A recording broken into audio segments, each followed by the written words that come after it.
Hey everyone, and welcome back to Cosmic Wand, the channel where legends get rewritten one scene at a time. Today's adventure is one of my absolute favorites. Harry was called a failure at his sorting, but a voice said, "Admin mode unlocked, Hogwarts rewrite initiated." If you're loving these long-form magical deep dives, smash that subscribe button and hit the bell so you never miss a chapter. Grab a snack, get comfy, and let's step inside the Great Hall together. The candles are lit, the sorting hat is waiting, and fate is about to take one very unexpected turn. Chapter 1, Unsortable. The first year stood in a neat, nervous line along the stone flags of the Great Hall, and Harry Potter counted heartbeats to keep himself from shaking. 4,000 candles hung above the hall like a slow rainfall of stars, each one not falling. The enchanted ceiling showed a sky so black the stars seemed to peer back, curious. House banners rippled of their own accord, and 4 long tables crowded with faces older than his own had gone silent in the way rooms did when something important was about to happen.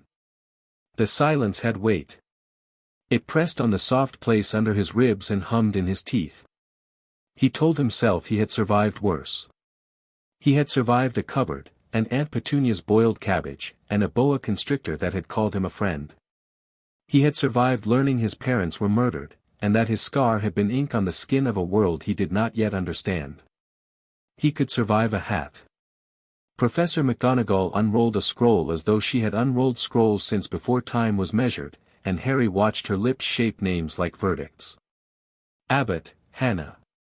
A round-faced girl trotted up, blushing so furiously her freckles had lost the fight. The stool wobbled when she climbed on it. The sorting hat yawned, considered, and said Hufflepuff with the ease of an elder choosing a favorite grandchild. The Hufflepuff table clapped politely. Hannah's legs went a little loose with relief. Bones, Susan. Another Hufflepuff. Boot, Terry. Ravenclaw. Brocklehurst, Mandy. Ravenclaw. Brown, Lavender. Gryffindor. The hall breathed between verdicts. Even Peeves, hanging upside down in the rafters like a wet sock, had gone still to watch. The names slid down the scroll toward the letter P like fate picking up speed. Bulstrode, Millicent. Slytherin. Finch-Fletchley, Justin. Hufflepuff. Finnegan, Seamus. The hat paused. Gryffindor. Granger, Hermione. A lit-up girl with too much hair for one head and not enough height to match the confidence she was carrying practically sprinted to the stool. The hat said Gryffindor before Harry had finished counting her footsteps. Hermione walked to her table with a determined frown that looked like it had been practiced in a mirror. Longbottom, Neville. Neville was a moon-shaped boy with hands that kept finding things to clutch. He made the stool, somehow, and when the hat covered his eyes his knees did not buckle, which Harry thought was its own kind of courage. The hat thought about him for a long time, long enough that Harry saw Professor McGonagall's mouth twitch with patience, and then shouted Gryffindor loudly enough that Neville flinched and forgot to hand the hat back. Ron, next to Harry, whispered, "Merlin, he's got a loud hat." "He's got a brave hat," Harry said, and didn't know he meant it until it was out. McDougal, Morag. Ravenclaw. Malfoy, Draco. The hat did not even settle fully before announcing Slytherin. Draco strolled to his table the way a cat sat on a cushion it had chosen months ago. His 2 friends, the one who walked like a fridge and the one who walked like another fridge, followed him. A group at the Slytherin table tapped the wood with their wands in approval. A few more names.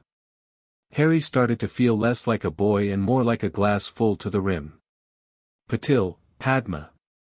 Ravenclaw. Patil, Parvati. Gryffindor. The twins waved at each other across the hall. Perks, Sally Ann. Hufflepuff. Potter, Harry.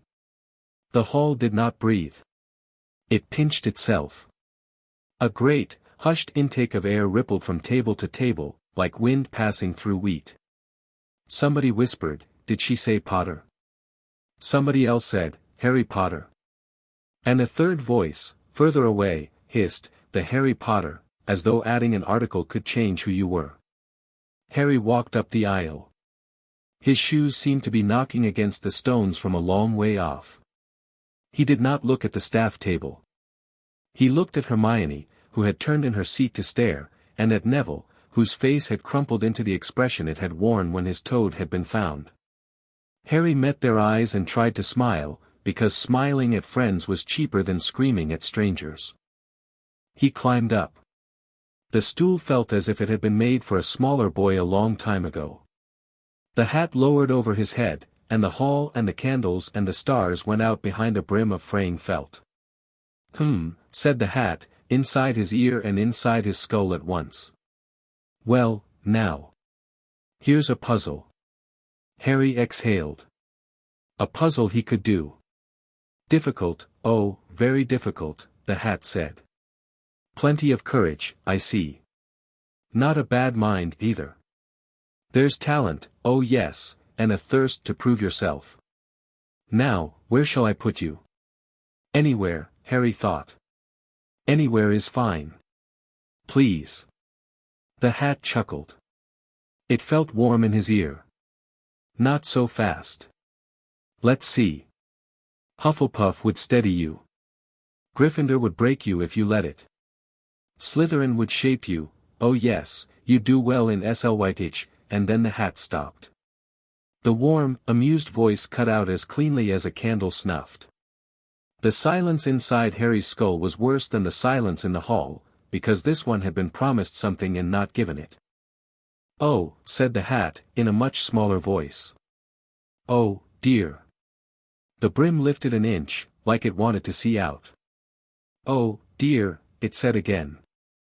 Harry felt a cold pinprick at the base of his spine that was not his spine. It was under his spine. Under his bones. Under himself. What's wrong? He thought at the hat. You're. I'm what? You're unsortable, said the hat, with the quiet that is worse than shouting. It lifted itself off Harry's head of its own accord, half a foot into the air, and turned, and announced to the entire hall in a voice that no longer sounded like a warm grandfather and sounded instead like an ancient thing disappointed in bread. Failure. The word went out from under the brim of the sorting hat and hit the back wall of the great hall like a slammed door. Candles dimmed a degree. Something in the ceiling, a rafter or a ghost, gasped. Failure of sorting. Cannot be placed. Subject unsortable. Harry sat very, very still on the stool with a hat over his eyes that wouldn't touch him anymore and a hall full of faces he could feel even without seeing. A whisper first. A whisper, from a Slytherin table too quick to its cruelty, that said, ha. Then a Ravenclaw, what does that mean? Then a Hufflepuff, is he all right? Then 100 voices, one on top of another, and Harry's face went hot, and then cold, and then hot again, and under the hat and under his skull and under the floor of the great hall there was a different sound, the sound of a thing waking up. A low, resonant chime, like a brass bell tapped once at the bottom of a well. Then a voice, not the hat's, filling every chamber of his body at once. Admin mode unlocked. Hogwarts rewrite initiated. Harry's head jerked. Not because it said words. Because it said words in him, in every cell, in the meat between his ears, in the hollow behind his eyes where he thought his thoughts. It was a voice like a mountain speaking, steady and enormous and perfectly calm. Administrator access granted to user, Harry James Potter. Welcome. The hat, still levitated, wobbled, and then dropped into McGonagall's quick hands. Harry opened his eyes. The hall was there. It was also not there. Threads. Silver threads, everywhere, running along the walls, dancing above the candles, weaving through the stone of the floor like seams in a giant quilt. Some were bright. Some had frayed. Some were knotted in places where no one had tied anything. Above McGonagall's head, a faint white rectangle hovered, displaying words in a font that wasn't a font, name, Minerva McGonagall role, Deputy Headmistress, Transfiguration Professor, Hogwarts Core Defender, Inactive, Alignment, Loyal, Honest, protective flag, stressed, believed sorting system compromised above Dumbledore, who had risen from the staff table and raised a hand that silenced the murmur without requiring words, another rectangle, name, Albus Percival Wulfric Brian Dumbledore Roll. Headmaster, multiple alignment, good, but see notes flag, auditor, privileged interference detected note, subject sorted you manually. Roll back. Yes/no, Harry blinked. Blinked again. The thought he had was not a thought so much as a thunderclap traveling very slowly. He kept his face still. He kept his hands on the seat of the stool. The great hall stared at him, and Harry tasted copper at the back of his mouth, and behind that taste, behind the hot itch of being watched by 700 pairs of eyes, a voice said, in the same great calm, quest available, audit Hogwarts. Reward, restore castle integrity. Accept? Yes/no, no, Harry mouthed silently, meaning no to the rollback on Dumbledore. He would deal with that later. Yes, he said with his lips, meaning yes to the audit. Because the building was on fire in a way only he could see, and he was not going to sit on a stool while someone else put it out. Quest accepted. The chime came again, deeper this time. Hermione gasped, actually, aloud, in a way that made people look at her instead of Harry for a blessed half-second. She had her hand clamped over her mouth and her other hand pressed flat to the table. Her eyes had stopped being sharp and had become, for half a moment, very round. Harry looked at her and understood, without being sure of how, that she had heard the chime too. Mr. Potter, McGonagall said. Her voice cut through the rising murmur. It was flinty and careful and it had the tremor that came from holding it steady. Please rise. He rose. Professor McGonagall, Dumbledore said, if I may.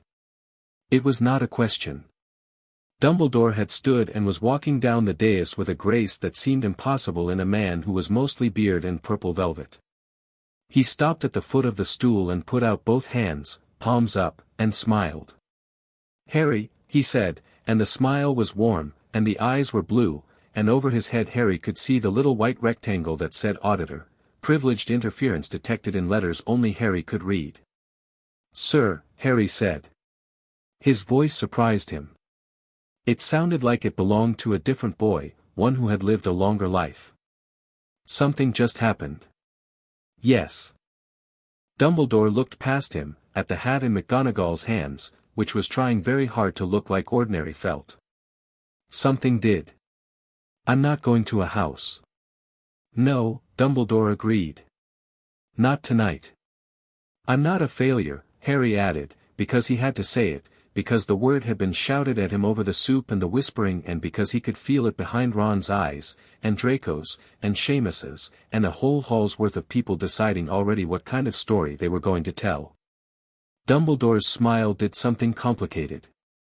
No, Harry. You are not. Then what am I? The words fell into a hush that had gone from scandalized to listening.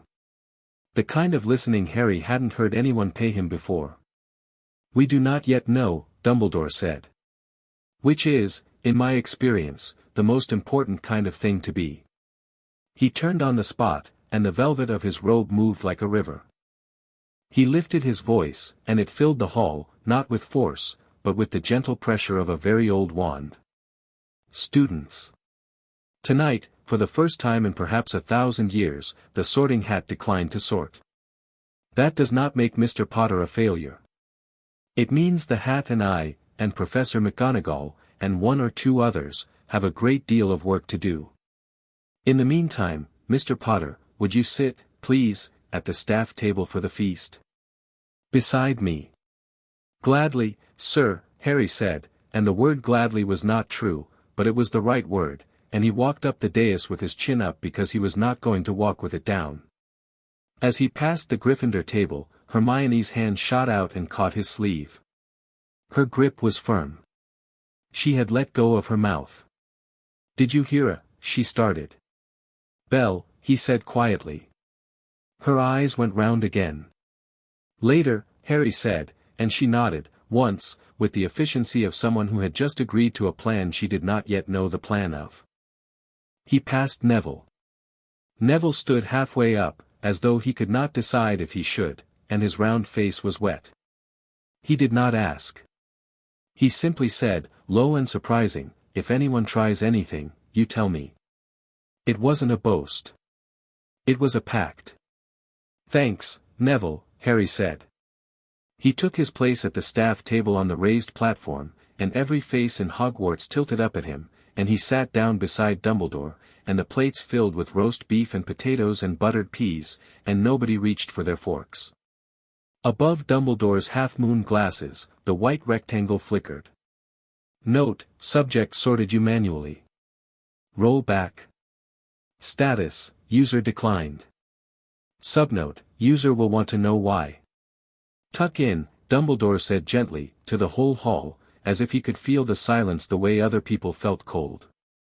The feast is best when it's hot. Forks moved. Conversation came back, tentative as birds after a cat. Harry did not eat. He picked up his knife and fork and moved them because that was what people expected the boy at the staff table to do, and he watched the silver threads that ran through the walls of the castle, and he listened to the voice, which spoke quietly at the back of his skull. New system prompts are available. Open console. He thought, yes. A slim, translucent panel unfolded in the corner of his vision, polite as a menu in a restaurant. It listed, status quests map inventory settings. He thought, status, and was not surprised when the words rearranged. Name, Harry James Potter. Role, admin, apprentice, AGE, 11 core, open health, normal, undernourished, needs protein, sleep, magical core, open, large, untrained anomalies, scar, artifact, black root present, C map, malnutrition, long-term effects, trauma threads, household, attack, infancy, flags, prophecy object, active, unsortable, manual, admin candidate, selected. Harry read it once. He read it again. He did not cry. He ate a potato he didn't taste, and looked across the hall at Hermione Granger, who was watching him with the focused concentration of a girl who had just found out that the biggest book in the library had another shelf behind it. Black root present. He tucked the words down behind the potato like a coin under a tongue. Headmaster, he said, quietly, because the staff table was quiet and he did not want to be overheard. There's something in my scar. Dumbledore, who was eating a slice of parsnip pie as though it were a sacrament, slowed. Yes, Harry, he said. There is. You and I will speak of that. When? Tonight, Dumbledore said. After the feast. Privately. Thank you, sir. You are welcome. Harry thought, map, and the console opened a sketch of Hogwarts in silver, not the Marauder's map he would later learn of but a living blueprint in 3 dimensions. Each corridor throbbed faintly. Ley lines like rivers ran underneath. Some of the rivers were green. Some were the ugly mottled brown of a bruise. Several were not rivers at all but snarls, ugly, root-thick knots of something black. One of the knots was in the Forbidden Forest, half a mile from the castle. Another, smaller but sharper, was behind the shelves of the restricted section in the library. A third, very small, very old, pulsed behind the locked door of a girl's bathroom on the first floor. Another was a tiny, angry coal at the back of a third-year's turban, 2 seats down from him at the staff table. Harry did not look. Quirinus Quirrell, the console said helpfully, as though it had felt him almost look. Host, parasite detected. Rootkit signature, Thomas Marvolo Riddle. Privilege level, attempting escalation. Do not engage directly. Privilege gap insufficient.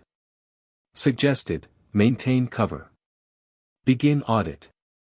Yes, Harry thought, obviously. He picked up his goblet of pumpkin juice and toasted Dumbledore with it, as if that were the most natural thing in the world for a boy who had just been told he was a failure by a hat. Dumbledore inclined his head 1/4 of an inch. Above him, the console updated. Auditor, Dumbledore. Suggested priority, increased. Subject will attempt to manage you. Do not allow without consent. Noted, Harry thought. He ate the potato. After the feast, students filed from the hall in long ribbons of laughter and anxiety, and the prefects called out house names like shepherds. Harry stood aside at the top of the dais and watched Hermione Granger walk slowly, casting a single sharp glance over her shoulder at him. Neville was slower. He tried to mouth something that was either, "Well done," or, "Well then," or, "We'll talk," and then got swept along by Percy Weasley, who had started calling people, first years, as if it were a job he had been training for. Dumbledore came to Harry's elbow. "If you will walk with me," he said, and Harry walked. The corridors unfurled around them in a stone-on-stone ribbon. They passed portraits whose subjects were trying very hard to look elsewhere. Harry noted, from the corner of his eye, that each portrait had a small translucent label: Portrait, Lady Maribel of Basing, Memory Leak, Minor. Portrait, Sir Cadogan, Overwrite Corruption, Harmless. He filed them away. Later, he would fix them. He would fix the leaks and the corruptions. He would fix everything that could be fixed, and everything that couldn't he would understand, and what he could not understand he would watch. It was a good long walk. Dumbledore did not speak and Harry did not speak, and the silence between them was not awkward so much as full. Harry had the feeling of walking next to an old chess piece that had finally been asked to move 2 squares in a direction it had been waiting centuries to move in. They came at last to a stone gargoyle, which Dumbledore addressed with, "Cockroach Cluster," at which the gargoyle rolled its eyes, unmistakably, before stepping aside. The stairs that rose were the spiraling kind, and the office at the top was round and full of instruments that clicked and puffed and hooted. Fawkes sang a single note from his perch, a hot, pure, relieving note, and Harry felt the smallest of the knots inside him loosen. System, entity detected, Phoenix, pure, bound by choice. Suggested, be polite. He bowed his head to Fawkes. Fawkes bowed his head to Harry. The panel blinked approvingly. "Sit, please," Dumbledore said, and Harry sat. Dumbledore did not sit behind his desk. He sat across from Harry, on a battered ottoman, which was a very small gesture that he was trying to be on the same level as a small boy. Harry noted it. "You are," Dumbledore said, "going to ask me difficult questions. I am going to answer as many as I can. There will be more that I cannot yet answer. I wish you to know, before we begin, that I have made mistakes." Harry's hand was very still on his knee. "Sir," Harry said, "the hat said I was unsortable." "Yes. The console says you sorted me. Manually." Dumbledore's face flickered, once, like a candle. "Yes," he said. "I did." "Why?" "Because," Dumbledore said slowly, "I believed the sorting would place you in a house where a plan, long in making, would require you to be exposed to certain things. I did not wish that for you. I intended merely, forgive me, to delay your sorting. To give the hat pause. What I did not anticipate was the pause itself triggering an older mechanism." "Admin mode," Harry said. "Admin mode." Dumbledore's eyes flicked, very briefly, to a space above Harry's head where Harry knew his console floated, though Dumbledore could not see it. "That is the word for it, yes. You know about it." "I know that it exists. I do not know who can grant it. I do not know the full extent of its gifts. I know that several hundred years ago, a man claimed to have such access. I know that the founders argued about it. I know that it was considered a dangerous thing to seek, and a rarer thing to be given. You interfered with my sorting," Harry said. "To help me. To help you. You lied to me before we even met." "I did not lie to you," Dumbledore said, and this time the word came with a small, careful press. "I withheld. I regret it. There is a difference, though perhaps not a large one, and I will not pretend the distinction exonerates me." Harry sat back. He had expected rage. He did not have rage. He had something cooler, a clear, cold, tired thing that was the coldness of being 11 and having to adjudicate an adult in a velvet robe. "Sir," he said, "I am not going to thank you for interfering." "No," Dumbledore said. "I am going to tell you now that you will not do that again." "I understand. You will tell me the things you have kept from me. In time. As much as is safe." "Soon," Harry said. "Not in time." Dumbledore's mouth softened. "Soon," he conceded. Harry looked at Fawkes, who had closed his eyes as though politely pretending not to listen, and thought about the scar on his forehead and about the black root the consul had described.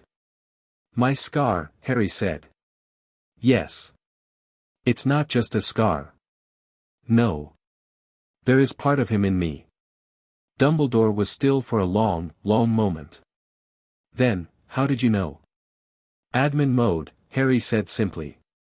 "It labels things. The thing in my head has a name. His." Dumbledore closed his eyes and opened them and looked, for the first time that night, like a man who was tired. "Yes, Harry," he said. "That is correct. Can it be removed?" "In time. We must be careful. The simplest solution is dangerous. There are safer ones. I will tell you what I know. Tonight. Tomorrow, if you will allow me. I will need to consult with Professor Snape and one or two others. You should not begin school with a headache." "I already have a headache." Dumbledore's lips twitched. "A smaller one, then." Harry stood.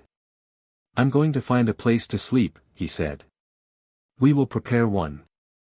"I'll prepare one," Harry said, and then, seeing Dumbledore's eyebrows, he added more softly, "The castle will help me, I think." "I suspect it will," Dumbledore said, and rose as well, and extended a hand, which Harry shook, very firmly, in the manner of men, because that was how he needed to be treated tonight. "Headmaster," Harry said. "Mr. Potter. I am not a failure. I know." Harry nodded once, and left. The corridor outside the gargoyle was dark and long. Harry walked into it and called up his map. The castle murmured to him in silver. He thought, "Where is there an empty room, please?" and the console fizzed pleasantly and lit a little star on the third floor, in a corridor he had not known existed 3 minutes ago. "Thank you," he said to the castle, aloud, because it seemed polite. The castle hummed back. Footsteps behind him. Not running. Steady. He turned in time to see Hermione Granger swing around the corner, out of breath from discipline more than exertion, with a book under each arm. "I told Percy I was going to the girls' loo," she said, matter of fact. "I have perhaps 4 minutes." "Hi," he said. "Hi," she said. "You heard a bell?" "Yes. I heard a bell too. Did your hat announce anything?" The hat said Gryffindor in 3.4 seconds. It was actually a very quick decision. But after the hat, I stepped down and I heard a chime, very distinctly, like a finger tapped on a teacup, and my head said one word. She looked at him and her eyes went bright. "Observer." "Observer," he repeated. "Does that make sense to you?" He thought, quickly. "Admin," he read, when he looked in his own mirror. "Observer," the console whispered, "for her." He guessed, other roles. Other people with partial access. It was not a system that had picked one person. It was a system that had picked several. "Yes," he said.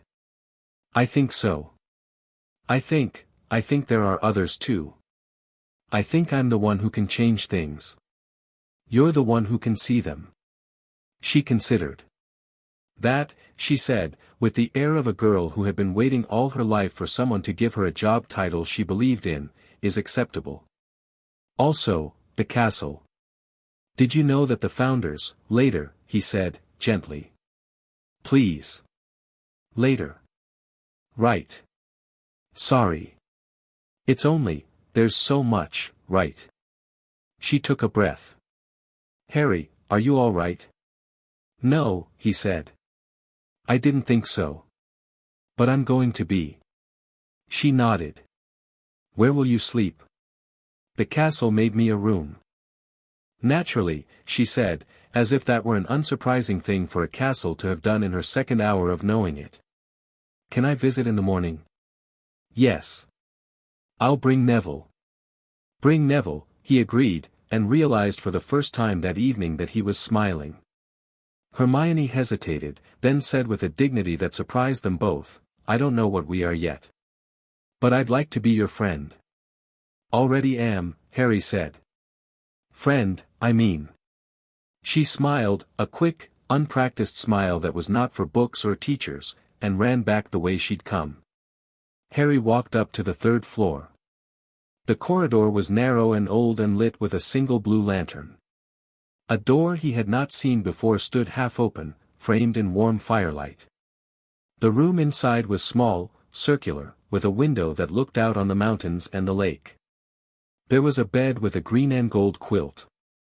There was a desk with quill, ink, and parchment. There was a single shelf with 3 books on it. There was no name on the door, and when Harry stepped inside, a brass plate unfolded above the lintel with letters in a font he recognized.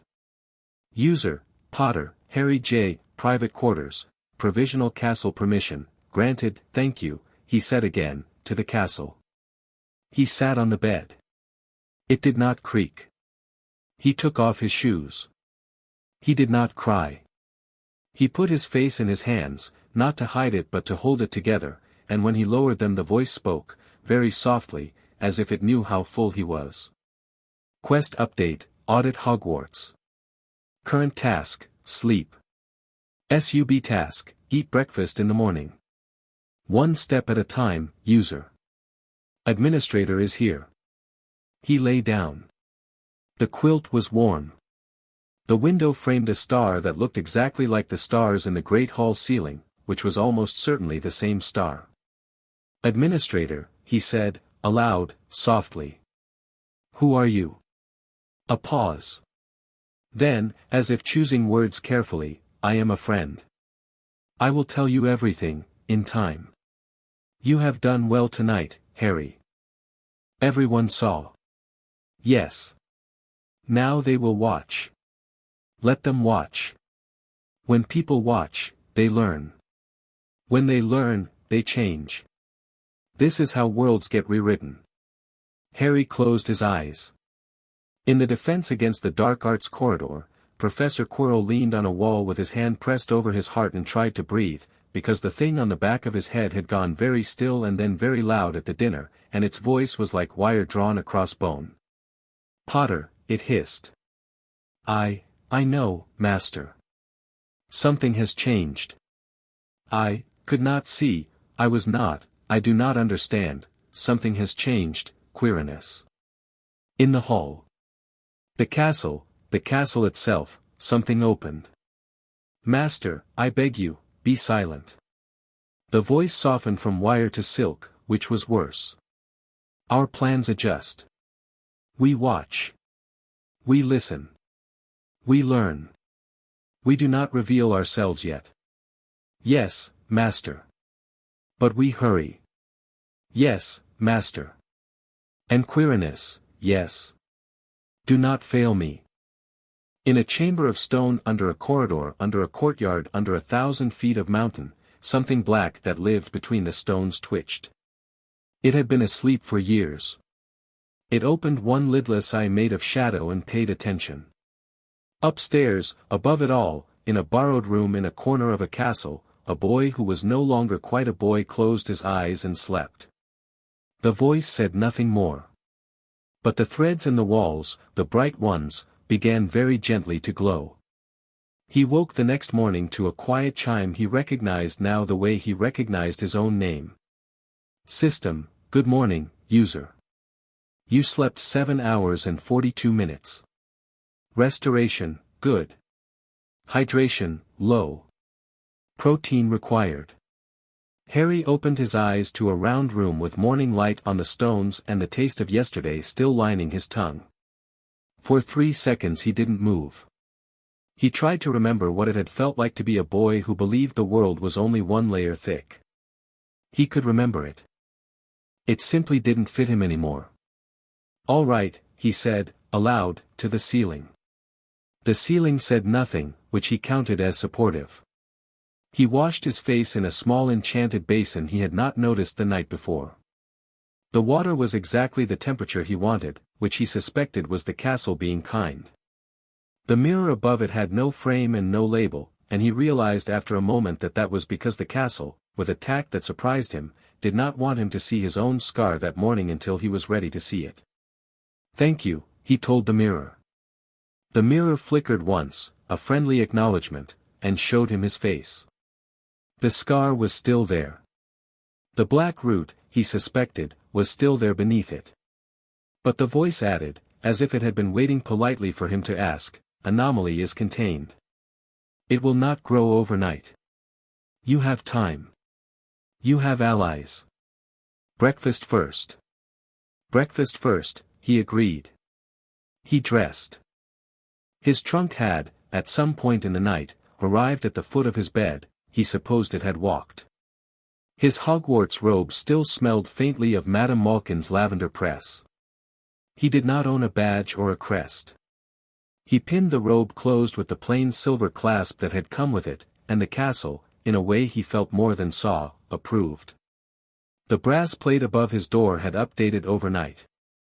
User, Potter, Harry J., private quarters, permanent, provisional confirmed, castle permission, granted visitors, permitted with user consent, permanent, he said, not quite smiling.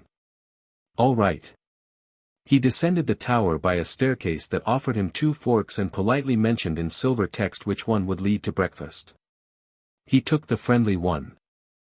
On the way down he passed a knight in a portrait who was trying to joust with a cow, a ghost who bowed and said, "Morning, sir," as if Harry were an elderly gentleman, and a group of second-year Gryffindors who stopped mid-laugh and stared. He nodded politely and kept walking. The great hall, in the morning, was a different animal. Sunlight streamed down through high windows in long golden bars. Post owls had already come and gone, and 100 open copies of the Daily Prophet lay strewn on plates like shed feathers. The front page, he saw as he walked past a table of third-year Ravenclaws, bore his own face and a headline that read, "Boy Who Lived, Unsortable. Hogwarts Rocked by Sorting Chaos." A small photograph in the corner showed him on the stool, face turned to the hat, looking 12 shades of startled. He did not stop. He did not slow. Somewhere halfway up the hall a pair of red-haired twins stood up on their bench in perfect synchrony and began to clap. Slowly. Loud. "Oi," one of them called. "Potter." "Harry Potter," said the other. "Unsortable hero. Famed bell ringer. Man of the hour. Scourge of hats." Harry, against his better judgment, grinned. "Morning," he said. "Come sit with us." "He won't sit with you, Fred, he has dignity. Dignity is for people with houses, George." Technically true, Harry went and sat at the Gryffindor table between Fred and George Weasley, which was perhaps a political gesture and perhaps just because they had offered. Across from him, Hermione was already there, hair in a tighter braid than yesterday, eyes very bright. "Morning," she said, pushing a plate towards him. "Eggs. Protein. Drink the milk, not the juice. The juice is mostly sugar." "Yes, Mum," Fred said. "Hush," said Hermione. Neville slid into the seat next to Harry, put down a potted plant with a small startled flower in it, and said without preamble, "Gran sent a howler. I've put it in water." "The howler, not the plant." "Why a howler?" "She's pleased with me," Neville said mildly. "I was brave last night." "You were," Harry said. Neville's ears went pink. 2 seats down, a blonde head swiveled with the slow certainty of a weather vane deciding which way wind was going. Draco Malfoy had seen Harry and was rising with the particular grace of a boy who had been practicing since he was 4. "Potter," Draco called. Harry looked up. "Not in the mood, Malfoy," he said pleasantly. Draco blinked. He had, Harry realized, expected an opening speech. He had not expected a door to close mildly in his face before he had finished walking up to it. I was going to say, I know what you were going to say. Harry smiled. It was not a mean smile. It was the smile of a boy who already had too much on his plate and was not going to argue with the manager about the peas. And I don't blame you for wanting to say it.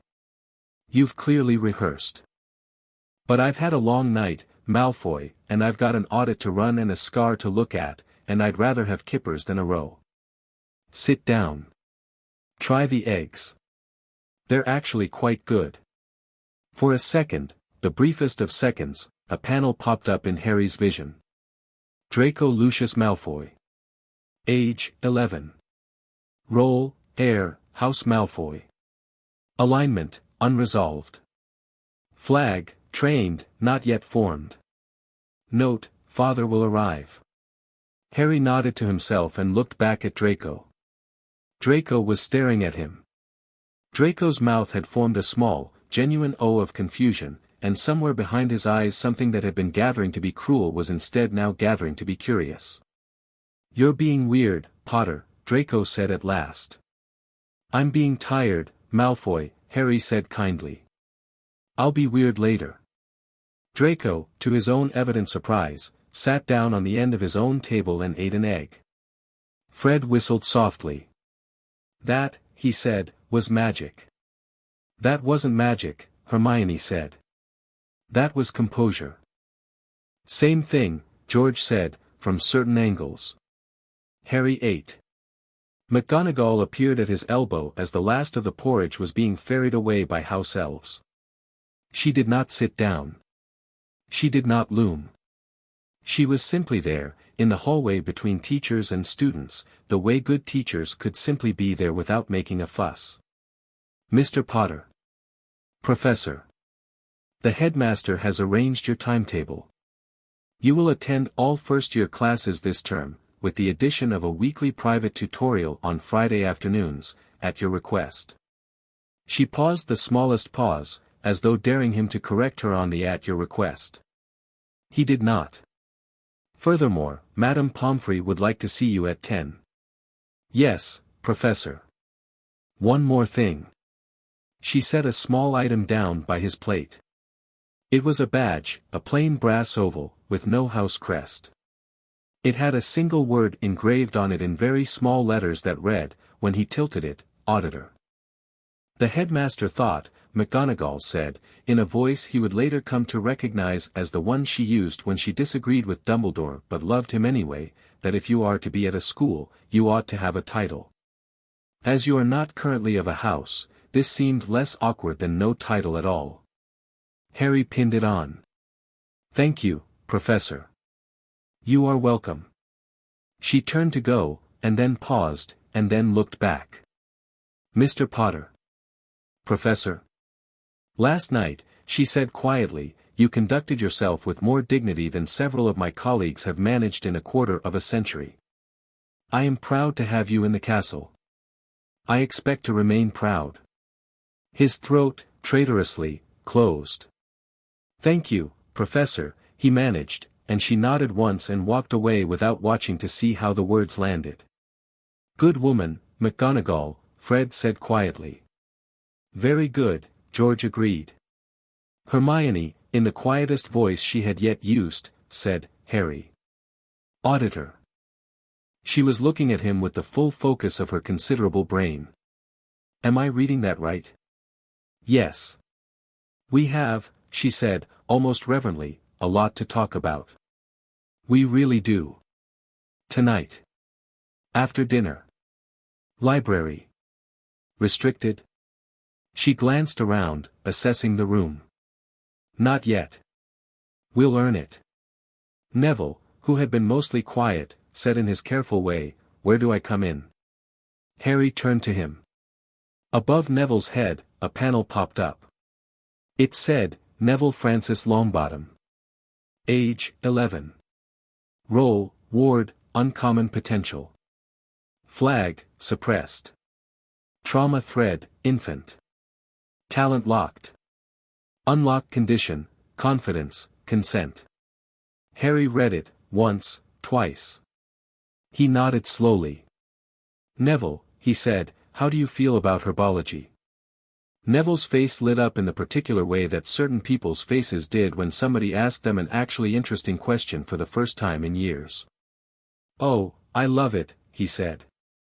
Good, Harry said.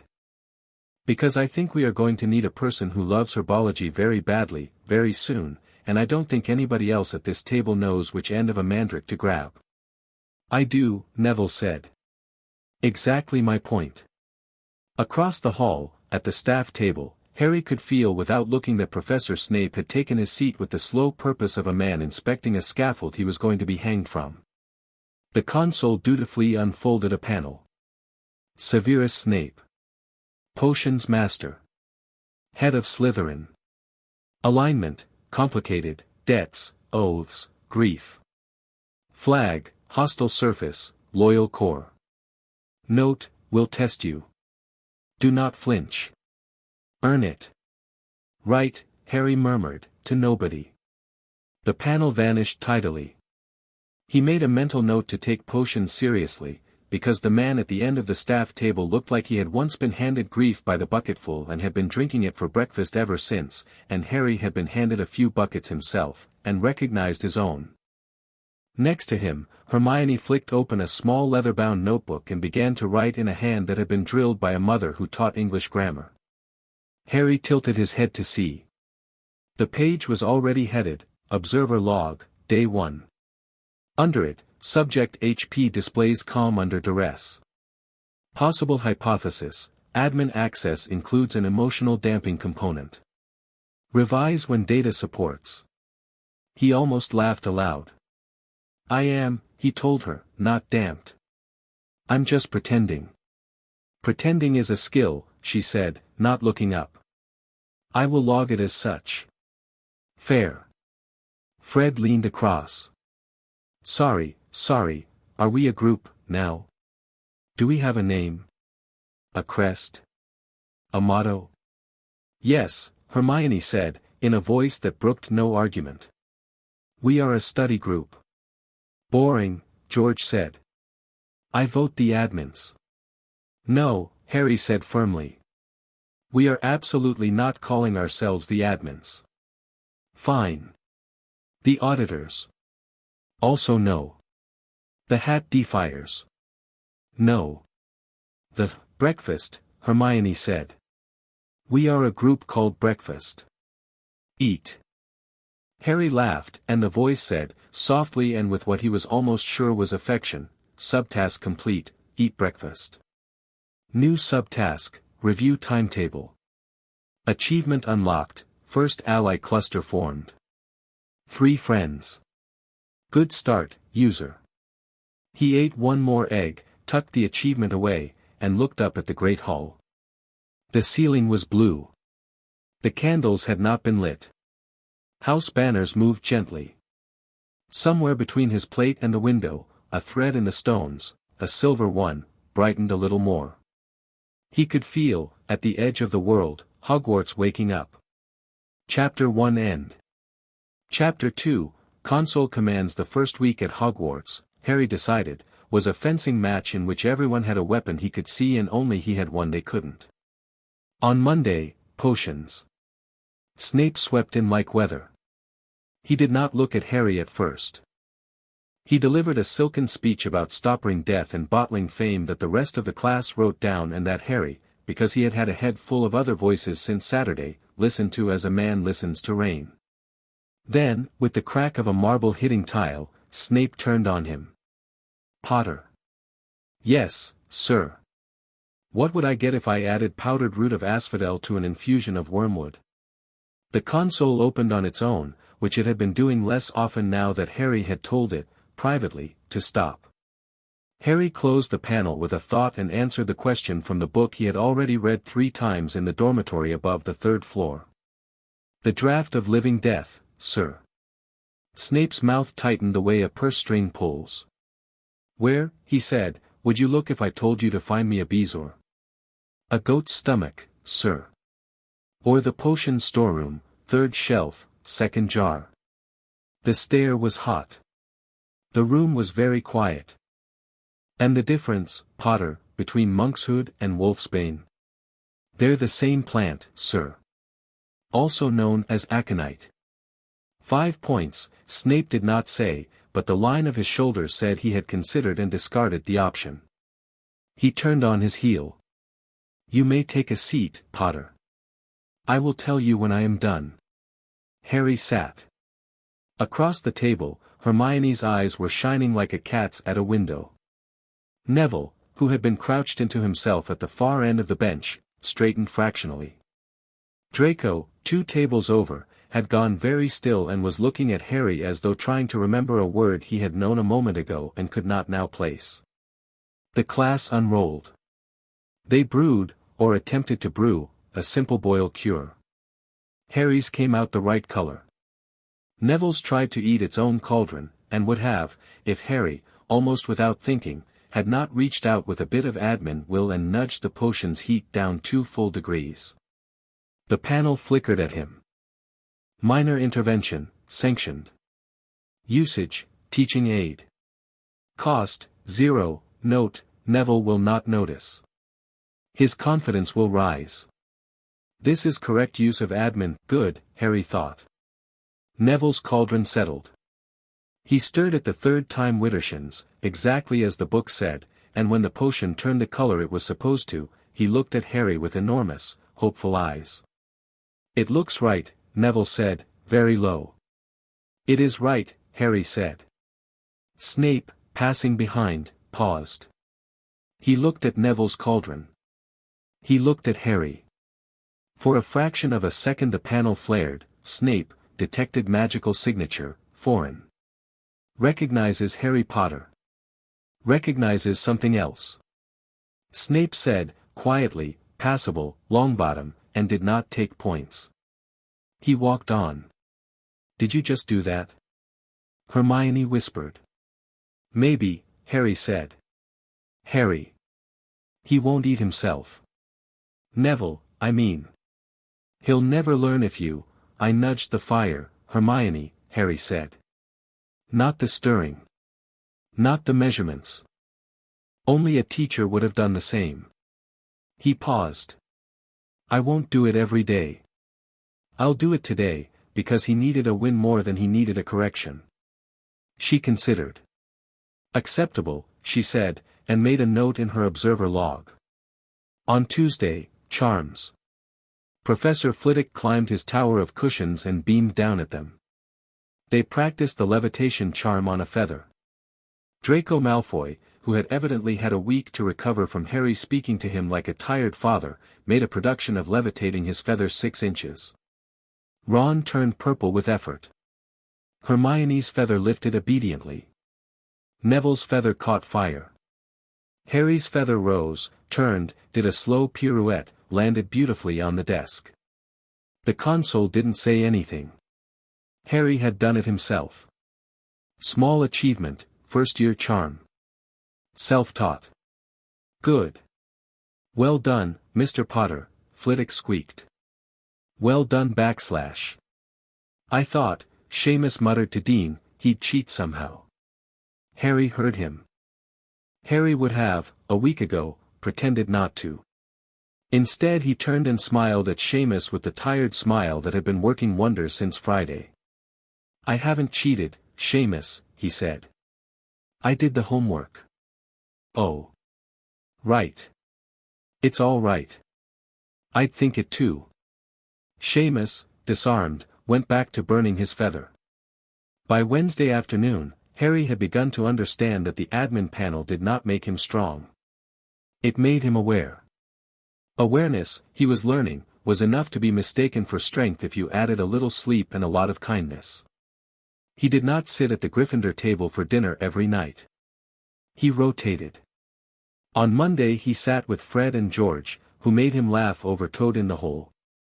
On Tuesday he sat at the end of the Hufflepuff table, where Hannah Abbott gave him a slice of treacle tart as if it were a medal, and Susan Bones asked him politely whether the chandeliers worried him, because they worried her.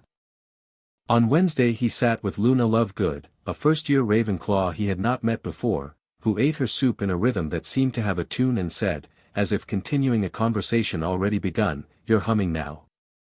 Did you know that? It's a low hum. Quite pleasant." "Humming," Harry repeated. "The castle likes you," Luna said. "It's humming back." "I see," Harry said, because he had already learnt that the right thing to say to Luna was anything that treated what she was saying as completely sensible, on the grounds that almost always it turned out to have been. "Be careful on the second landing," she added. "Which one?" "The one that doesn't like Mondays." "Thank you," he said. He told her, quietly, that if she ever needed a quiet room with a window and a kettle, she should walk down the third-floor corridor and knock on a door that didn't have a name on it. She thanked him, and that was the beginning of something. Thursday was Defense Against the Dark Arts. Harry had been dreading it because of the console's notes, and it was worse than he had braced for. Quirrell stuttered his way through a lesson about hinkypunks, and Harry sat at the back with his hands folded and tried not to look at the back of his turban, because every time he did, the panel threw up a red warning he could not unsee. Rootkit, TM Riddle. Scanning. Host leaking. Do not make eye contact. Maintain cover. Do not escalate. "I know," Harry thought, at the panel, and the panel said primly, "Just checking." He passed the entire period without lifting his head above the fold. Quirrell stuttered his way out of the classroom without once looking at Harry. When Harry rose to go, he felt, between his shoulder blades, the unmistakable pressure of something else watching. Not the professor. The thing behind the professor. Harry did not flinch. He walked out like a boy who had not seen what he had seen. When the door was shut behind him, the panel offered, kindly, escaped without detection. Good work. Consider firewalls. Tonight, he thought. After dinner, with McGonagall's blessing, Harry slipped away to the third floor. He passed through the corridor where his private room stood and into a passage he had not seen the night before, one which opened, at his thought, into a room he had only begun to realize was his. The castle had named it, in the manner of older stones, without being asked. The auditor's study, the silver plaque on the door read, and above that, in smaller script, Permission, Potter, Granger, Longbottom. Invitation, Weasley F., Weasley G., Lovegood L. will earn the bigger plaque, Hermione said, behind him, which was how he realized she had followed him. Bigger plaque. More names. Eventually, she said. When we're ready. The study was bigger than his sleeping room and better appointed. It had a long wooden table, a fireplace with a low lazy fire, an observatory window that looked out on the lake, a blackboard, a small shelf of books that, when Harry looked, had the titles, Principles of Leyline Engineering. A History of the Founders. On Naming What Should Not Be Named. A Beginner's Guide to Asking a Room Politely. I want to move in, Hermione said. You will, Harry said. Tonight. Pull up a chair. Neville came in last, shy and pleased. He sat, put his plant on the windowsill, it had started to bloom since Saturday, and began to peel a fig he had taken from dinner with the care of a surgeon. All right, Hermione said, producing her observer log. I have a list of questions. Of course you do. Question 1. What, exactly, is the admin? Harry thought, and the console unfolded a panel that he, very carefully, willed to be visible to the room and not just to himself. The silver rectangle hung in midair above the table. Hermione's breath caught. Neville said, oh. The panel read, Admin Role, Apprentice. Grants, read-only access to castle systems, schematic vision, anomaly detection, limited write access, sanctioned by administrator, to minor environmental parameters. Advanced, write access to major parameters unlocks with rank. Costs, mana, moderate, sleep, moderate, administrator approval, for major rights. Cooldown, significant rights, 24 hours. Minor, none. So, Hermione said, reading. You can see everything and change little things. But if you wanted to change big things, I'd need permission, Harry said, and sleep, and time. From whom? The voice. The administrator. Who is the administrator? I don't know yet, Harry admitted. He hasn't told me his name. He feels old. Hermione wrote it down. Question 2. The sorting hat. Why did it call you a failure? Harry hesitated. The console says Dumbledore interfered in the sort. Manually, he said. He admits it. The hat was trying to place me in a house that a plan of his required, and he tried to give it pause. Instead the pause triggered something older. The admin mode. So, Hermione said slowly, the hat didn't fail. Dumbledore did. That's, roughly, yes. And he told you? Yes. Do you trust him? I trust that he regrets it, Harry said. I do not yet trust that he won't do another version of it. That is a different thing. A correct thing, Hermione said. Question 3. The scar. Harry, carefully, opened the panel on his own status and pointed at the line that read Black Root Present. Neville, peering over, said softly, "Oh. There's a piece of him," Harry said, "in me. How do we remove it?" I don't know yet. Dumbledore says there are ways. He's consulting. With Snape? Yes.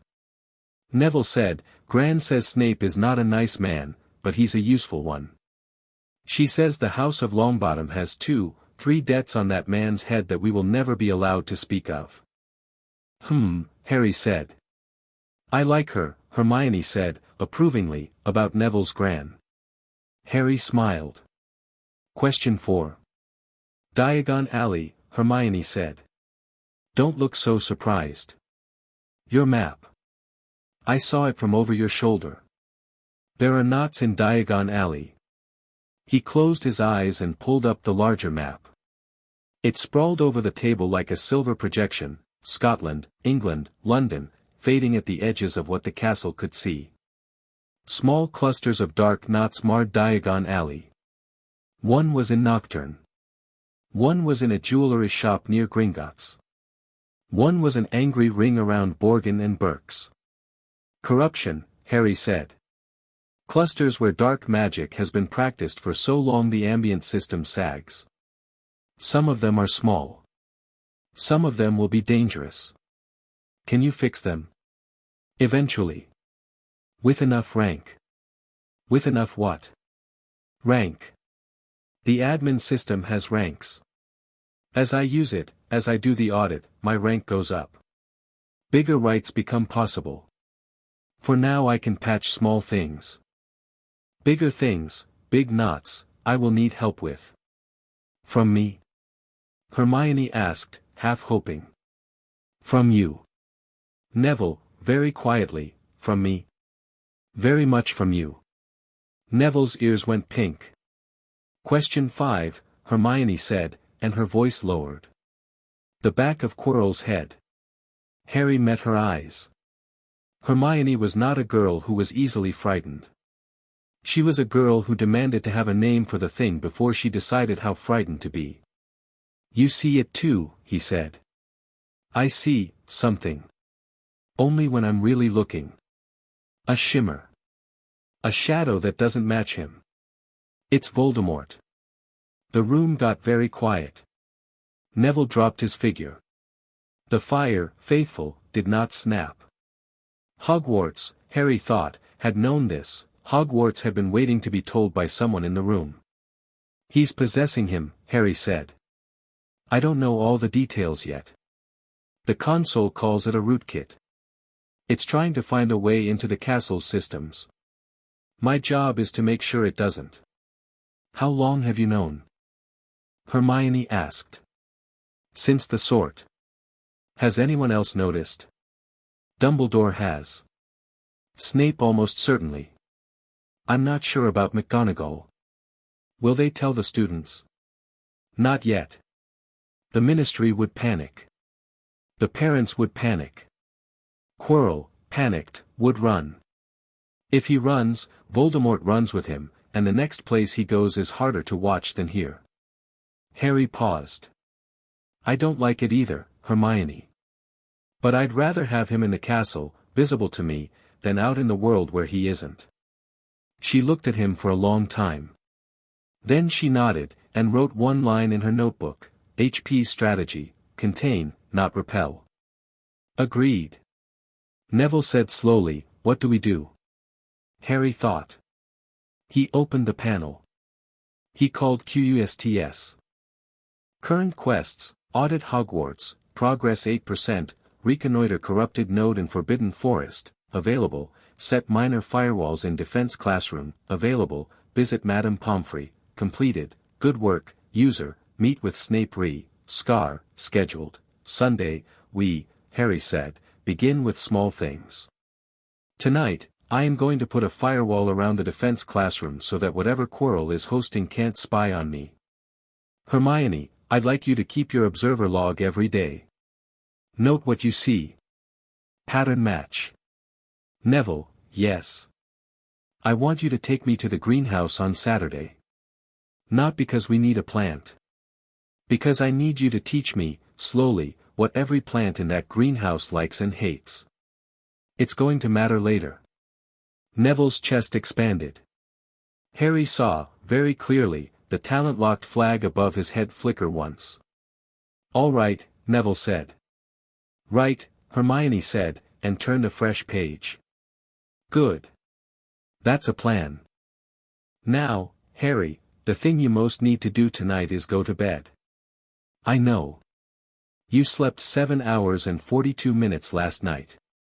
I counted your yawns at breakfast. You what? I like data.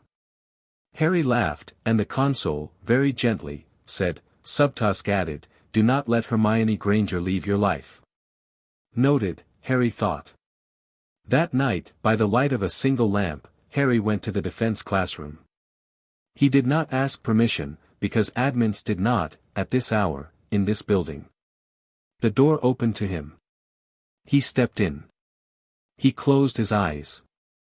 He breathed. He thought, firewall. The panel expanded. It asked him, politely, to choose coverage. He chose the room. It asked him to choose strictness. He chose restrict escalation attempts. It asked him for a password. Breakfast, he thought, dryly, for Hermione's earlier joke. Set.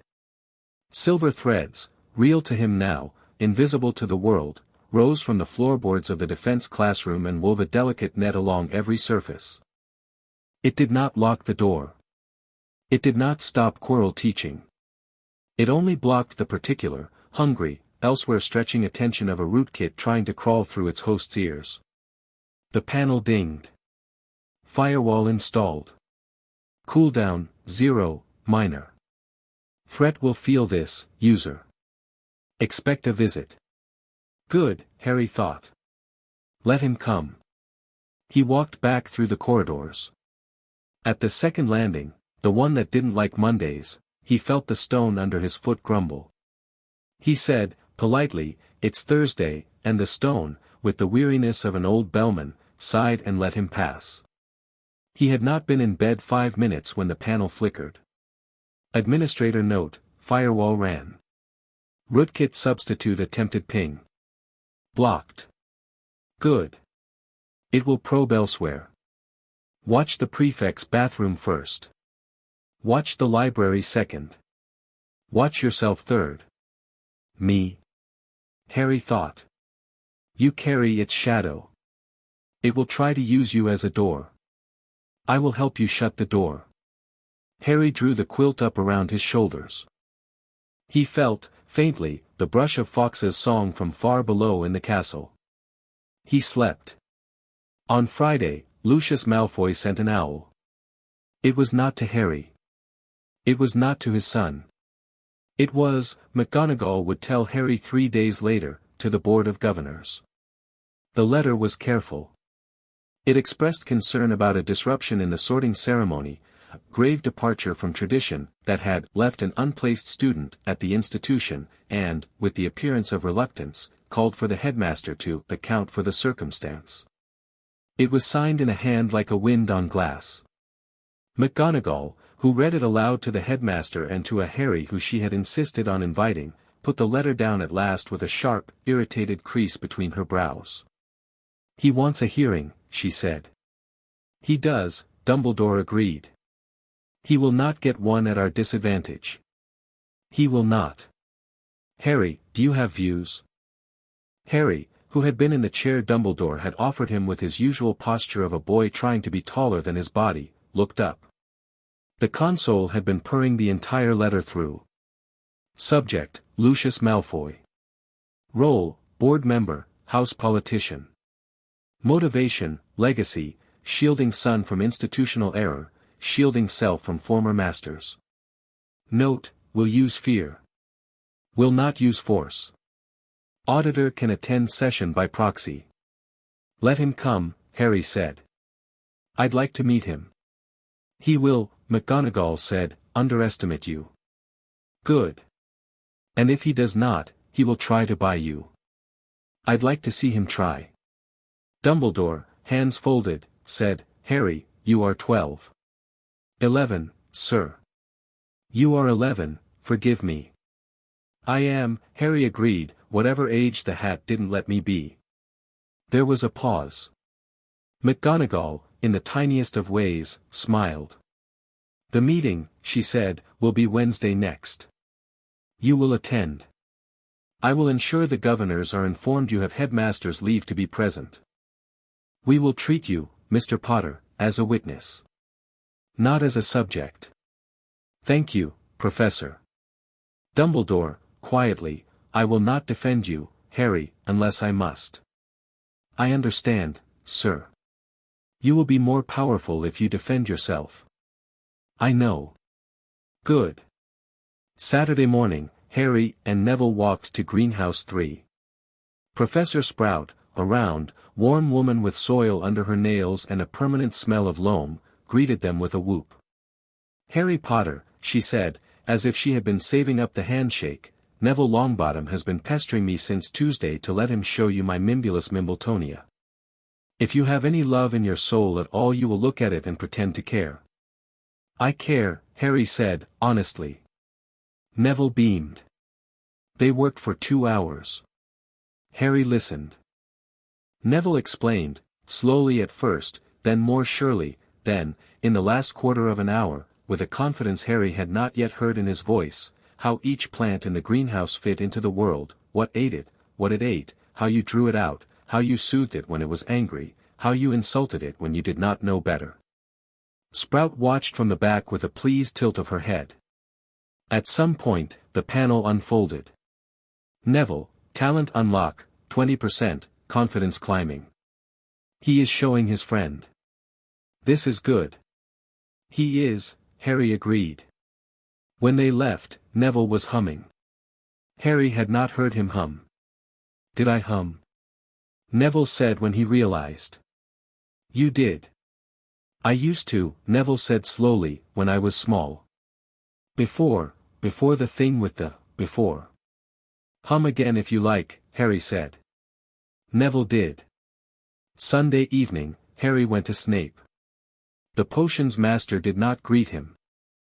He was sitting at a long black table in his private workroom, surrounded by instruments Harry did not know the purpose of, and a cauldron that smelled like a kind of small terrible weather. The console dutifully opened a panel over Snape's head. Negotiating. Do not flatter. Do not flinch. Do not lie. Sir, Harry said. Sit.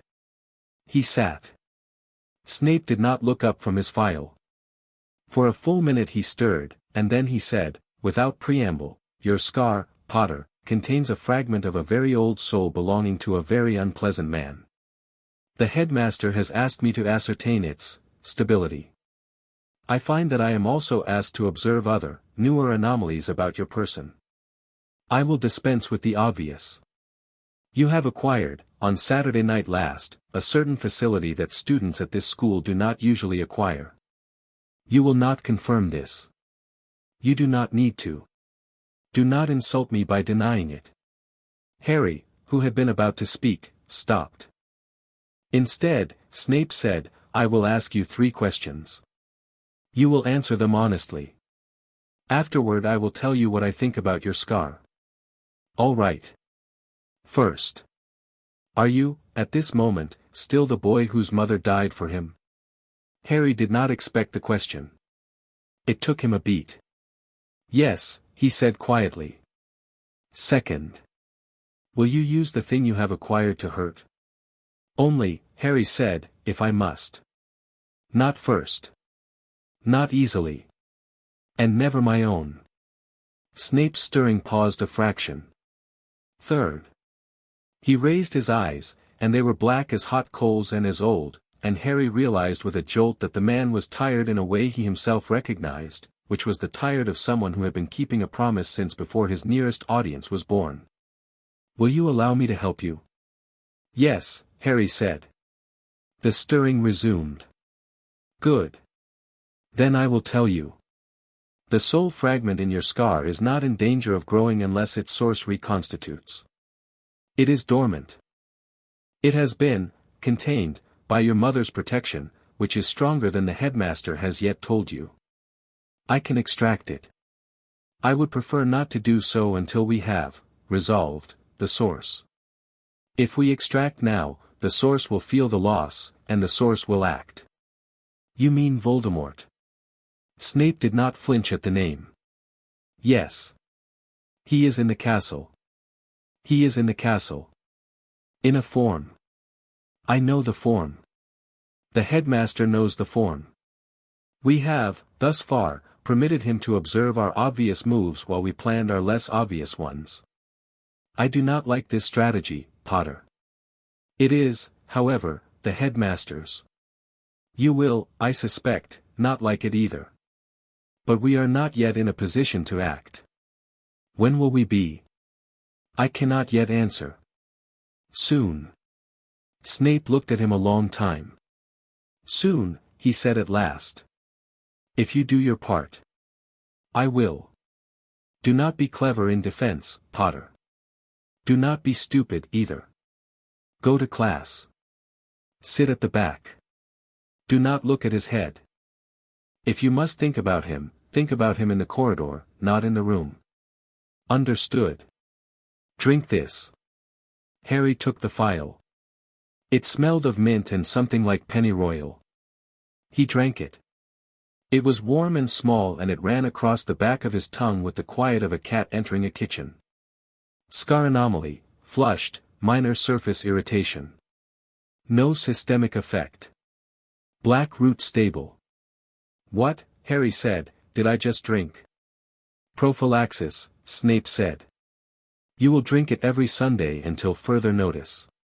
You will not tell Miss Granger about it, not for my sake, for hers, because if she knows she will ask me about it and I do not like being asked questions by first years.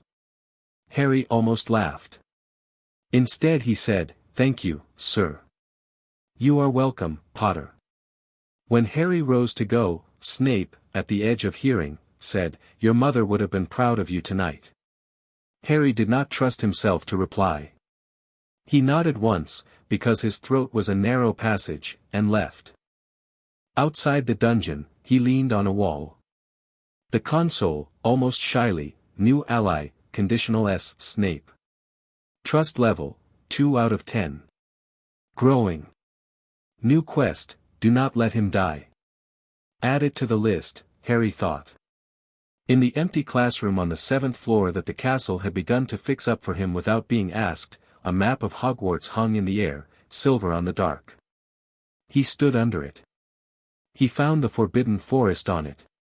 He found the larger corrupted knot, half a mile in. He traced a small, precise circle around it with his finger.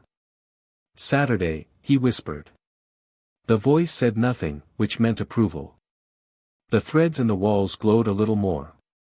Tuesday night, Harry took astronomy. The astronomy tower was cold and the windows all stood open, because Professor Sinistra believed a little bracing air helped you notice the sky. Harry had looked at the sky in the way 11-year-olds look at the sky, which is to say, for shapes, for stories, for meteors. He had not yet looked at it in admin mode. When he opened the panel, the tower went quiet around him. The stars opened.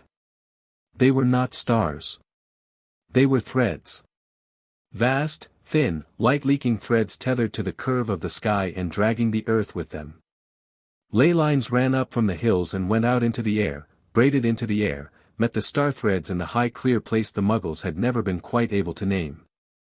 Hogwarts sat on the world like a small, patient knot at the crossing of 3 of the ley lines, and the castle was drinking them carefully, and under the castle was a fourth, darker and slower, which Harry had not seen before.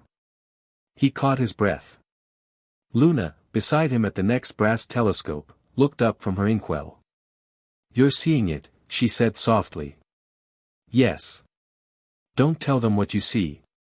They won't know what to do with it." "I won't. My mother used to see them," Luna said, very quiet, only for Harry. "She said they sang. I thought she was making things up. Until she wasn't." "I'm sorry," Harry said. "I'm not," Luna said. "She didn't leave. She just stopped being where I could find her easily." Harry did not know what to say to that, so he put his hand, briefly, on her wrist, and she did not pull away, and the panel offered him, as though it had been waiting to, new ally, emergent L. Lovegood. Role, seer adjacent. Note, her mother was an observer. Her death was not the castle's fault. Optional quest, listen to her when she says strange things. She is usually right. I already do, Harry thought. When Professor Sinistra asked the class to identify 3 constellations, Harry identified Cassiopeia, Cygnus, and, carefully, pointed at a faint shimmer to the northeast and said, "Draco," in a voice 2 Ravenclaws repeated with approval, because he had pointed, he realized, at the correct constellation and not at the boy. Draco Malfoy, 2 telescopes away, did not laugh, but when his eyes met Harry's across the dark tower, he raised one brow, and Harry, feeling almost tender, raised one back. Wednesday morning, History of Magic. Professor Binns drifted through the wall in his little ghost of a robe and began, in a voice like old parchment, to lecture the class about goblin rebellions. Harry sat at the back with Hermione. Hermione took notes. Ron slept. Dean doodled a Quidditch broom. Seamus's head rolled gently forward and stopped, halfway, by sheer force of personality. The panel lit. Professor Binns, spirit, routine loop. Alignment, neutral, dead, habitual. Flag, never notices students. Routine can be interrupted by admin nudge, low cost. Harry considered. He was tired of being fair to Binns. He was tired, on Binns's behalf, of Binns being ignored. He nudged. The nudge was very small. It was a little push, of the sort one might give a door that was ajar. Binns, floating at the blackboard, coughed. He looked up. He saw the classroom. 12 slumping faces. One sharp, upright Hermione. One boy in the back with glasses and the look of a child who had suddenly decided to be listened to. "Excuse me," Professor Binns said. He sounded surprised at the sound of his own voice. "Mr. Potter, is it?" "Yes, sir." "You are, paying attention." "I am, sir." "Oh." Binns looked down at his notes, in the ghostly slip of parchment he carried, as though he had not looked at them in a long time. "I have," Binns said carefully, "been lecturing about goblin rebellions to this class since, let me think, since Wednesday the 11th of October, 1958. A period of 30-some years, I believe." "A while, sir." "A while. It may be that I have, over this period, lost a certain, attentional rapport, with my students." Hermione's mouth opened and closed. Ron, waking at the sound of a ghost speaking like a person, sat up. "I thought," Binns said, "I might speak today about Goblin Rebellion of 1612, which was initiated by a man named Urg the Unclean. He paused. Who, I should note, was not in fact unclean. He bathed, by the standards of his day, frequently. His title was a Latin pun made by a human clerk. The goblins, then as now, found it offensive. Ron sat up further. Also, Binns said, he had a pet that, according to a reliable goblin account, he called Biscuit. Hermione wrote Biscuit down in her observer log in block capitals, and underlined it. Ron said, out loud, no, in delight. Binns, visibly encouraged, told the story of the Goblin Rebellion of 1612 with the kind of bitter old humor ghosts could have when they bothered to remember they had once been alive. He told it the way his living self had likely told it, once, to a classroom in which every face had been alert. He did not, Harry noticed, teach the way the textbook said he did. When the bell rang, Binns paused. He looked at Harry. He bowed his head, the tiniest of bows. Thank you, Mr. Potter. Thank you, sir, Harry said. Hermione, as they left, touched his elbow. What did you do? Woke him up, Harry said. Will it stick? I don't know. Write it down, Hermione said. If it doesn't stick, nudge him again Thursday. If it does, we've given Binns back to 50 students a year, Harry. 50 students a year for, God, since 1958. That's thousands of students. Yes, Harry said, and he heard, in his own voice, something he did not usually hear, the small honest pleasure of having made a life slightly better not for himself. The panel dinged, very softly. Admin patch, Professor Binns, partial restoration. Efficacy uncertain, will seek reinforcement. Worthwhile, user. Well done. Friday afternoon, Harry had his private tutorial with McGonagall. He had, in the flurry, half forgotten about it, and when he arrived at her office, not quite out of breath, she was pouring 2 cups of tea without a wand in sight. Milk, Mr. Potter? A little, Professor. She passed him the cup. She sat, and he sat. Behind her on the wall was a photograph Harry had not seen before, Lily Potter, 17, in a green summer dress, laughing at something off camera. Harry, startled, felt the panel move kindly aside so as not to interrupt the moment.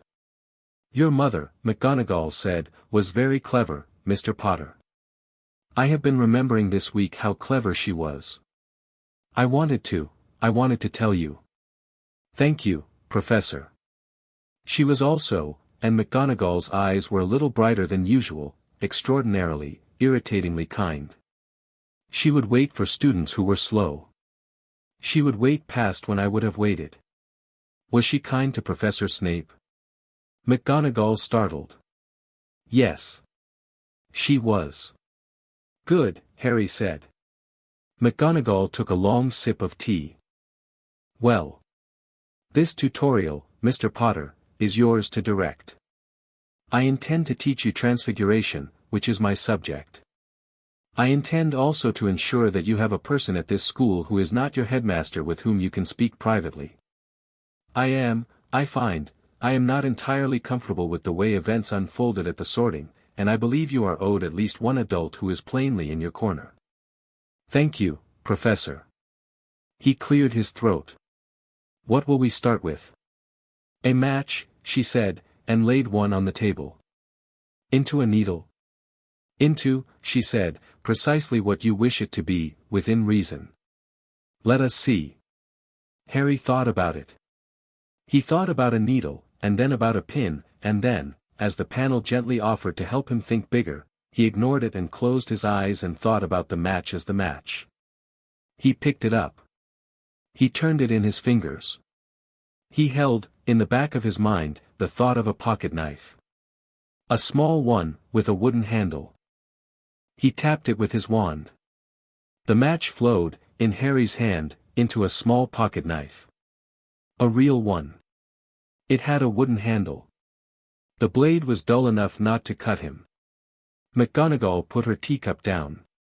Mr. Potter. Yes, Professor. That, she said carefully, was a third-year transfiguration. Sorry, Professor. Don't be sorry. I wanted a knife because my uncle used to. He stopped. He had not meant to start that sentence, and was relieved when the panel, without being asked, politely did not prompt him to finish it. Because a knife felt useful. Yes, McGonagall said, with the even tone of a woman who had heard the unfinished sentence. Yes. I can see that. She watched him for a long moment. I think, Mr. Potter, that in this tutorial I will be teaching you less than I had initially prepared, and learning from you slightly more than I expected. That is well. That is as it should be. Keep the knife. It was not made for anyone but you. Yes, Professor. She set her cup down. A second exercise, then. Do not tell me I cannot ask for one. You can ask for one, Professor. I want you to transfigure my inkpot into a glass of water. Without picking it up. Without using the wand. With your mind, only, as you did the match in the third-year exercise. I don't know that I try. He tried. He did not think about the inkpot. He thought about water. He thought about the taste of clean cold water out of the kitchen tap in Mrs. Figg's house on the one summer afternoon he had been allowed to stay there. He thought about what water did, how it filled. He did not force. He asked. The inkpot shuddered. The ink inside it climbed out of itself, sideways, a black beautiful ribbon, and landed neatly in her saucer. The pot, now empty, thinned and rounded and became, in a small crystal sigh, a tumbler of clear cool water. Oh, McGonagall said. It was the quietest, oh, Harry had ever heard. Was that all right, Professor? That was, she said carefully, an NEWT. Level transfiguration, Mr. Potter, performed without a wand at age 11 by a boy who has never read the textbook that teaches it. I have read the textbook. Which textbook? All of them in the Gryffindor common room, he said. I didn't want to go to the tower with a big group. I borrowed the books. Nobody asked. McGonagall's eyes did the thing eyes did when the person behind them decided to cry later, in private, rather than now, in public. We will, Mr. Potter, be having more than one tutorial a week, if you will permit me. I will, Professor. Drink the water. He drank. It was clean. It was cold. It tasted faintly of her kitchen, which delighted him. And, Potter, Professor. You are safe, she said, simply, in this castle. He held the knife in his palm. He said, quietly, I know. Good. On Saturday, Draco Malfoy caught Harry alone in an empty corridor and, without preamble, said, My father wrote to me. Harry stopped. Oh. He wants me to report on you. Draco's face did not look like the face that had walked between Crabbe and Goyle at dinner. It looked, for the first time, like a boy's. He wants to know what you're doing. What you're saying. Who you're sitting with. He, breathed, Malfoy. Draco breathed. He has, Draco said, a reason to be worried. I know he does. I'm not stupid, Potter. I know you're not. I don't want to do it. Then don't. But he is my father. I know. Look, that makes this harder. I'm not going to tell you what to do. I can tell you what I'd do. What would you do? Harry thought about it. He thought about his uncle. He thought about blood. He thought about the way sons inherited things they would rather not. I'd tell him what he already knows, he said. That you are at a school where things are weird at the moment. That I am not, as far as you can tell, a monster. That I am not, as far as you can tell, running a cult in the basement. That I sit with Weasleys sometimes and Patils sometimes and Lovegood sometimes. That I'm not, as far as you can tell, plotting against your father. Are you plotting against my father? No, Harry said. I'm not. I might annoy him. I won't plot against him. Promise me that. I promise you I will not move against your father without telling you first. If he moves against me, I reserve the right to defend myself. Draco considered. He had been raised by a man who had taught him to treat a promise as a contract. He had not been raised, quite, to be offered a contract. All right, he said slowly. Potter, I can't be friends. Yet. But I cannot be a problem. I'll take it. Why are you being like this? Harry laughed, which surprised them both. Because I'm 11, Malfoy. Because I'm tired. Because I'm managing a lot. Because my life got very complicated last Saturday and I cannot afford another enemy. Because we are going to be in classes together for 7 years. Because somewhere, in about 4 years, we are going to both be on the receiving end of a problem we will need each other for. Because I like your hair. Pick one. You like my hair. It's fine hair. Draco, to his own evident horror, snorted. All right, he said again. Truce, Potter. Truce, Malfoy. They walked out of the corridor in opposite directions, but they were still walking, not running, and the castle, Harry felt, took note. On Sunday, after Snape's file, Harry sat in his study with the door shut and reviewed what he had learnt. Hermione's observer log, copied onto his blackboard in her neat block capitals, filled one wall. His own map of corruptions filled another. On the third, he had started to list people. Allies, declared Hermione Granger. Neville Longbottom. Allies, Emergent Luna Lovegood. Fred and George Weasley. Allies, Conditional Severus Snape. Minerva McGonagall. Truce, Draco Malfoy. Watchers, Albus Dumbledore. Pomona Sprout. Threats, in Castle Quirrell/Voldemort, contained. Threats, outside Castle Lucius Malfoy, unknown others.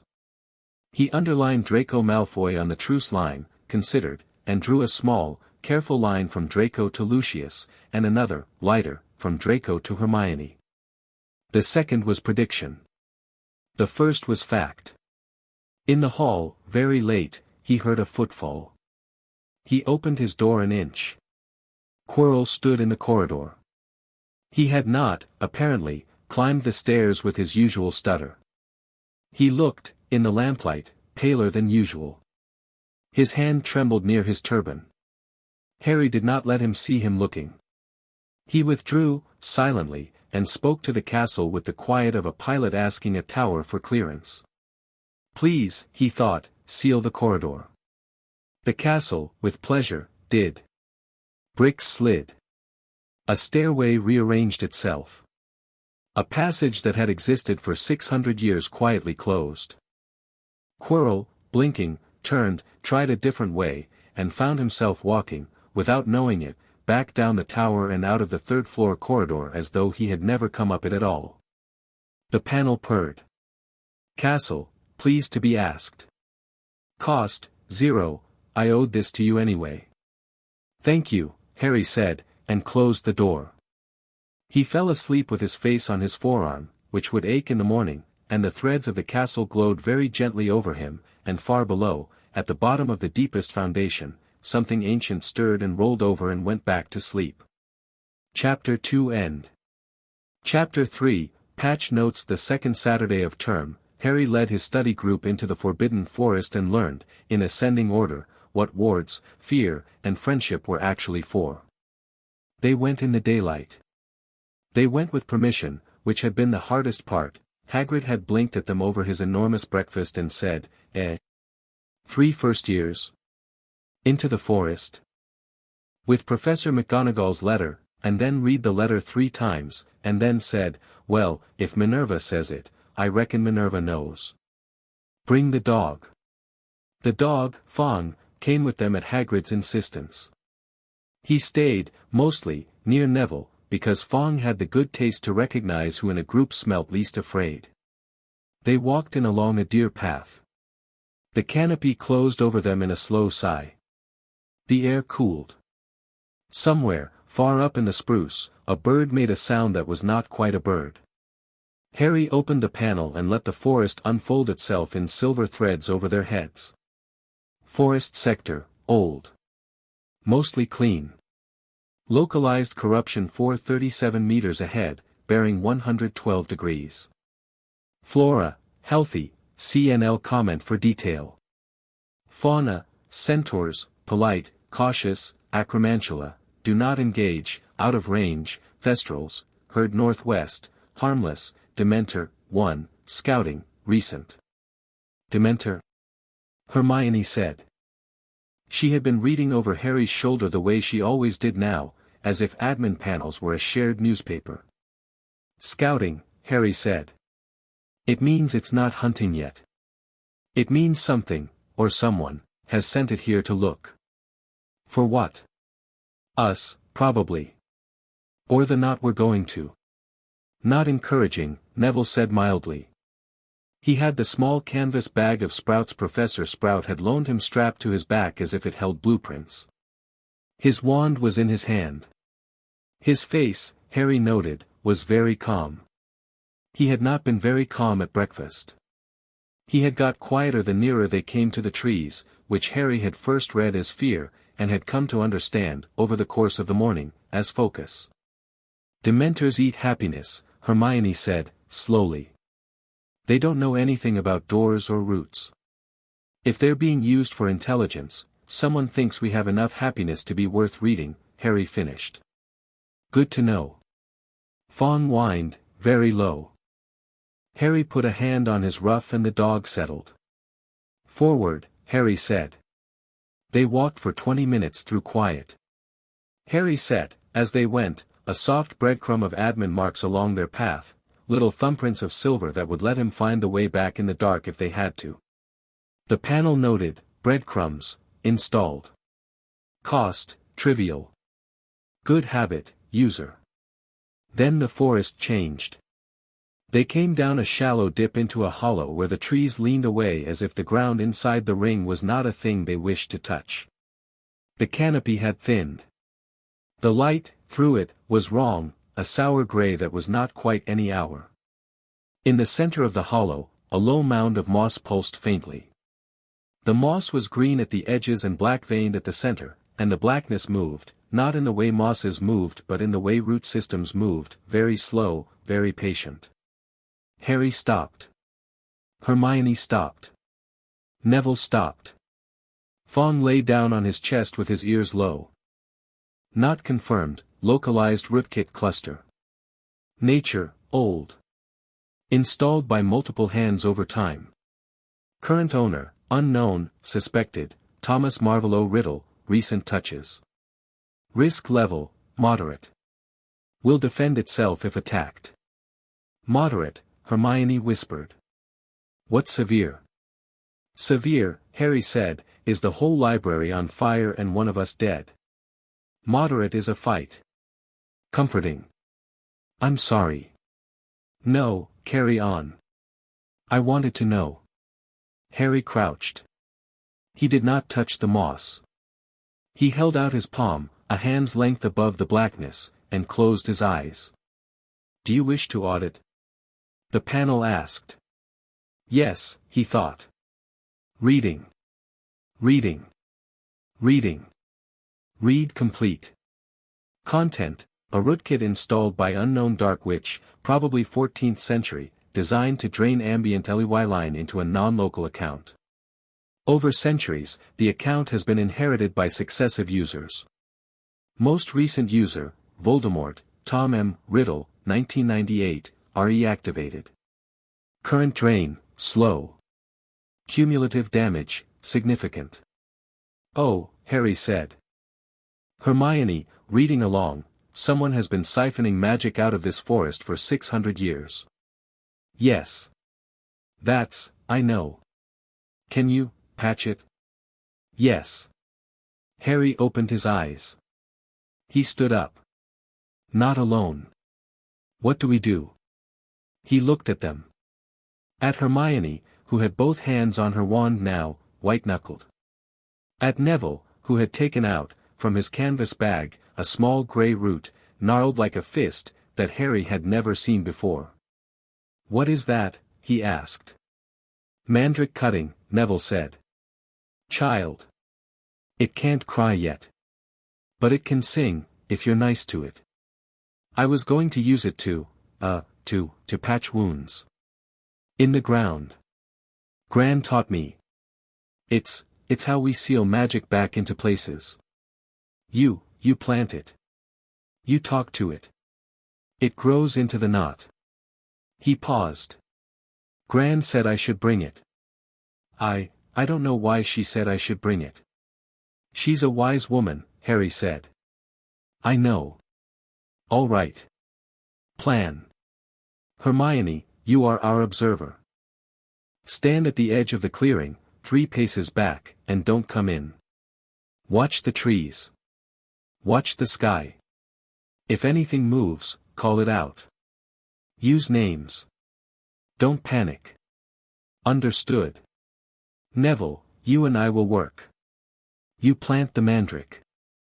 I'll try to lift the rootkit off the ground. When you've got the sapling in, I'll weave it into the pattern. The patch won't be perfect. But it will slow the bleed. It might also wake up the owner. Voldemort. Yes. He'll notice, Neville said. Yes. Good. Neville said it the way a boy who had been practicing saying a word out loud for the first time said it. I'd like him to notice me, too. I think. Hermione's jaw tightened. Harry understood. Alice Longbottom, Frank Longbottom. Neville had a reason. Harry did not mention it, because mentioning it would be Hermione's sort of kindness later, not his now. All right, Harry said. Let's work. Neville knelt. He placed the mandrake cutting at the exact center of the moss. The black veins around it writhed once and recoiled. Mandrakes, whatever they grew up to be, were older than rootkits. The cutting sang a thin, almost inaudible note. Neville whispered to it. Harry could not hear the words. He did not need to.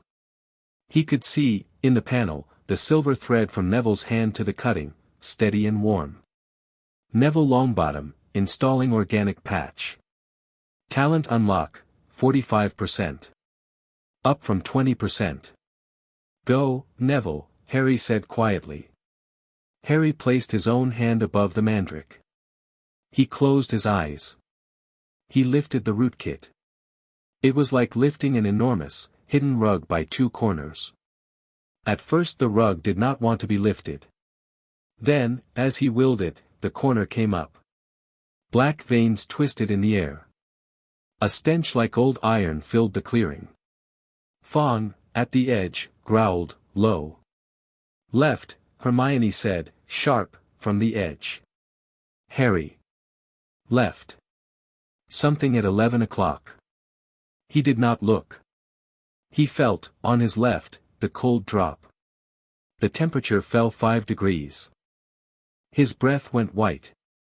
Dementor, the panel said. Already told you. I remember, Harry thought, tightly. Busy. Hermione said, in the calmest voice he had ever heard her use, I'll handle it. She did not move. She lifted her wand. She said, in a voice that cracked on the second syllable but that did not stop, expecto, patronum. Nothing happened. Harry, it's not working, try a memory. I am trying, not happy. A stubborn one. One that you won. You refuse to let something be taken. Use that. Silence, a beat. Then, her voice, again, different, expecto patronum.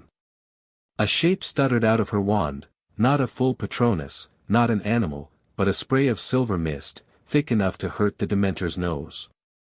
The cold retreated. The shape kept the edge of the clearing the way a garden hose kept cats off a lawn. Hold it, Harry said. Don't look at me. I'm holding it. He lifted further. The rug came up. The rootkit came with it, black-veined and heavy and furious. Under it, underneath the layer of corruption, the ley line lay exposed, a warm gold thread that had been pinched almost to a wire. Neville, now.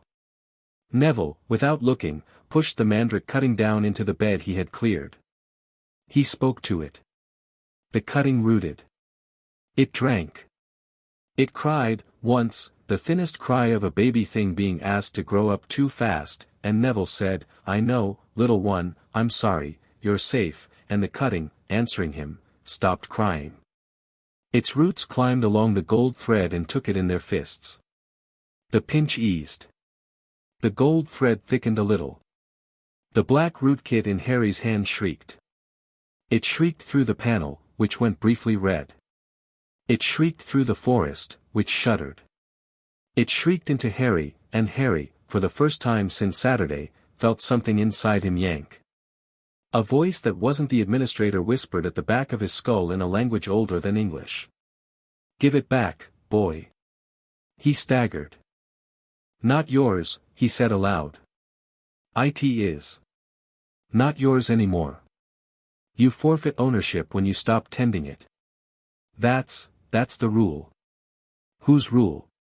"Mine," Harry said. "Today." He wrenched. The rootkit, unwilling, tore along its old seams. The part that was oldest, the 14th century bones of it, went brittle and cracked and fell away like broken china. The part that was newest, Voldemort's touch, fresh, sharp, desperate, fought him harder. It tried to climb his arm. It tried to find the door to his skull. It hit, not a door, but the firewall Harry had set the week before, and bounced. Firewall held. Rootkit denied skull access. Damage to user, nil. Harry pushed the remnant of the rootkit out through the top of the clearing, into the air, and said, very quiet, "Bin it." The panel, obediently, binned it. Rootkit quarantined. Safely burning. No recovery possible. The moss under the mandrake went green. The black veins faded. The hollow, suddenly, was a place where birds were willing to sing again. A blackbird, in the nearest pine, obliged. Hermione's Patronus mist dissolved. The Dementor, defeated, skulked away through the trees. Neville sat back on his heels. He put his dirty hand on his dirty knee. He looked up at Harry. His face was radiant and exhausted. "Gran," he said, "is going to be so pleased. She'd better be." Hermione, shaking, "Harry. Harry. Harry. I'm all right. Harry, I'm all right, Hermione." She came into the clearing. She hugged him, once, briefly, in the way the best of her hugged, short and tight and as though she were afraid he would evaporate. She pulled back. She looked at Neville. She hugged him too. "Right," she said, brisk, trying to be normal. "Report. What did we learn?" "We learned," Harry said, "that the rootkit hated being lifted." "We learned," Neville said, slow and proud, "that organic patches work on old knots." "We learned," Hermione said, "that I can produce a mist Patronus at age 12 with a stubborn memory." "We learned," Harry said, "that he can hear me." Silence. Then Hermione, "Good. He should." They walked out of the forest with Fong in front and the sun coming down through the broken canopy in new, warm bars. Harry did not look back at the mandrake sapling. The panel told him what was happening there without him having to look. The gold thread was filling. The forest sector was healing. The patch would hold. At the tree line, a centaur was waiting. He was tall, gray-flanked, with a dark chestnut mane. He was very still. He carried no bow. He did not bow, exactly, when they came up, but his head inclined a careful half-inch. "Harry Potter," he said. "Sir. Forenza. I speak for my herd on this one matter. Many years we have tried to loose that knot with arrows. The stars did not permit. I didn't use an arrow. I see that. I'm sorry if we trespassed on you did not trespass. Firenze's eyes, which were wide and equine, flicked briefly to Neville. The boy with the mandrake is welcome in our part of the forest whenever he wishes. The girl with the mist also. You, Potter, must be careful. Of what? Of yourself, Firenze said. A gift like yours is not all gift. The stars say you have been given keys. They do not say, yet, who gave them. I understand. I do not think you do, the centaur said quietly, with a small tilt of his head. I hope to see you again. Bring plants. I will. Firenze backed neatly into the trees. The trees closed behind him. Oh, I'm bringing plants every Saturday, Neville whispered, starry-eyed. I thought you would, Harry said. Back at the castle, Hagrid looked them over, counted Fong, found all the pieces present, and cried, very briefly, into a handkerchief the size of a tablecloth before deciding they had done him proud. He gave them tea, which was mostly tea leaves, and rock cakes, which were mostly rocks, and they ate because they loved him. In the Great Hall that evening, Harry did not go to dinner.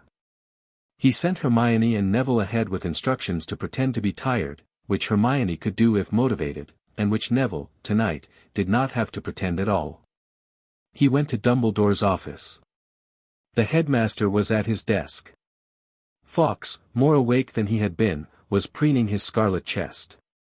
Above the phoenix, the panel said, warmly, Fawkes, please TOCU. Will sing on request.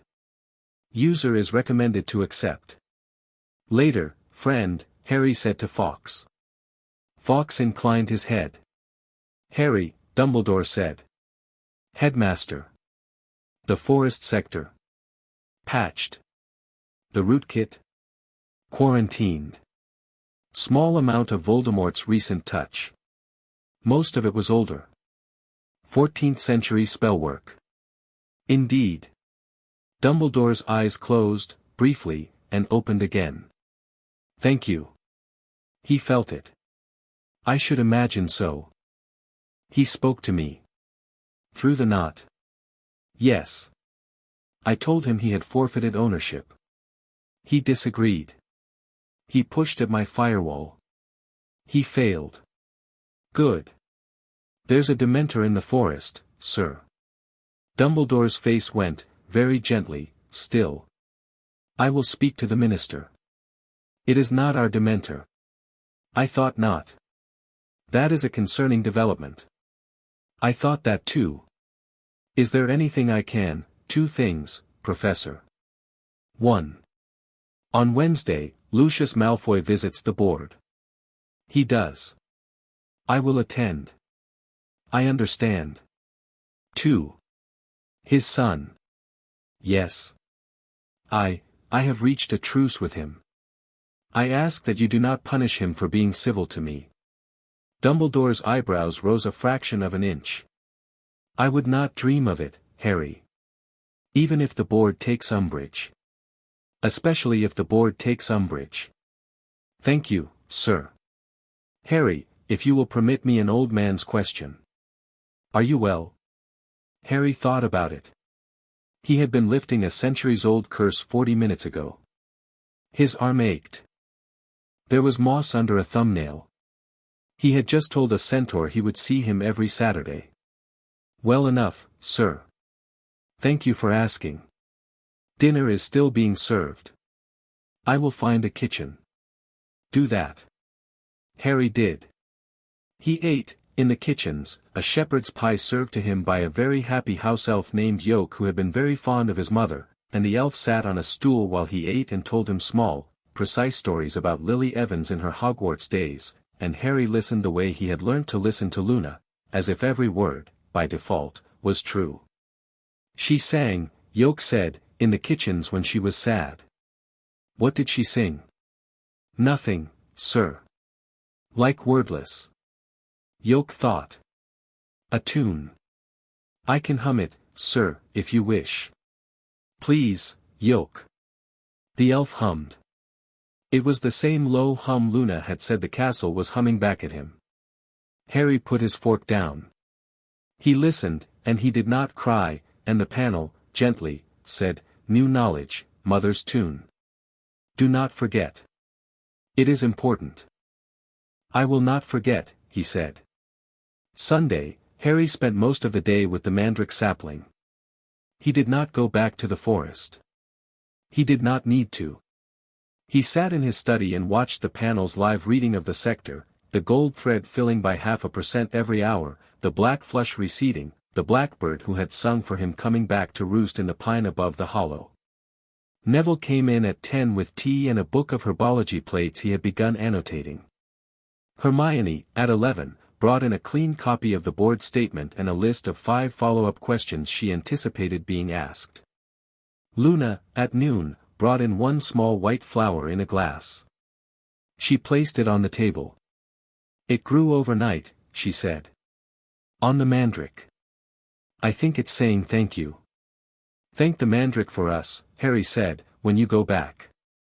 "I will." By dusk Harry had read, in his quiet way, 3 chapters of a book called On Naming What Should Not Be Named, and had stopped at a passage that was underlined in a faded hand. To name a thing, the passage said, is to stand between it and its darkness. To name it kindly is to stand closer. Admins, take care. You will be asked to name many things, some of them terrible. Do not forget to name, also, the things which are good. A system of only names for the broken is a broken system. He closed the book. He put it on the shelf, dust side in. He thought for a long time, and then he said, to the panel, "I'd like to name something good." "Name it, user." "Us," Harry said. "The study group. What we are." He thought. "Breakfast." The panel paused for a beat, as if considering whether to be amused. Designation accepted, the breakfast group. Classification, friendly. Status, growing. Harry laughed, alone, into the fire. On Monday, the news started to leak. It began, as usual, with the prophet. A small article, tucked under a Quidditch write-up, reported unusual activity in the Forbidden Forest over the weekend, and sources familiar with the matter suggested that unauthorized student expeditions had taken place. No names were named. No houses were named. The article implied that Madam Marchbanks, of the Board of Governors, would have questions. By Tuesday, a second article, slightly larger, mentioned Harry Potter by name, described him as the unsortable boy, and speculated that admin mode, which the journalist, Ms. Skeeter, had picked up from somewhere, was a colorful term for a disturbing new affectation. By Wednesday morning, 2 things had happened. The first was that Fred and George Weasley had tacked a cartoon to the Great Hall notice board depicting Miss Skeeter as a green beetle with a quill in its claw, which had caused MS. Skeeter, by Wednesday lunchtime, to be stung 3 times by charmed parchment clippings and to write, that afternoon, a third article in which she described Harry as a prodigy, possibly. The second was that Lucius Malfoy had arrived at Hogwarts. He had not, Harry noted, dressed down. His cloak was silver grey, tailored in a way that said that money had been involved, his cane was ebony, his hair was a sheet of steady white that caught the corridor light as he walked. 2 other members of the board, a man with a beard like a small brown goat and a woman with a necklace of bronze owls, walked beside him at a distance that indicated they had not quite decided yet whether to be with him or near him. McGonagall met them at the entrance. Dumbledore, who had made a small show of being late, met them halfway down the first corridor. Harry, who had been waiting on a window seat with a book for 30 minutes, rose and fell in beside McGonagall without being introduced. Lucius's eyes flicked down to him. The flick was quick. It was not unkind. It was the flick of a man measuring a yardstick he had not expected to find in the room. "Mr. Potter," Lucius said. "Mr. Malfoy. I did not know you would be present." Professor McGonagall thought it would be helpful, Harry said, neutrally. "I'm sure she did." McGonagall's smile was thin and sheathed. "Shall we, Lord Malfoy. We shall, Minerva. The meeting took place in the headmaster's office, which had been rearranged for the occasion, more chairs, a second low table, an extra pot of tea. Fawkes, at Dumbledore's quiet request, had gone for a flight. Harry, who was not a board member and was not, technically, entitled to be there, sat on a cushioned bench at Dumbledore's elbow. Lucius began, as Harry had expected, with politeness.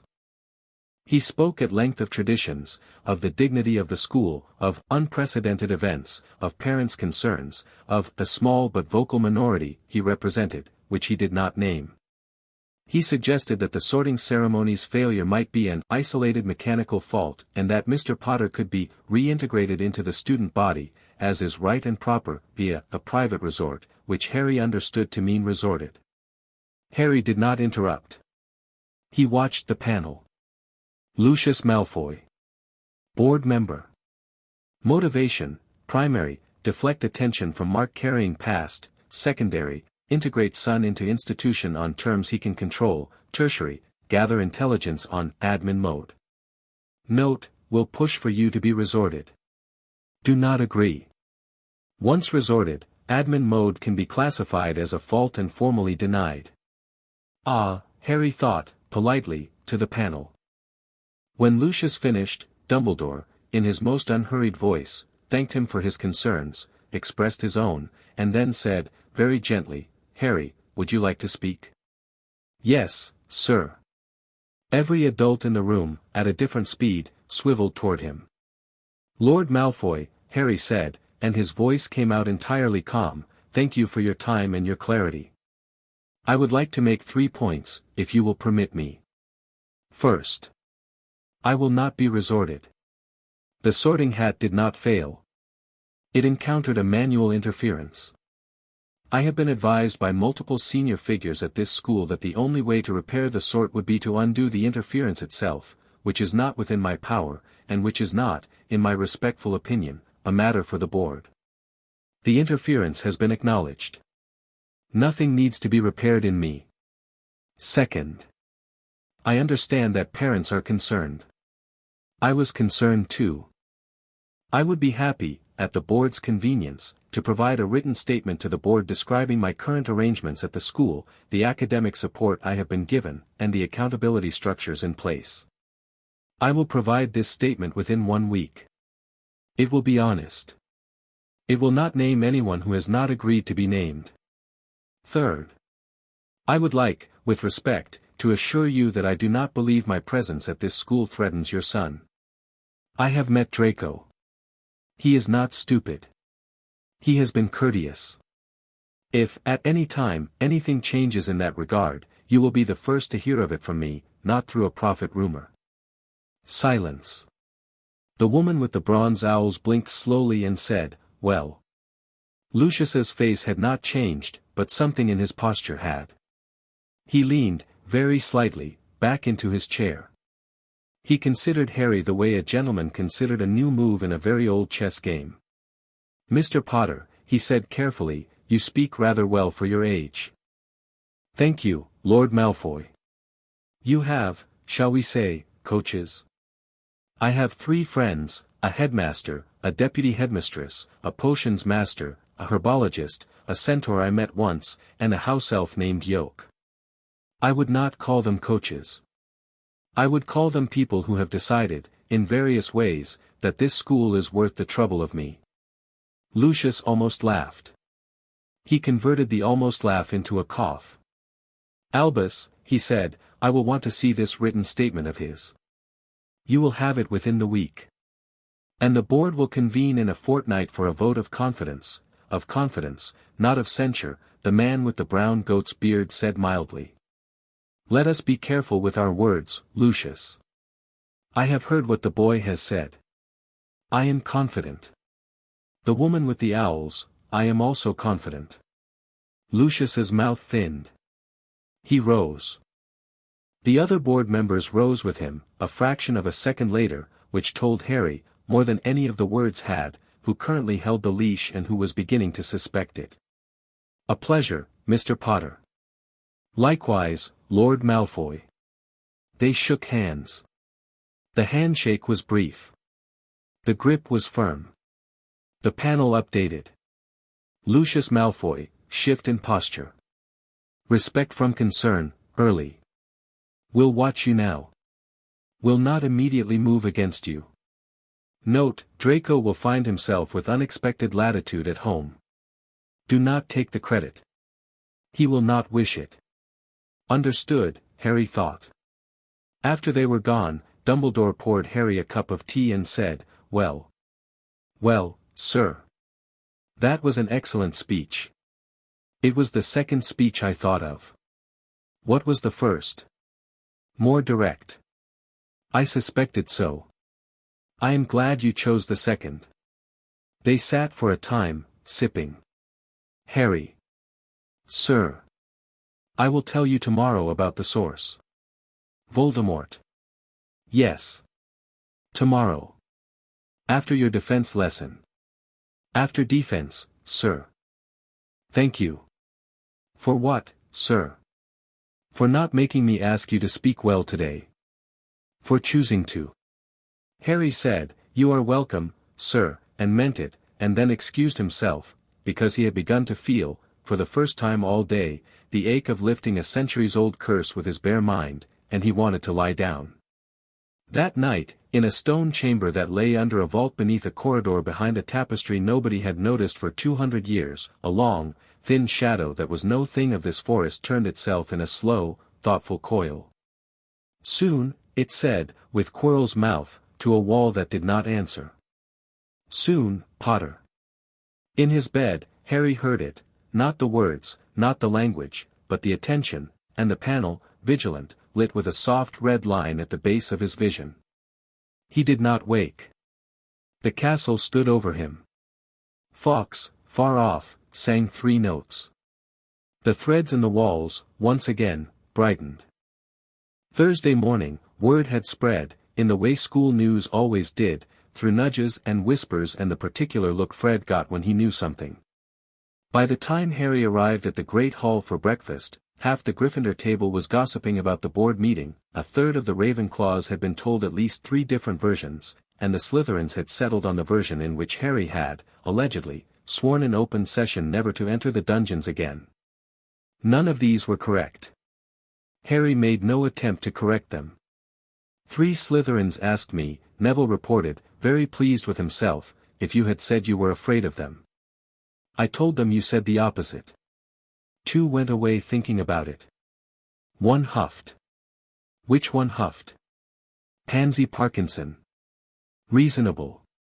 Hermione, in a low efficient voice, slid her observer log across the table. I have a draft of the written statement for the board. I've tried to keep it honest and small. You can edit. He read it. It was good. It was lean. It said what had to be said and nothing more. It said, at the end, I do not seek any privilege not enjoyed by any other student at this school, and if the board finds me in error at any point, I will hear the board out. He touched it with his quill and added 1 sentence, I am grateful to be here. He handed it back. That's the only edit. That's the only edit. Good. She put it in her bag. I'll copy it clean this evening. Later that morning, after Transfiguration, McGonagall caught Harry's eye and, with a single small nod, drew him out of the stream of students. She did not speak until they had walked all the way to the door of her office. Mr. Potter. Yes, Professor. The minister has written. Oh. He would like a meeting, Mr. Potter. With you. When? In 3 weeks, at a time of the headmaster's choosing. Where? Here. In the castle. He will come to us. Harry considered. Above McGonagall, the panel helpfully, Cornelius Fudge. Minister for Magic. Motivation, self-preservation, public relations. Note, he is not malicious. He is frightened of stories he cannot control.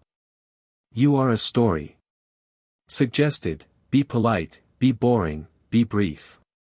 Let him leave feeling clever. I'll meet with him, Harry said. Thank you, Professor. We will prepare you.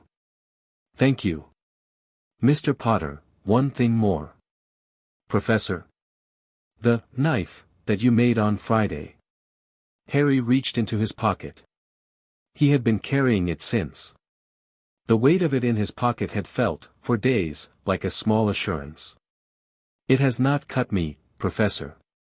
It will not. She hesitated, and then, in a voice that was not like her usual voice, added, Your mother made a similar one, in her 7th year.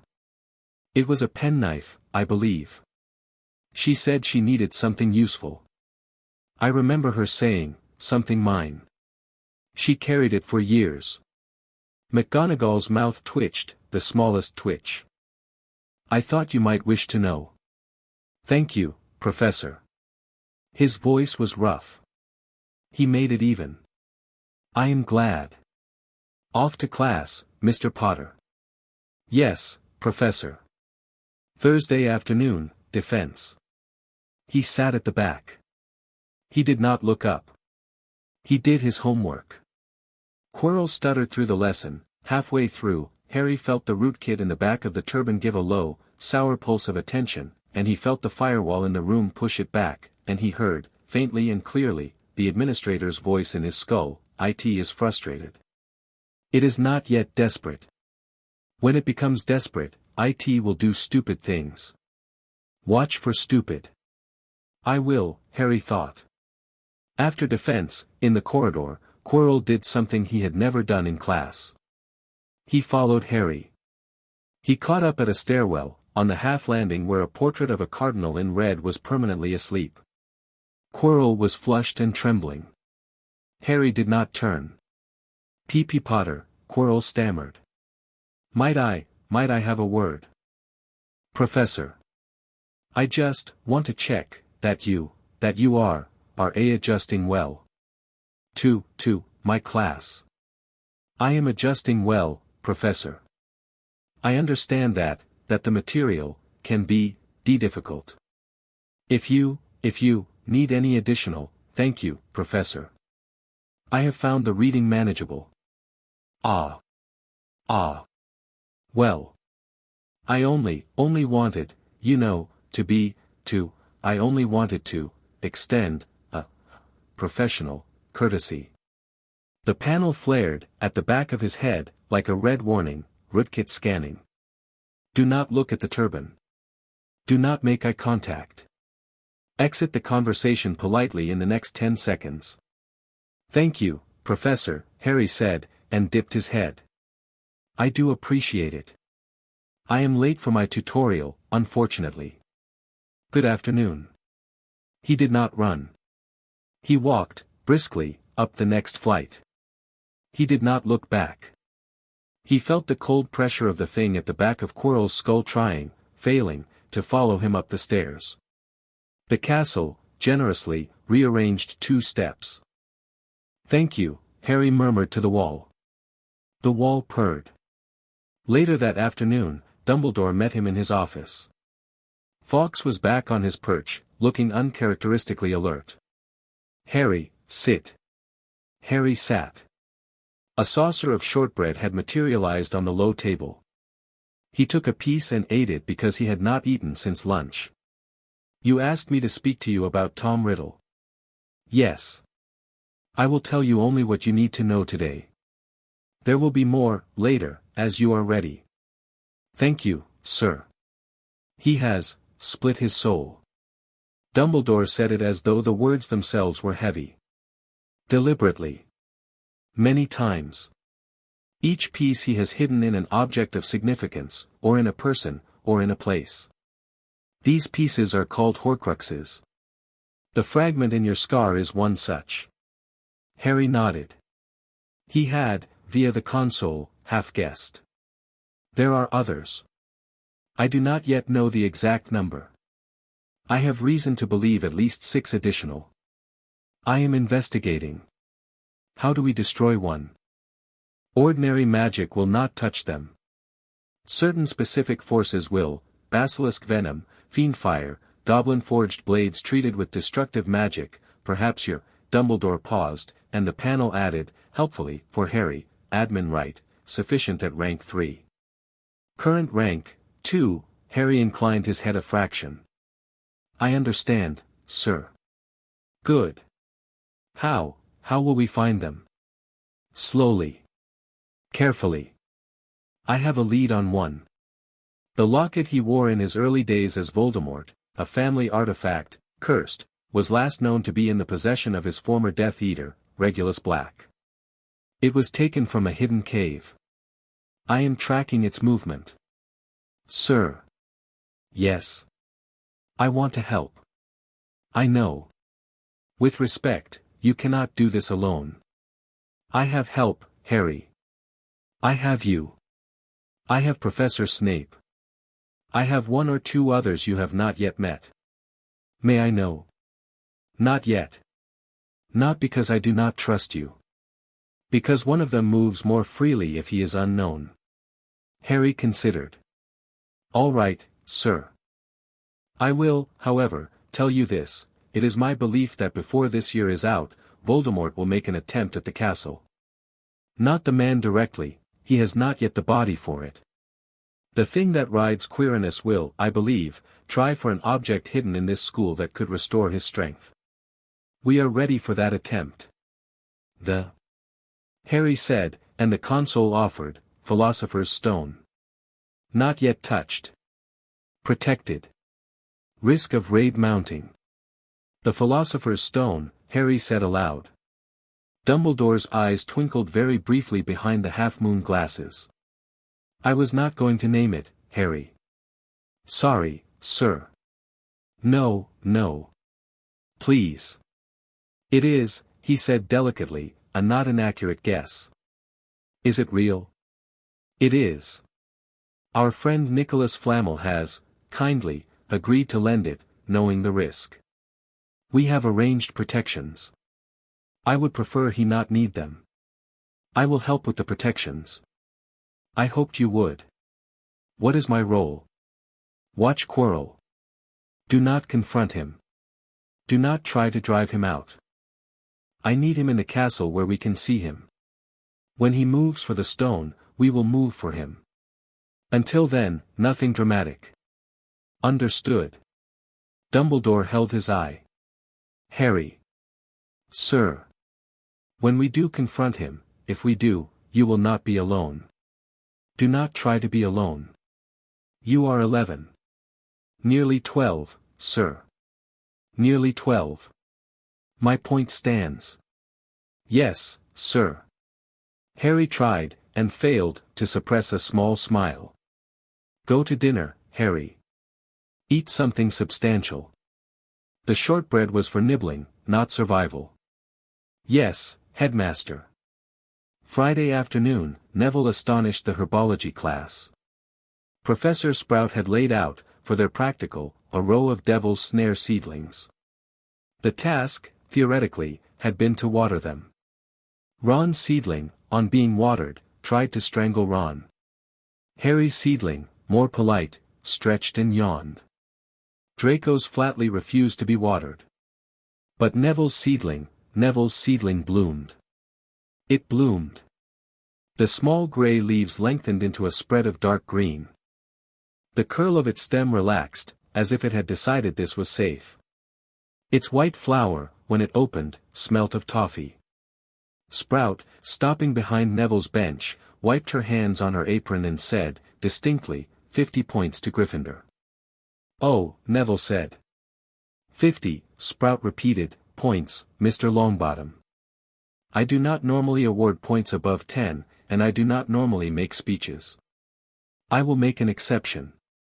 I have not seen Devil's Snare bloom in 27 years, and the last person to make it bloom was Pomona Sprout, aged 22, when she discovered that the plant liked being sung to.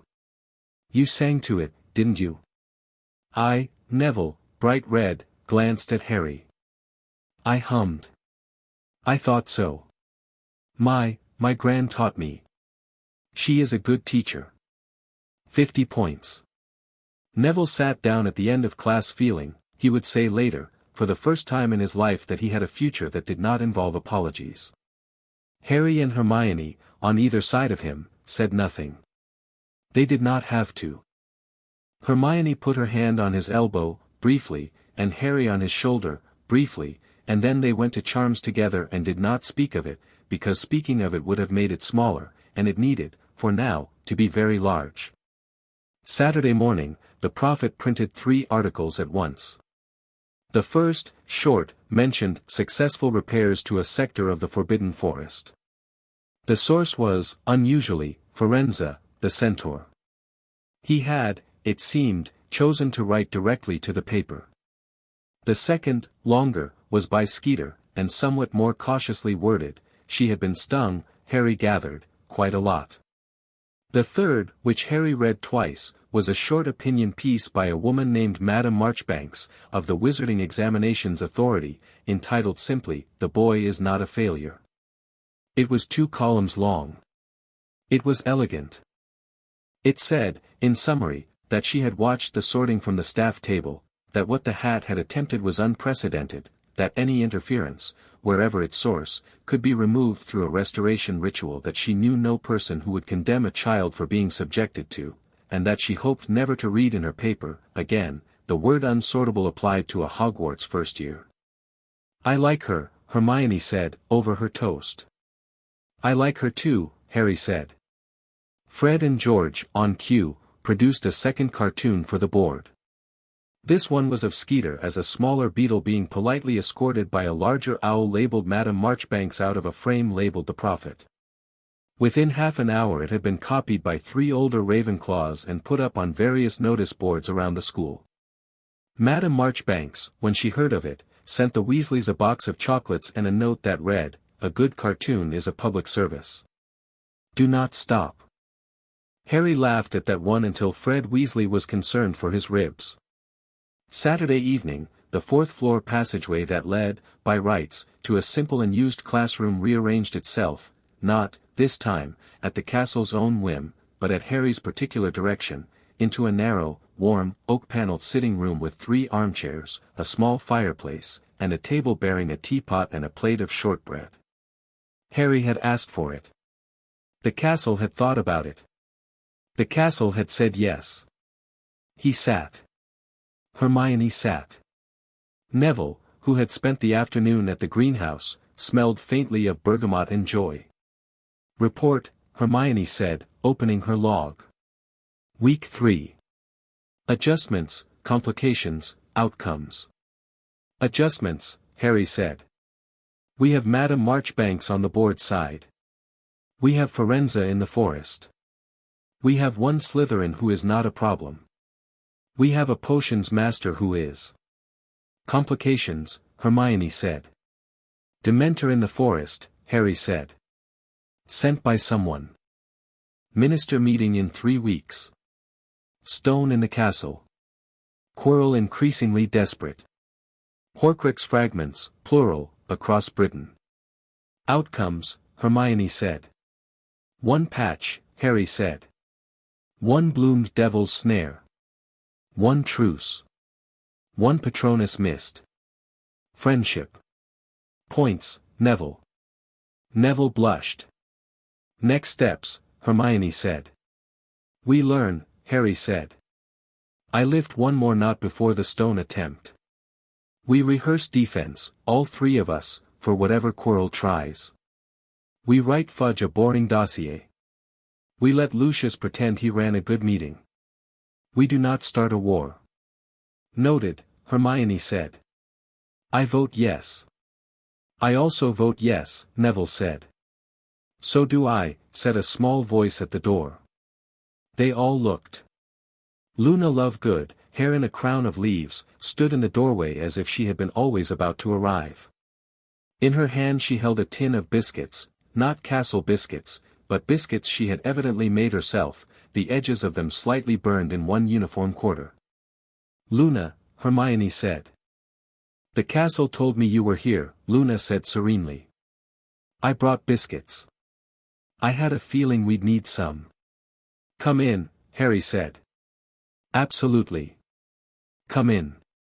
She came in. She sat. She passed the tin. The biscuits were, in fact, quite good. The small burn on their edges turned out to be deliberate. Observer log, Hermione said, writing. New ally, formal. L. Love good. Brings biscuits. Brings biscuits, Luna corrected gently, sometimes. Other times I bring tea. Noted, Hermione said. They sat for a while in the castle, in a room that had not existed an hour earlier, and talked about the week, and the next one, and the one after that, and the threads in the walls glowed a little more, and outside, over the mountains, a silver mist that was not quite cloud passed over Hogwarts, and the castle, very gently, sighed in approval. Chapter 3 End. Chapter 4, Root Access. Halloween came down over Scotland like a black velvet hood, and Harry Potter, who had always hated Halloween, spent the afternoon in the library teaching Hermione how to see ley lines. Hold out your hand, Harry said. Flat. Not your wand hand. The other. She held out her hand. Now think about, he said, the last time you were really angry. Not sad angry. Clean angry. Oh, Hermione said, I have many. Pick one. She closed her eyes. Her nostrils flared, which Harry had learnt to respect. All right. Now open your hand. Don't push. Don't pull. Just let it be a hand.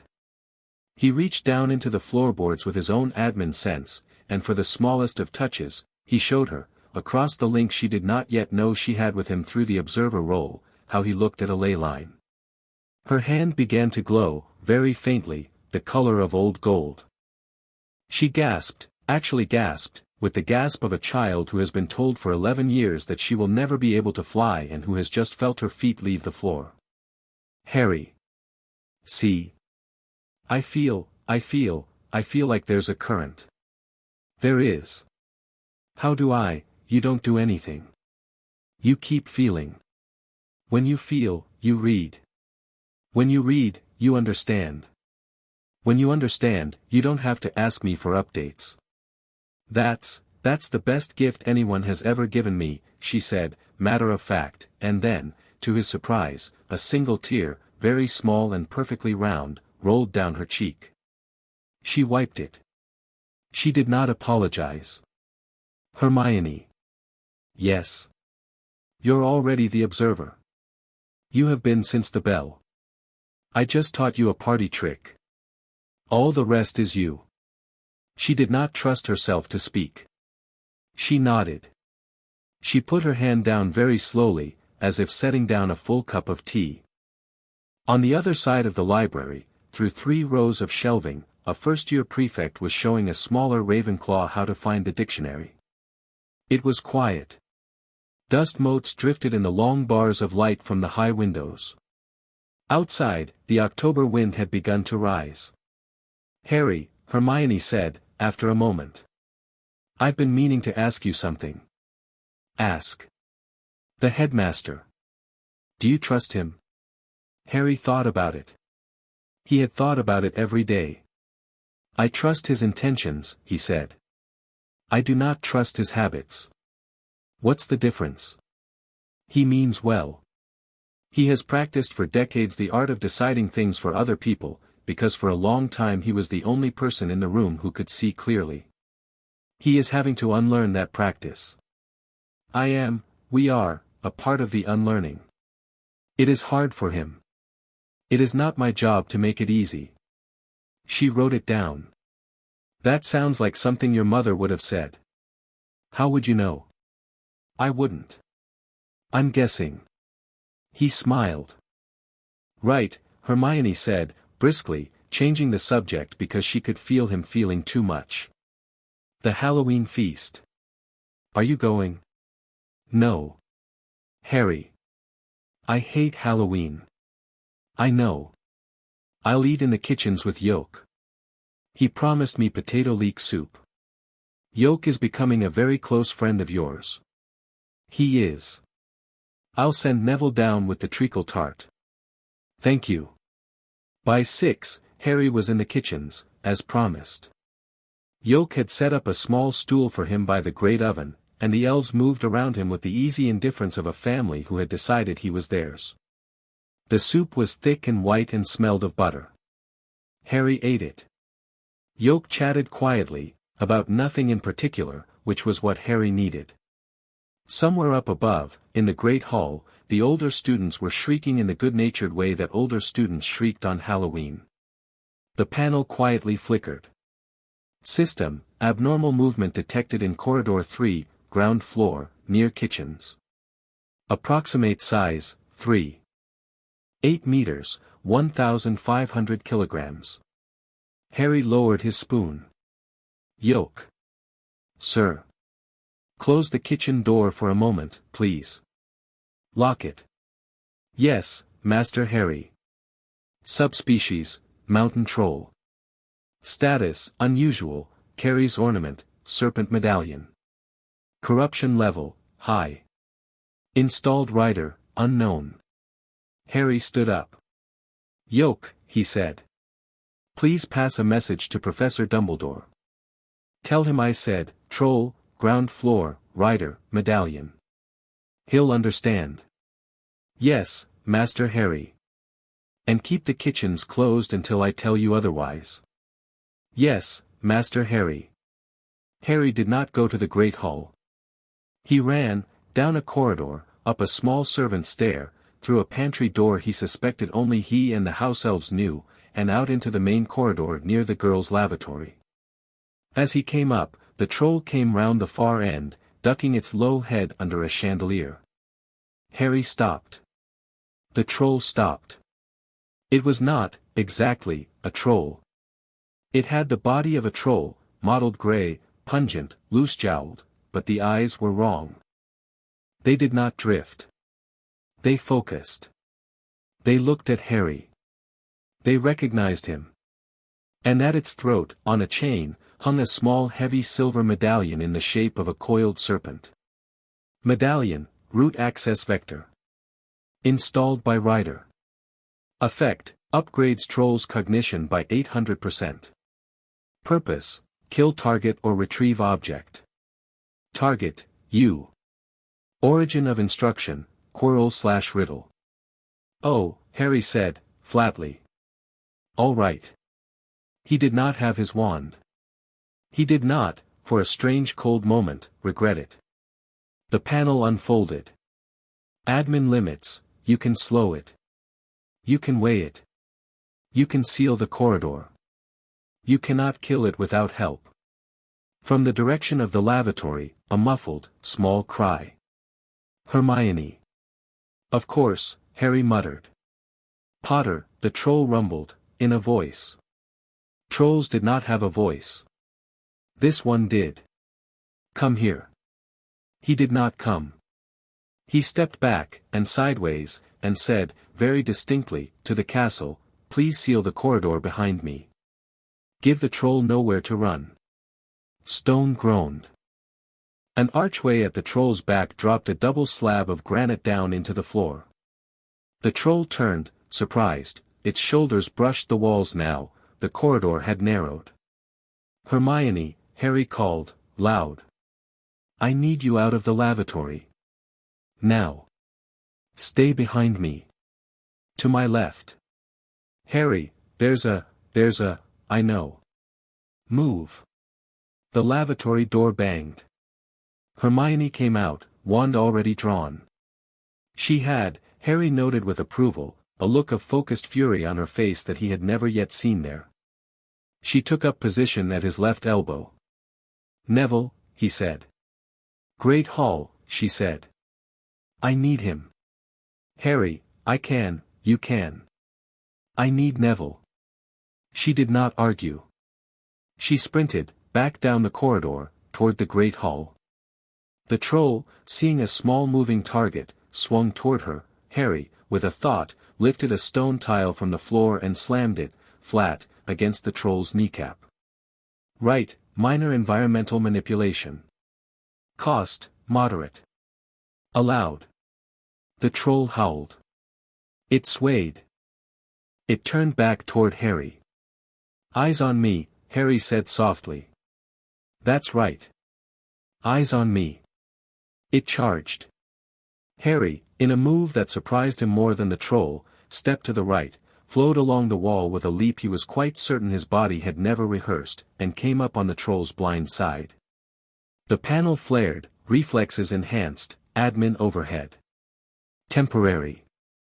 Cost, budgeted. The troll swung. Harry ducked. The club splintered a stone gargoyle's nose. The gargoyle, indignant, spat a bolt of blue water at the troll. Harry had not known gargoyles could do that and filed the information away. "Thank you," he said, to the gargoyle, which looked pleased. The troll swung again. Harry, with half a breath, reached up with admin sense and yanked the chandelier from the ceiling. It fell, not on the troll, that would have been a violation, but in front of it, blocking its next charge. The troll roared. The troll climbed onto the chandelier. The chandelier broke. "Potter," the troll bellowed, more coherent now, because the medallion was feeding it. "My master requests you. You will come." "Tell your master," Harry said, panting, "I am not available this evening." Footsteps. Neville appeared at the far end of the corridor, Hermione behind him, and in Neville's hand. Harry did not stop to ask why or where it had come from, a long green whip that was not quite a whip, a devil's snare vine. It was still growing. It had wrapped twice around Neville's forearm, as though it had agreed to help him. "Neville," Harry called, "the medallion. I see it. Rip it off." "I'm trying." Neville cracked the vine. It lashed out across the corridor with the liquid snap of a whip. It caught, miraculously, in exactly the right place, around the chain. Neville pulled. His whole small body went into the pull. The vine tightened. The chain strained. Harry, reading the panel, pulled with admin at the other end of the chain, not with force but with permission. He told the chain that it did not, legally, belong on the troll. Admin right, object ownership revoked. Allowed. The chain parted. The medallion flew. It hit the floor. It skidded. The troll, without it, sagged, 3 or 4 IQ points plummeting in a single second. Its eyes went dull. Its jaw went slack. It looked, for the first time, like a troll and not like a puppet. Hermione, from the other end, said clearly, "Wingardium Leviosa," and Neville, catching on, chorused it with her, and then Harry added his own admin push, politely, to double the lift, and the troll's giant club, which it had dropped when the medallion broke, rose, turned, and fell, neatly, on its own forehead. The troll went down like a wet sack. Silence. 3 first-years stood in a corridor full of rubble. "Oh," Hermione said. "Oh, Harry." "The medallion," Harry said, pointing. Neville bent, picked it up with his vine still wound about his arm, and held it, gingerly, by the edge. "Don't hold it," Harry said. "Put it in my pocket. You'll, my firewall will hold." Neville, trusting, dropped it into Harry's cloak pocket. Footsteps, running, a lot of them. Professors spilled into the corridor, McGonagall with her wand out, Dumbledore with his hands empty, Snape, by happy coincidence, already in a sprint. They stopped when they saw the troll. They stopped harder when they saw the 3 of them, panting, dust in their hair. "Mr. Potter," McGonagall said. "Professor." "You will," she said, in a voice that was not a voice, "explain." Harry opened his hand, palm out. In his palm, the panel flickered over a transcript it had helpfully recorded, a verbatim log of the troll's words, the medallion's readings, the moment it had recognized him. "The troll came for me, Professor," he said. "Someone installed a cognitive upgrade on it. Someone sent it at me specifically. It was going to kill me. Hermione got free of the lavatory before it found her. Neville pulled the medallion. I did the rest. Dumbledore, very gentle, the medallion, Harry." Harry reached into his pocket and handed it to the headmaster. Dumbledore took it by the chain, not by the object, and he looked at it for a long moment. Yes, he said, quietly. This is his work. Voldemort's, sir. His recent work. Yes. Snape, in the background, was already scanning the corridor with an instrument Harry had not seen before, something black and silver, like a strange compass. His mouth was a hard line. Diagnostic on the boy, Albus, Snape said quietly. Dumbledore nodded. Snape came to Harry's elbow and passed the little compass over him, once, twice, slowly. The compass, at his forehead, hummed. At his chest, it did not. At his right pocket, where the medallion had just been, it spat a blue spark. At his left hand, where he had just rewritten ownership, it flickered and went quiet. Firewall integrity? Snape said. Holding, Harry said. It's holding. Good. Do not sleep alone tonight. I don't sleep alone, sir. I sleep in the castle. Snape, for the first time since Harry had known him, almost smiled. Miss Granger. Mr. Longbottom. Come with me. You are to be examined. We're fine, sir, Hermione said. We're not hurt. You are to be examined, Snape repeated. I will buy you a small biscuit afterwards. Snape, Harry realized, had just made a joke. Hermione, too surprised to argue, followed. Neville, his vine now sheepishly retracting into Neville's cuff, followed after. The troll, meanwhile, was being efficiently levitated by McGonagall toward a side chamber. Harry and Dumbledore were briefly, suddenly, alone in a corridor full of dust. Sir, Harry said. Yes, Harry. This was not an opportunistic attack. No. This was the stupid thing we said he would do when he got desperate. It was. He has now lost a troll, a medallion, and the element of surprise. He has. He will try again more directly next time. He will. Sir. Yes, Harry. We should go to the headmaster's office. Privately. There is something I want to confirm with you. Dumbledore's eyes twinkled, faintly, despite the circumstances. Yes, Harry. I imagine there is. In the headmaster's office, Fawkes sang one long, low note that did something to Harry's lungs which made him, for a moment, want to sit down and not get up. He sat. He did not get up. He accepted, in sequence, a glass of water, a ginger biscuit, and Dumbledore's small concerned gaze. He waited until he could speak. Sir, Harry said. I want to confirm that the headmaster who interfered with my sorting was, in fact, also the headmaster who has been preparing me, via contrived events, to make specific choices. Dumbledore did not answer quickly. Yes, he said at last. All right. Harry pulled up the panel. He did not hide it this time. He spun it once, in his palm, like a coin. I want to be explicit about what I know, because you deserve it. I know that you and the Sorting Hat conspired to pause my sort. I know that the pause triggered admin access.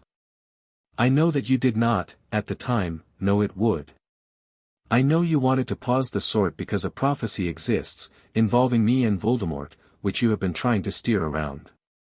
I know that I was delivered to my aunt's house at your arrangement. I know that my time there was, by any reasonable measure, awful. I know that you visited, once, and saw, and chose not to move me because you believed the ward on me required me to live with blood relatives.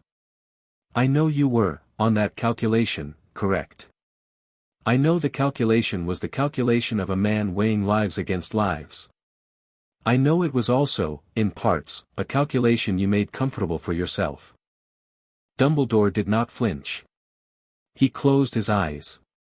He opened them. He said quietly, Yes, Harry. All of this is correct. I want you to hear me say this next part, sir, and not interrupt me. Not because I am angry, although I am a little. Because I do not want to have to say it twice. Yes. I forgive you what I can forgive, for now, of what was yours to decide. I am not in a position to forgive the ward decision, because I was not, as a baby, asked, and I am not now, as a boy, sure whether you were right or wrong. I suspect you were both. I will not punish you for it. I will not trust you with another decision about me without my consent. That is the bargain I am offering you, sir. I will be your ally. I will be your student. I will not be your piece. I accept. Say it. I will not move you as a piece again, Harry. If I would, I will ask you. If you say no, I will find another way, or I will tell you why I cannot and take your answer with me to do with as I can. Thank you, sir. They sat. Fawkes sang one more note, because phoenixes are better than people at knowing when a room has finished being tense. There is one thing more, Dumbledore said. Sir. The prophecy. You are entitled to hear it. I will recite it to you, if you wish. Harry thought about it. Not tonight, sir, he said. Tomorrow. I am tired. I am not feeling like a man who wants a prophecy. Tomorrow. Thank you, sir. He rose. He almost left. He stopped, at the door. Sir. Yes, Harry. The medallion. What about it? Don't destroy it tonight. Why not? It may tell us where it came from. I want Snape to look at it first. It has, I think, more than one owner's signature. I had thought so. Good night, Harry. Good night, headmaster. In the corridor, outside the gargoyle, Hermione and Neville were waiting, wrapped in blankets somebody had produced for them, each holding a biscuit. Luna was there too, biscuits in a tin, handing them round. You all right? Neville said. Yes, Harry said. Are you? Yes. Hermione? Furious. Otherwise fine. Furious at whom? Voldemort. Ah. Good. Furious is correct. Luna, Harry, Gran says not to be alone tonight. Neville's Gran or your Gran? My Gran. She's listening. She does that sometimes. Thank your Gran for me. And Neville's Gran. We will. They walked together through corridors that quietly rearranged to let them pass, past portraits that looked up and did not call out, past a window where the moon was coming up over the forest. In Harry's pocket, where the medallion had been briefly, his hand lay quietly on nothing.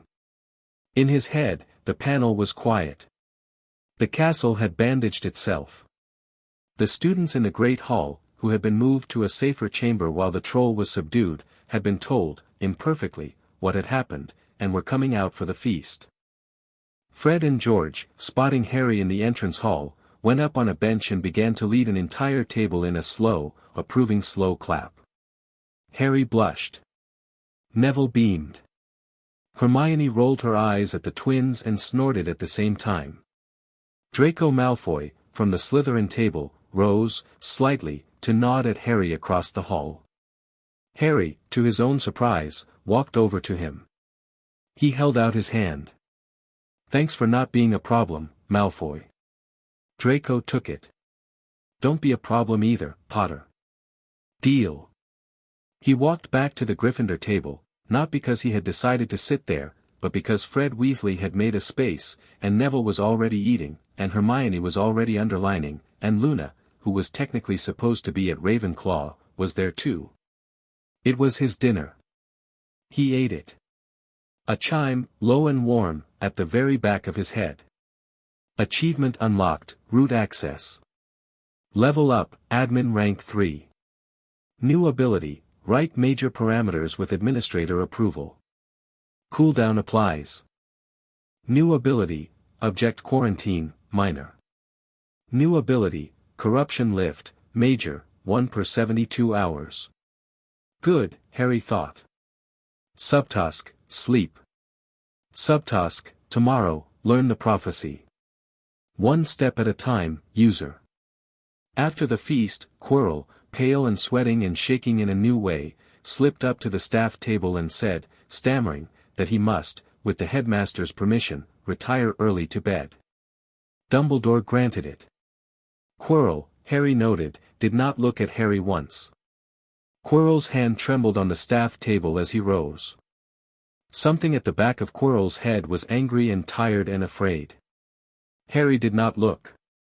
In his own bed, hours later, Harry lay on his back in the dark. He felt the castle around him like a very old coat. He heard, faintly, a voice he had not heard quite in this way before. Potter. It was not the administrator. It was the writer. I hear you, Harry thought, calm. You broke my toy. You sent it at children. You are no child, boy. I am a child. I am a child with an inconvenient role. You are an admin, as was I. You were not an admin, Harry said. You were a thief. An admin is invited. A thief climbs through a window. There is no difference, boy. There's all the difference. The voice went silent. Harry felt, beyond the silence, the impotent press of it, trying to find a crack and failing. The firewall, which he had upgraded at rank 3, felt like a good door in a good wall. The writer, after a long dull silence, withdrew. Harry slept, and at the foot of his bed Fawkes, who had flown up through 4 corridors without asking, crouched on the brass footboard and sang, very softly, until dawn. He woke at 6 to a knock at the door he had not expected. He reached for his wand on the night table, considered it, did not take it, and said, "Come in." McGonagall came in. She was not dressed for the day. She had her traveling cloak on over a night shift. Her hair was in a single grey braid over one shoulder. She had, Harry saw immediately, been crying, very briefly, somewhere else, and she did not want to be asked about it. Mr. Potter. Up. Professor. There has been a development. The minister would like an audience this morning. I have told him he will have one at 10. That is in 3 hours. The headmaster is drafting a careful letter. I thought you would wish to know first, to prepare. Thank you, Professor. How do you feel? Tired. Not hurt. Hot water is running in the prefect's bathroom, which I have quietly commandeered. Use it. Do not shave. I don't shave, Professor. I am aware, Mr. Potter. It was a joke. She softened. Eat something solid. Drink something warm. I will see you at 10. Yes, Professor. She hesitated at the door. Mr. Potter. Professor. Last night, you did well. Professor. Yes. I do not want to have to do it again. Nor I. She drew in a small, steadying breath. Nor any of us. We will, I hope, prevent a repeat. She left. Harry sat up in bed. The panel offered, morning status, rest, adequate, Phoenix assist. Protein, low. Bruising, shoulder, minor. Mental state, stable. New ally recognition, Fawkes. Fawkes, Phoenix. Role, bound by choice, Dumbledore. Secondary binding, forming, Potter. If you're sure, Harry said, quietly. I don't want to take you from him. The panel paused, politely. He would not mind. Phoenixes are not possessed. They choose. Then thank you, Harry said. He heard, through the closed window, a single distant answering note. The rest of Fawkes's dawn song had, sometime in the small hours, gone. The feathers on the brass footboard were gone too, only a single, bright, whole one lay there, and a pleased note in the panel said, simply, gift. Keep it. He kept it. At 10, in Dumbledore's office, the Minister for Magic arrived with 2 Aurors and a harried young man holding a file. Cornelius Fudge was shorter than Harry had expected, rounder, pinker. He had a dignity that was the dignity of a man who knew he had not earned his dignity and was determined to rent it very hard. He did not begin with hostility. He began with worry. "Potter," he said. "Mr. Potter." "Albus." "Minerva." Mr. Snape. "Thank you for coming on such short notice. My office has, you will understand, been fielding questions." "Minister," Dumbledore said. A troll, I am told." "Yes." "In the castle." "Yes." "And a medallion. With a dark signature." "Yes." "And the boy, Potter, was specifically targeted." "Yes." I must ask, Albus. I must. Are we safe?" Harry watched the panel. Fudge, low admin access, unaware. Observer-like capabilities under stress. Note, he does not lie. He manages truth. Difference important. "Minister," Harry said, politely, before Dumbledore could, "If I may." Fudge turned to him, surprised. "Yes. Please, Mr. Potter. We are safer here than we would be anywhere else." "That is not the same as perfectly safe. It is better than the alternative.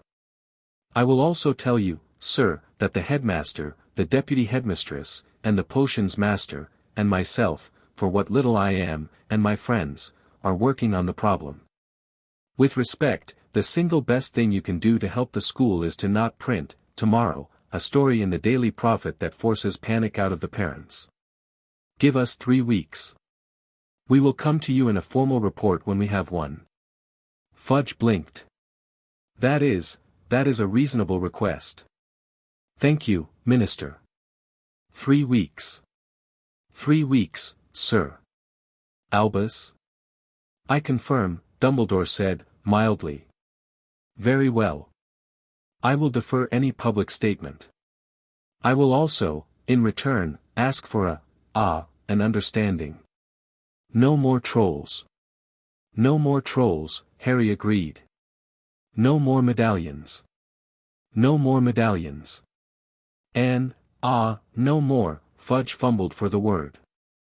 "Unsortables," Harry offered.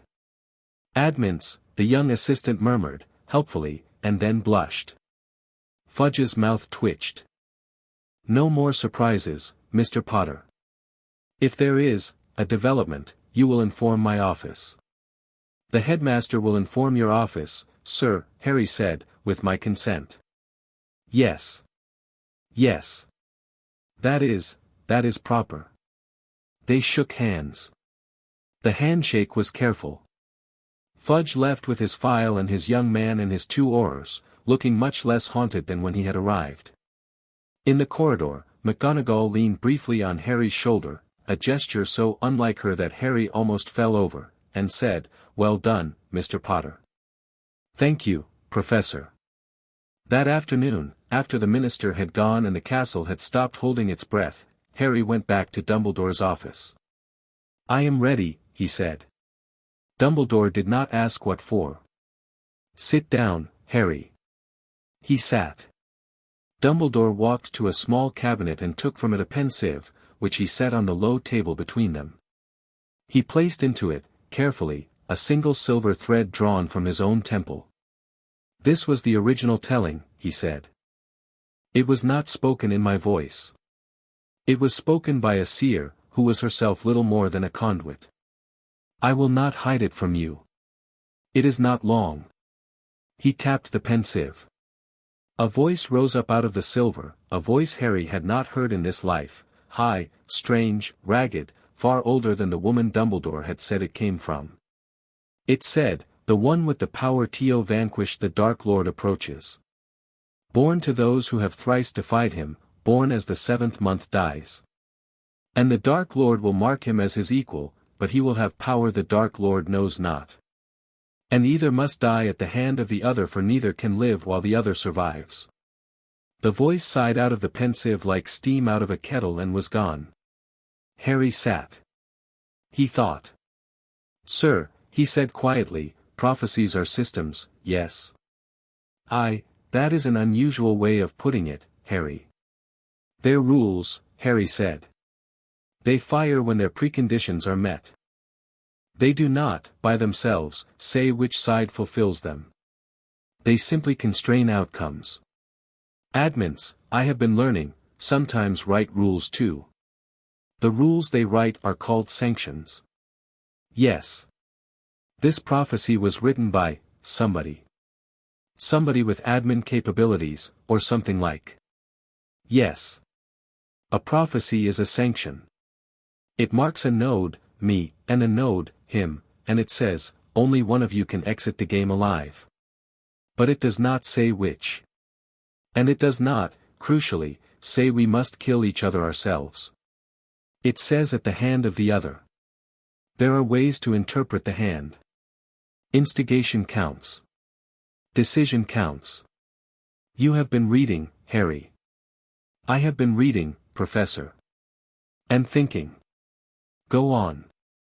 If he dies because of a decision I make but not by my wand, that counts. Almost certainly. If he dies because I revoke his access to the system, that counts. Yes, Harry. Then he can be unmade without me, Harry paused, without me becoming a murderer. Dumbledore's eyes softened. Harry, that is what I have been attempting to arrange. For years. I have been, slowly, planning to allow you to meet him at the appointed moment with many of the tools necessary. I have failed to prepare you for the moment ere you understood that the prophecy could be rewritten. I apologize. You are forgiven, sir. Harry stood. He went to the window. He looked out over the mountains. Sir. We are going to dismantle his Horcruxes. We are going to starve him. When he comes at last for me, not tonight, not tomorrow, but when, he will meet a wall. Not a boy. Yes. I would like to know the names of the other allies. Your godfather. Harry turned. My what? Sirius Black. I was told, what you were told is not what is true. He was not your parents' secret keeper. He was framed. He has been in Azkaban for 10 years. I have been, for 7, attempting, very quietly, to raise a reopened inquiry. It will, with the pressure we may now be able to apply, come to a head within the next 6 months. Harry, I had not told you because there was nothing you could do, and I did not want to put the weight of that waiting on you. I will tell you now because I have promised you never to decide for you again. Harry sat down, heavily, in the chair he had just stood up from. Sir. Yes. Tell me everything. Dumbledore told him.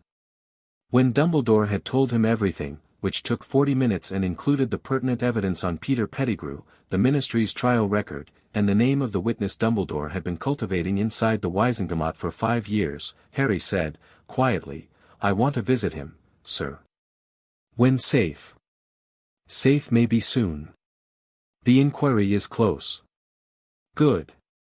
Harry exhaled, once, sharply. Good. Then he said, Sir. I have a list. Yes, Harry. We will patch Hogwarts. We will destroy the Horcruxes we can reach.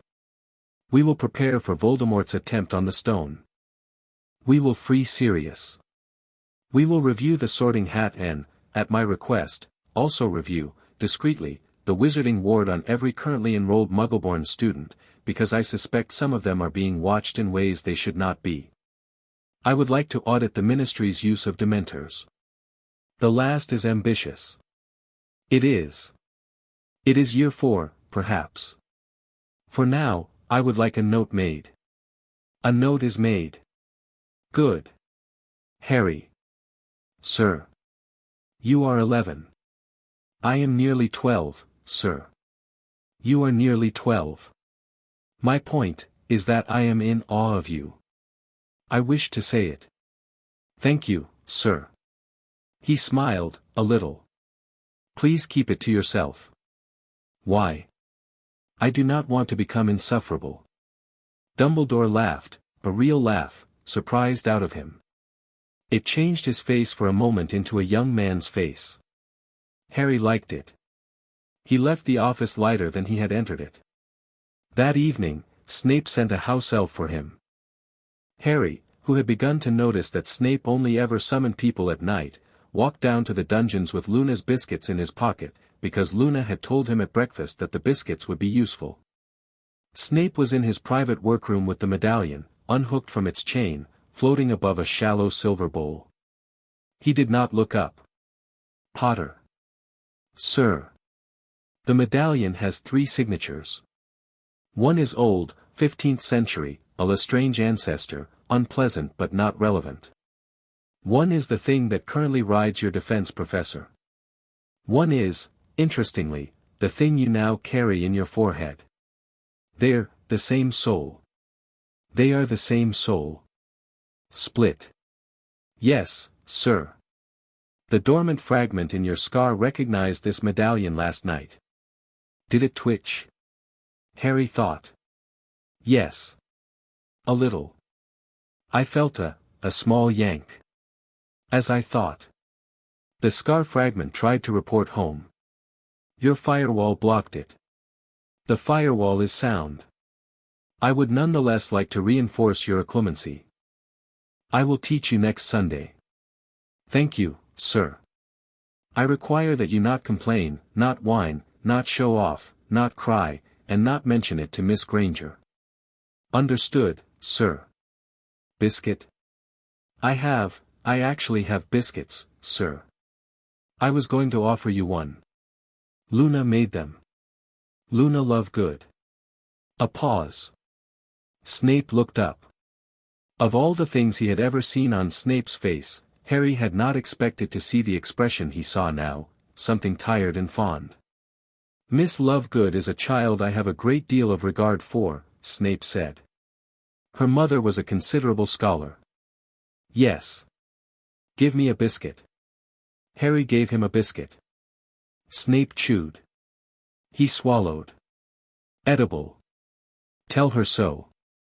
I will, sir. You may go. Harry went. At the door he paused. Sir. Yes. Thank you. For last night. For the diagnostic. Go, Potter. Yes, sir. On Friday, at flying lessons, Madame Hooch met the first-year Gryffindors and Slytherins on the lawn and barked them into a line with brooms beside them. Right hand over the broom, she called. Say up. A dozen brooms twitched. Harry's leapt. Draco's levitated politely. Ron's rolled around and smacked him on the shin. Neville's jumped, then sulked. Hermione's quivered. Mount up. Hover only. No one, flies. Neville, nervous, kicked off too early. His broom reared. He tipped sideways. He slipped. Harry did not think. He moved. He was on his own broom in a single motion, the panel, with pleasure, catching his reflex and amplifying the budget, and across the lawn in 2 seconds. He caught Neville about the waist 5 feet from the ground and steadied him. The broom, under both of them, steadied. Harry, now holding Neville, came down in a soft arc and landed neatly on the grass. Madame Hooch, who had been running across the grass with her whistle halfway to her mouth, stopped. She stared at Harry. She said, Mr. Potter. Madame Hooch. That was a Wronski feint. I don't know what that is, Madame Hooch. I saw him falling. You don't know what it is. No, Madame Hooch. Hooch looked at him for a long time. She looked at Neville. She looked at his broom. Mr. Potter, she said. Sit. Catch your breath. Madam, I will speak to Professor McGonagall. Longbottom, are you hurt? A little winded. Come here. She examined him quickly, efficiently. Neville, smiling, told her he was all right, and Hooch believed him. Harry, to one side, held the broom. Hermione, when she reached them, breathing hard, punched him, lightly, on the shoulder. Next time, she said, tell me. I didn't plan it. Next time plan it. I will. Draco, from the Slytherin side, said, loud enough to be heard, nice catch, Potter. A couple of his housemates turned their heads, surprised. Draco, Harry noticed, did not seem to care. Nice mount up, Malfoy, Harry called back. That afternoon, McGonagall came to Harry in the corridor. Mr. Potter. Professor. Mr. Wood, the captain of the Gryffindor Quidditch team, has been, by Madam Hooch, verbally informed of your Wronski feint in flying lessons, which he has been attempting, in a professional fashion, to downplay to me. He has suggested you trial for Seeker. I have, with his reluctance, invited you to decline. I decline, Professor. Thank you, Mr. Potter. I do not wish to give you, at this time, another thing to do with your evenings.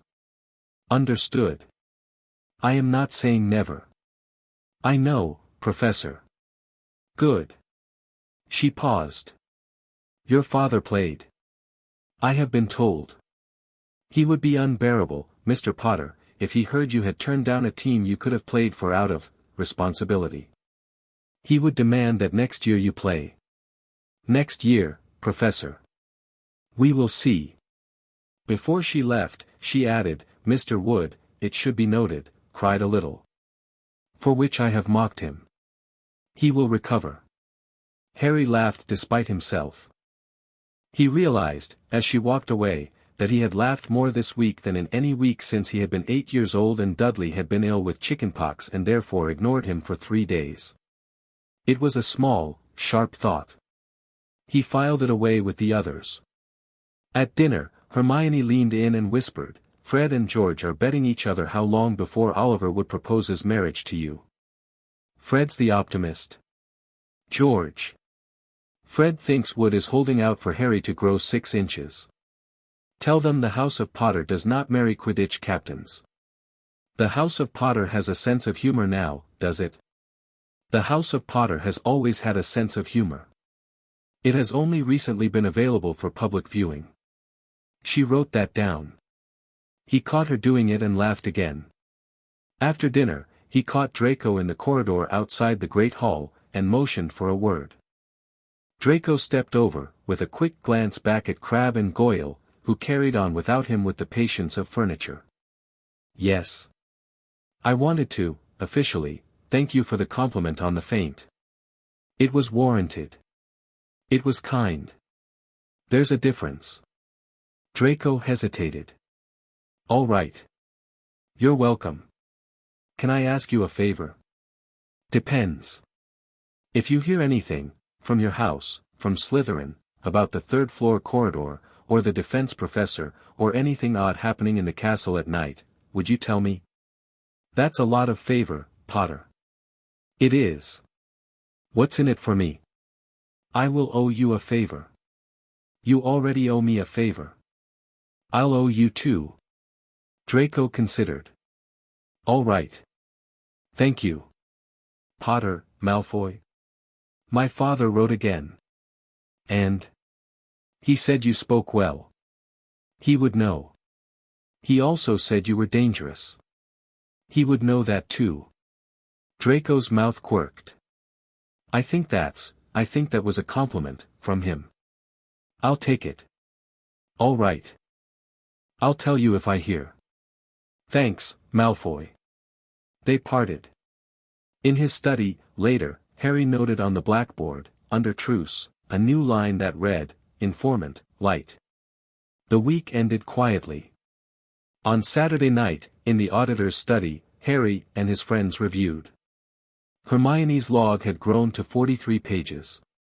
Neville's confidence had grown, Harry could see plainly, with a corresponding Arc Luna, now a permanent visitor, had begun drawing small silver illustrations at the bottom of Hermione's pages: a biscuit, a flower, a feather.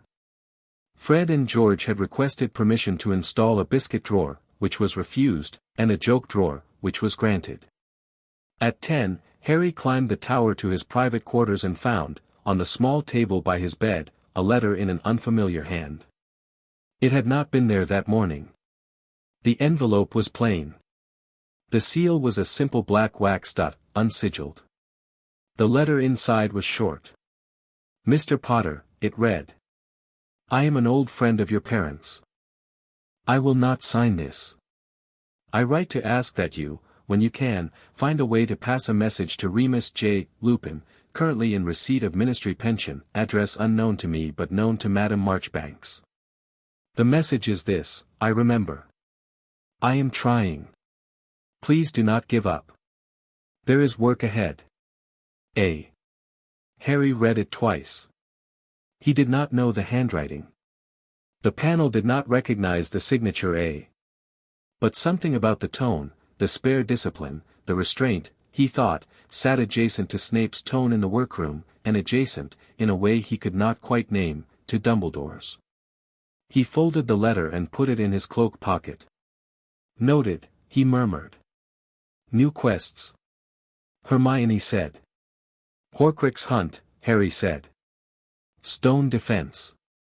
"Sirius Black." "Sirius," Hermione's voice went high. "Your godfather? He's alive?"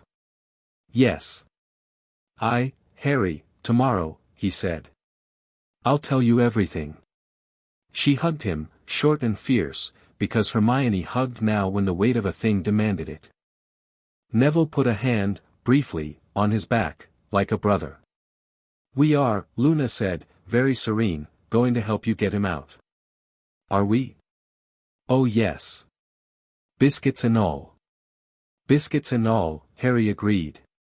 He went to bed that night with Fawkes on the footboard and the castle around him like a coat and the panel, finally, quiet. Somewhere far off, a tower bell rang 11. The writer spoke again, one last time, just as he was closing his eyes. "You will be an admin forever, Potter. I will be what I am. We will meet at the stone." "I know," Harry thought. "When we do, I will take your scar back. Try." The writer, perhaps surprised by the one-word reply, said nothing else. The firewall stood. Harry slept. Chapter 4 End. Chapter 5, Firewall. The second week of November, Harry Potter robbed Gringotts Wizarding Bank. He did not, technically, enter the premises himself. That was the point. Admins, he had learned in a long Sunday afternoon with Snape and a stack of books none of them were legally allowed to have, did not raid vaults. Admins dispatched simulacra, small, careful projections of will that could walk through wards but could not, by design, carry anything heavier than a small cursed object. Heavier than a small cursed object was, however, exactly what they needed to carry. "So one of us," Daphne Greengrass said, across the table in the auditor's study, "has to go with you." "Yes," Harry said. "And whoever goes with you goes as themselves." "Yes. Not as a simulacrum." "Correct. This is a spectacular idea, Potter, and you have 400 ways for it to kill one of us. 412, as of this morning. Daphne, please, if you don't want to do it, say."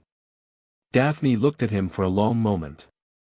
She had come into the study the previous Saturday at Draco Malfoy's, reluctant, pink-eared, recommendation.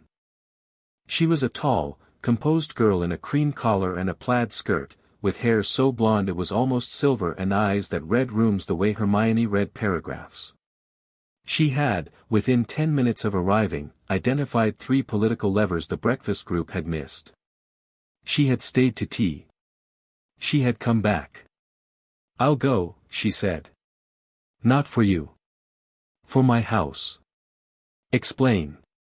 "Slytherin has been, since before we were born, a house the rest of the school blames for its least admirable pupils. I would like that to stop. I would like us to be known for doing one difficult, clever, decent thing. Hermione, across the table, wrote approvingly. And because, Daphne added, dryly, my sister is owed.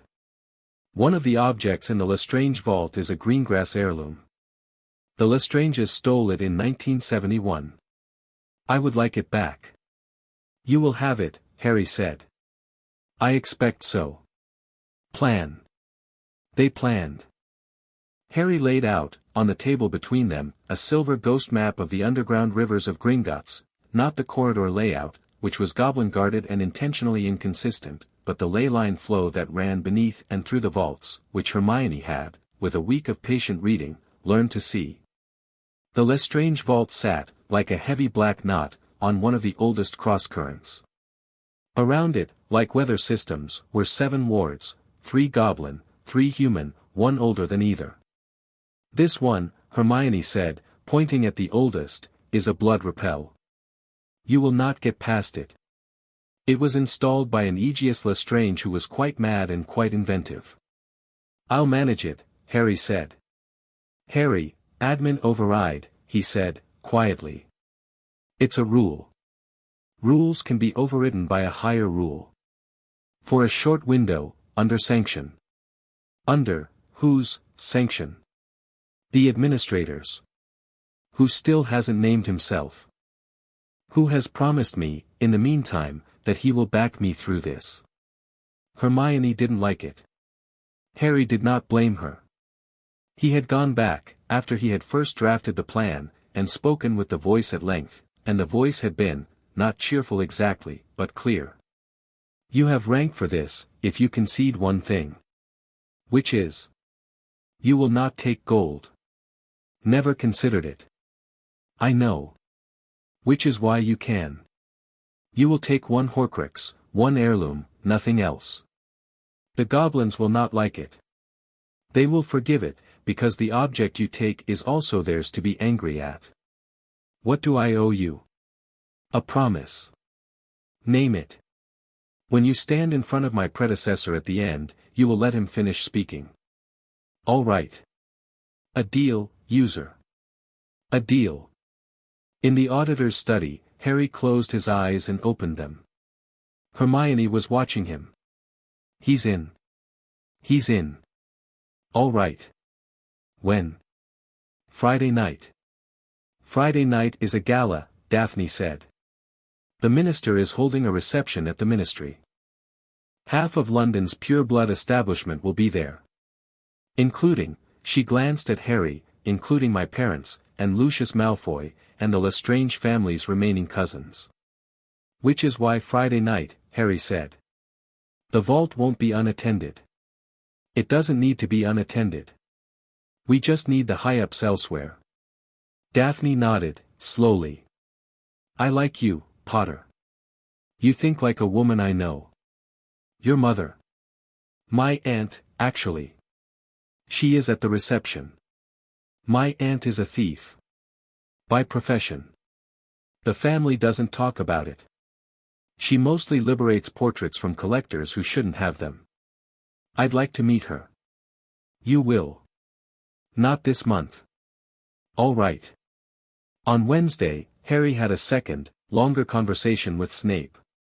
Snape looked, over the medallion now in its silver bowl, at him for a long moment, and said, Potter, I will let the headmaster tell you how I am being helpful.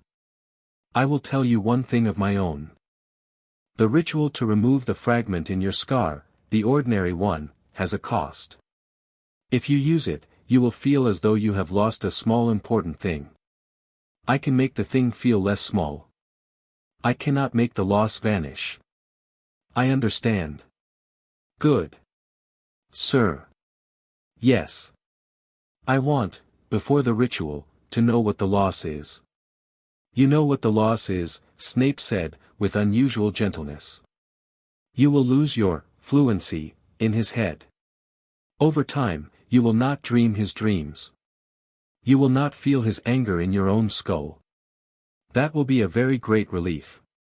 It will also, and this is the part you must accept, leave you slightly lonelier. Fragments of souls develop a sort of one-way conversation with their host. You have grown up with him as company. He has not been pleasant company. He has been present. When he is gone, you will miss that presence. Briefly.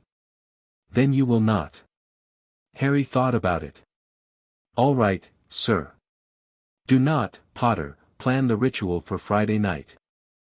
It is not a night to be operating at depressed capacity. Understood. Do the job. Come home. Sleep.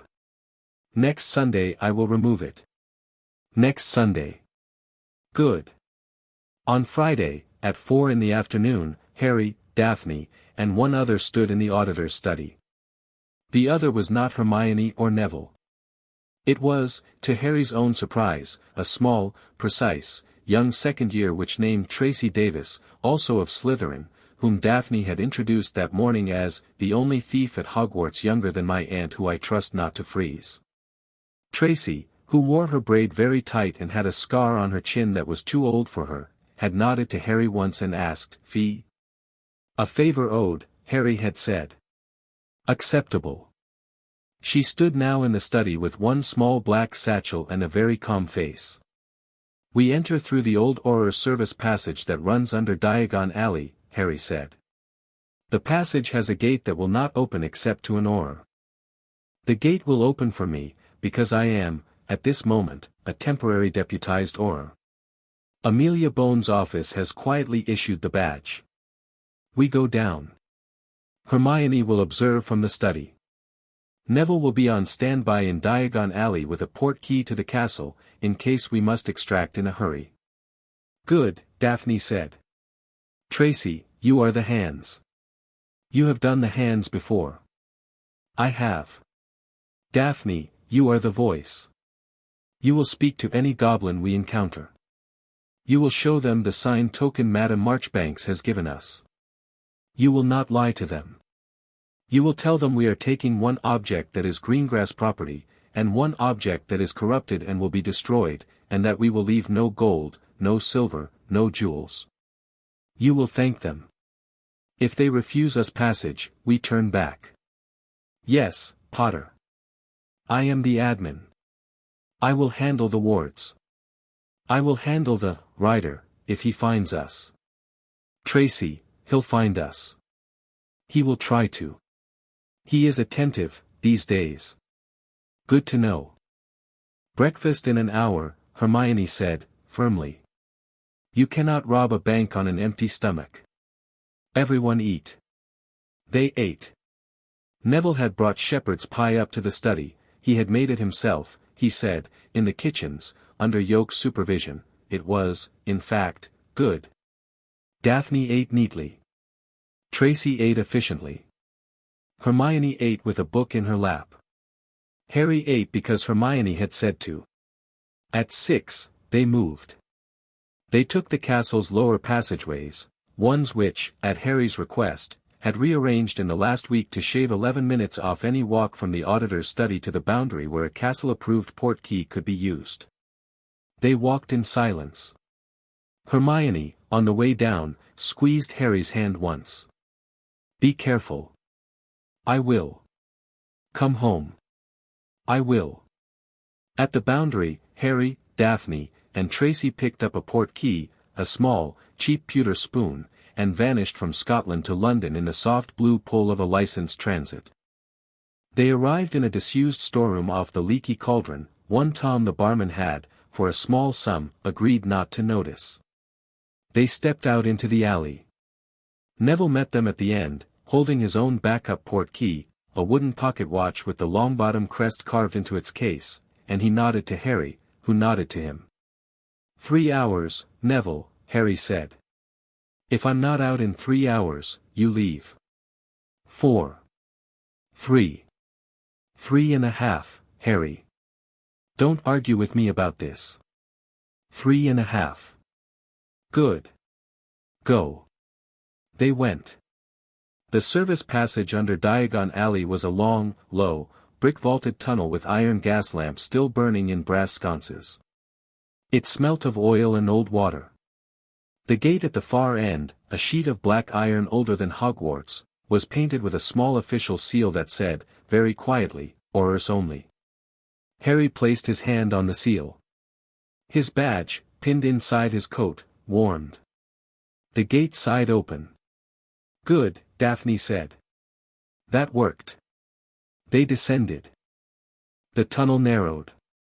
After 3 minutes they came to a second gate, goblin forged this time, with runes along its upper arch. A goblin on duty, old, bald, clever-eyed, looked up from a small brass ledger.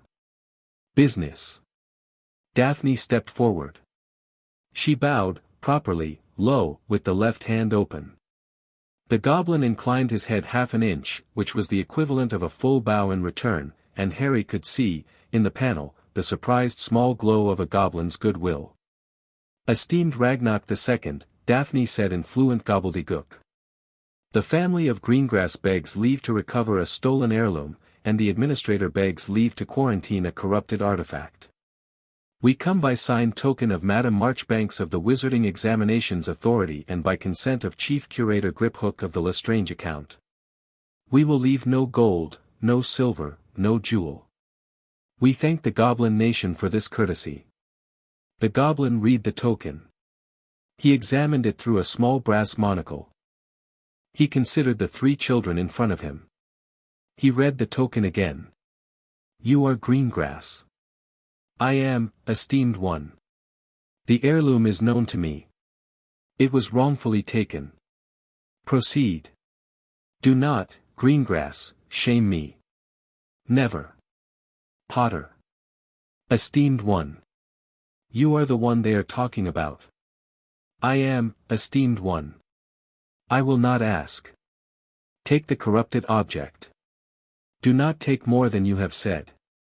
Do not, Potter, shame me either. Never, esteemed one. Davis. Esteemed one. You have been here before. I have, esteemed one. With my mother. Your mother was a Davis of Bournemouth, if I remember correctly. She owed the nation a debt of 6 galleons and 5 sickles. It is still owed. I will pay it, esteemed one, with interest, when I am of age. See that you do. I will. The gate opened. They went down. The vault tunnel of Gringotts, not the cart ride, which was for customers, but the service tunnel, which was for auditors, was a narrow spiraling passage that wound, for 20 minutes, down around the central chamber of the bank like a dropped ribbon. The air got colder as they descended. At one point, they passed a dragon. It was chained, old, blinded. Daphne did not look at it. Tracy did, and made a small clean face of anger Harry would remember. Harry, in his panel, noted, Dragon, Gringotts Guard. Abused. Add to later list. Later list, he murmured. You will hear from me, poor thing. The dragon, as they passed, lifted its head fractionally. A single green eye opened. It did not roar. It made, instead, a small, tired grunt of acknowledgement. Later, Harry said again, softly. They came at last to the Lestrange vault. It was not ornate. It was a plain, black, enormous door. The wards along its frame pulsed, 7 in all, visible to Harry in 7 different colors. Right, he said. Hermione, are you there? In his ear, faintly, a thin thread of observer link Hermione had woven that afternoon between them, the first successful two-way admin comms the castle had seen in centuries. Her voice came, tinny but clear. I'm here. Call the wards for me as I lower them. Yes. He set his palm on the first ward, a red one. Magical detection field. Minor, Hermione said. Admin override possible. 2 seconds. Good. He wrote, in the admin panel, a quick override note. The red ward dimmed. It did not alarm. Second ward, blue. Wait ward. Notifies goblins if a heavy object is removed. Admin cannot override, but can register a legitimate remove on the Greengrass token. Use the token. Daphne pressed the Greengrass seal to the blue ward. It flickered. It updated. It accepted. Third ward, green. Presence ward, will not tolerate anyone of Lestrange blood entering. Irrelevant to you, irrelevant to us. Pass. They passed. Fourth ward, yellow. Cursed object ward. Designed to prevent safer objects being stolen. Does not apply to us, we are deliberately stealing the cursed one. Bypassing. Fifth ward, black. Blood repel. This is the old one. Harry, careful. I have it. He set his palm on the black ward. The panel warmed. He thought, rule set by higher rule, admin access. Exemption, temporary. The administrator's voice, calm and enormous, exemption granted. 2 minutes. The black ward flickered once, sullenly, and drew itself aside. Move. They moved. Sixth ward, silver. Multiplicatory ward. If you take an object, more appear. Do not pick up any gold. Any sparkling silver. Any coin. Even a sickle. You will trigger it. I know. Don't breathe on the coins. Noted. Seventh ward, white. Alarm ward. Goblins will be alerted the moment this is touched. It's untouchable. It's the last one. It's the last one. Harry thought for a second. We don't touch it. We slip through. How? Admin. I asked the ward nicely last week. It knew we were coming. I also bribed it with a promise. He glanced up. I owe this ward, when I am rank 5, an upgrade. Harry. It's all right. It's consensual. It's saved. The seventh ward winked at him, the color of moonlight. It let them through. Inside the vault. The Lestrange vault was not as full as gossip held. It held 12 stacks of galleons, 3 stacks of silver, 1 black goblin-forged sword that Harry looked at but did not touch, and, on a small plinth, a goblet made of gold with a badger engraved on its side. And, on a smaller plinth, tucked between a crumble of old letters and an ivory comb, a small box, obsidian, inlaid with a thin silver vine, that contained the greengrass heirloom. Daphne walked over, lifted the box, examined it, nodded. This is mine. Taken. Tracy moved to the goblet. She did not touch it. She opened her satchel. From the satchel she drew out a pair of pale silk gloves woven with a thin lattice of obsidian threads. She drew them on. She lifted the goblet. The goblet screamed, a high, thin, wordless scream only those with admin hearing could hear. Quiet, Harry said, to the goblet. The goblet quieted. Tracy placed it into the obsidian-lined pouch she had also produced. She sealed it. Harry closed his eyes. He held out his hand.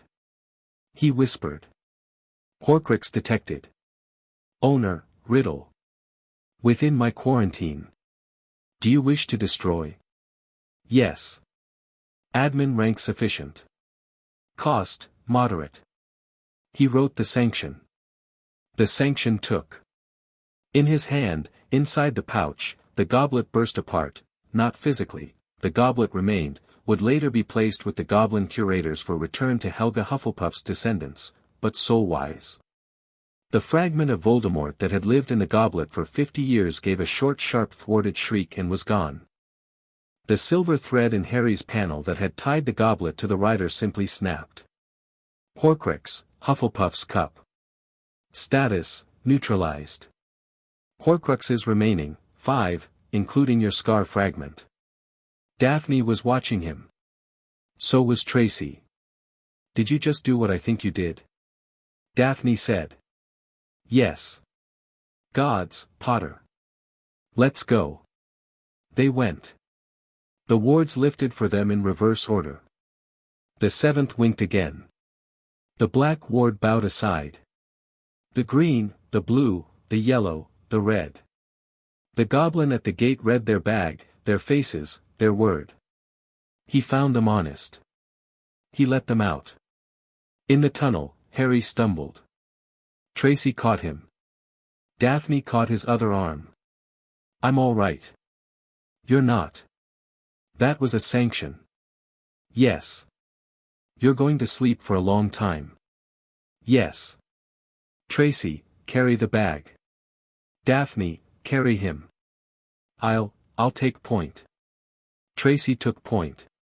Daphne, in another, stronger body than Harry might have expected, simply put his arm around her shoulders and walked him up the spiral. They climbed. They came up through the Auror gate. Neville, pale with held intention, met them at the mouth. "Harry." "Hi, Neville." "You're grey." "Sanction." "Oh. Home." Neville got them home. The portkey took them from a stable off Diagon Alley to the boundary of Hogwarts. From the boundary, Hagrid, who had been warned to be there, for this precise reason, carried Harry the last mile to the castle. It was dark. The windows of the castle glowed. Hermione met them at the door, white-knuckled. "He did it." "He did." "And, he did that too." Hermione burst into sudden tears, the quick brisk sort that dried as quickly as they came, and then took Harry's hand, sternly, and said, "Bed. Now." "Yes, Hermione. And tomorrow I am having strong words with you about, I don't know yet. I'll work it out." "Yes, Hermione." They put him in the study, because the study was closer than his quarters, and because the study, by now, was the place where, Harry had begun to realize, all the important things of his life took place. He slept for 14 hours. He dreamed, for the first time in months, of nothing he could remember. When he woke, the panel purred. Horcrux, Hufflepuff's cup. Destroyed. Horcruxes remaining, 5. Scar fragment, pending, this Sunday. Diadem, Hogwarts, Room of Lost Things. Locket, location known, pending. Ring, location known, protected, do not approach alone. Snake, active, with riddle. New objectives, retrieve diadem, easy, within castle. Coordinate with AD on ring, dangerous, he has admin assist now. Track snake, ongoing. Ally list updated, D, Greengrass, trusted, at a distance. T, Davis, contracted, at a distance. R, Hagrid, loyal, dangerously sentimental, useful. A, Bones, official, quiet. Madam Marchbanks, public. He closed the panel. Beside his bed, on the low chair, Hermione was asleep, her head on her crossed arms, her braid undone over one shoulder. Neville, on the other side, was also asleep, folded into an armchair that had grown a small knit blanket. Luna was on the rug by the hearth, curled up with a book as a pillow. Harry looked at them. He felt, for the first time since he had been small enough to be picked up, properly, quietly, warm. The panel, as if listening, added, achievement, friends. Unlocked, probably, for life. He laughed, quietly, and tried not to wake anybody. That afternoon, the Daily Prophet ran a story on the front page that read, "Break-in at Gringotts, Goblins confirm no gold taken." In a small inset, the bank's governors were quoted, "A small, authorized, pre-arranged recovery of lawfully owned property occurred last night under the legal authority of the Wizarding Examinations Authority. No gold, silver, or jewels were removed. The bank's records have been updated. The bank regrets any inconvenience." "It's lovely," Fred Weasley said, at breakfast, "when papers are forced to be honest." "It is," George agreed. "We are considering printing a rival paper." "We are. We are calling it the Gobstone." "The Gobstone." "It would print lies about us, exclusively." "In order," Hermione said, patiently, "to stop the Prophet printing them." "Exactly. Fred, George. Do not. We shall take it under advisement," Miss Granger. Do not.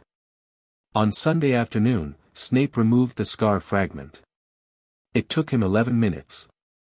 He did it in his workroom, with Dumbledore present, Hermione's hand on Harry's shoulder, and Fawkes on the mantel, where he sang one clean long note that made Harry's chest feel like it had been washed out with warm water.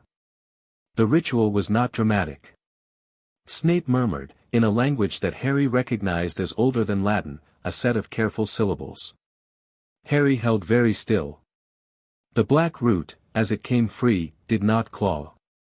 It slipped. It sighed. It left. Harry felt, as Snape had warned, a small loss.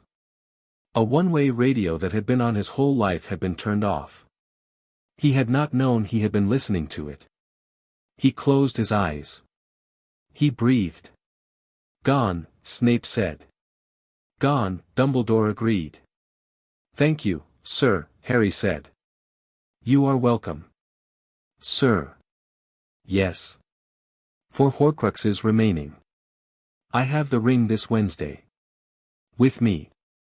If you wish. I wish, sir. Good. That evening, in the auditor's study, Harry sat on the rug with Hermione on his left and Neville on his right and Luna in front of them with a biscuit in her mouth. On the table, the Greengrass heirloom, a simple silver comb, the kind a great-grandmother put in a granddaughter's hair, sat beside the silent, cleansed goblet of Helga Hufflepuff, which Griphook had left with Harry in trust for a few days and would carry home to the goblin curators at the end of the week. 5, Hermione said. 5, Harry said. 3 will be fast. 3 will be fast. The last 2, Luna said, will be harder. Yes. Harry. Yes, Luna. You are not alone for them. I know. The voice, very quiet, at the back of Harry's head, admin rank, 4, new ability, sanctioned right, major.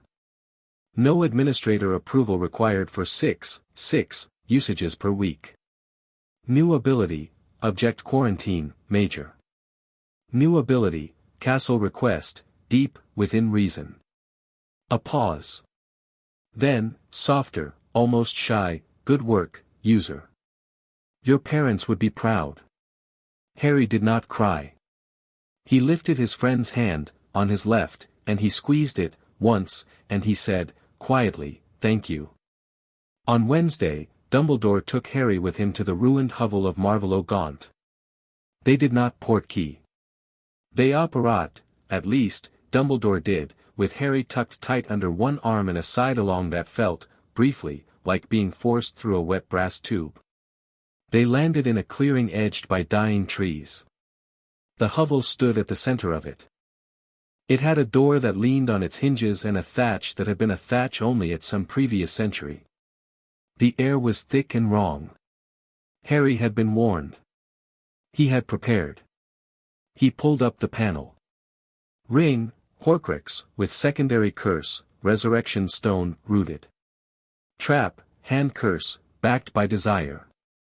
High risk. Admin assist available, yes. Partner, Dumbledore, has admin adjacent tools via Elder Wand. I see, Harry said. Yes. Sir, may I ask, once, before we go in, ask. If you had gone in alone, would the curse have taken you? Yes, Harry. It would have. Even with the Elder Wand. Even with it. The trap was designed for a man in my position. I have been, for weeks, debating how to avoid it. I had several plans. None of them were good. You have made the plan good. I haven't done anything yet, sir. You have, he said, quietly, simply been in the equation. They went in. The hovel was small, smoky, foul. A single table. A single chair. A single plinth, with a ring on it, a heavy gold band set with a black stone. The stone, even through the admin panel, pulsed, not with magic, but with a slow, patient, personal hunger. Harry could see, in the panel, the shape of the trap. It had been set by a man who knew other men's griefs. It offered, touch me, and see you're dead. Sir. Don't touch it. I won't.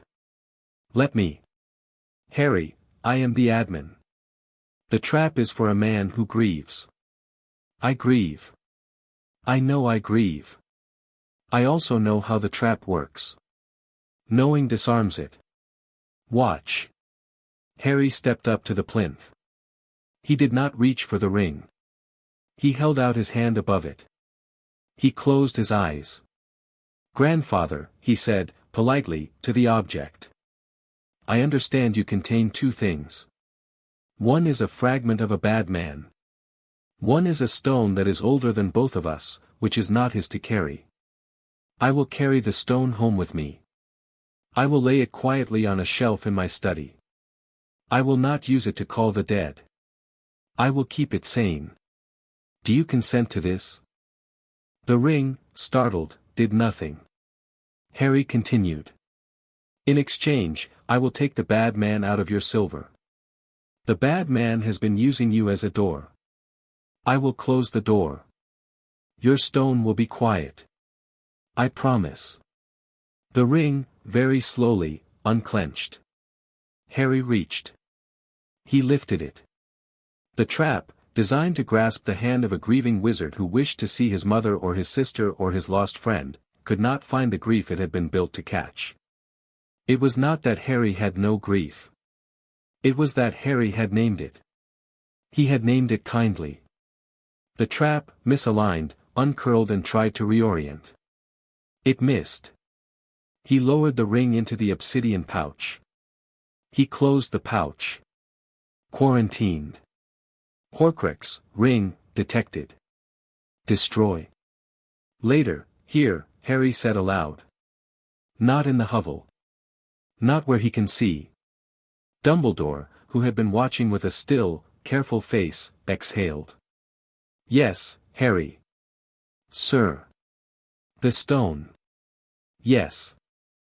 Will it, does it, the stone is one of 3 objects that were, centuries ago, made by a craftsman nobody remembers the name of, for purposes nobody has ever been quite certain of.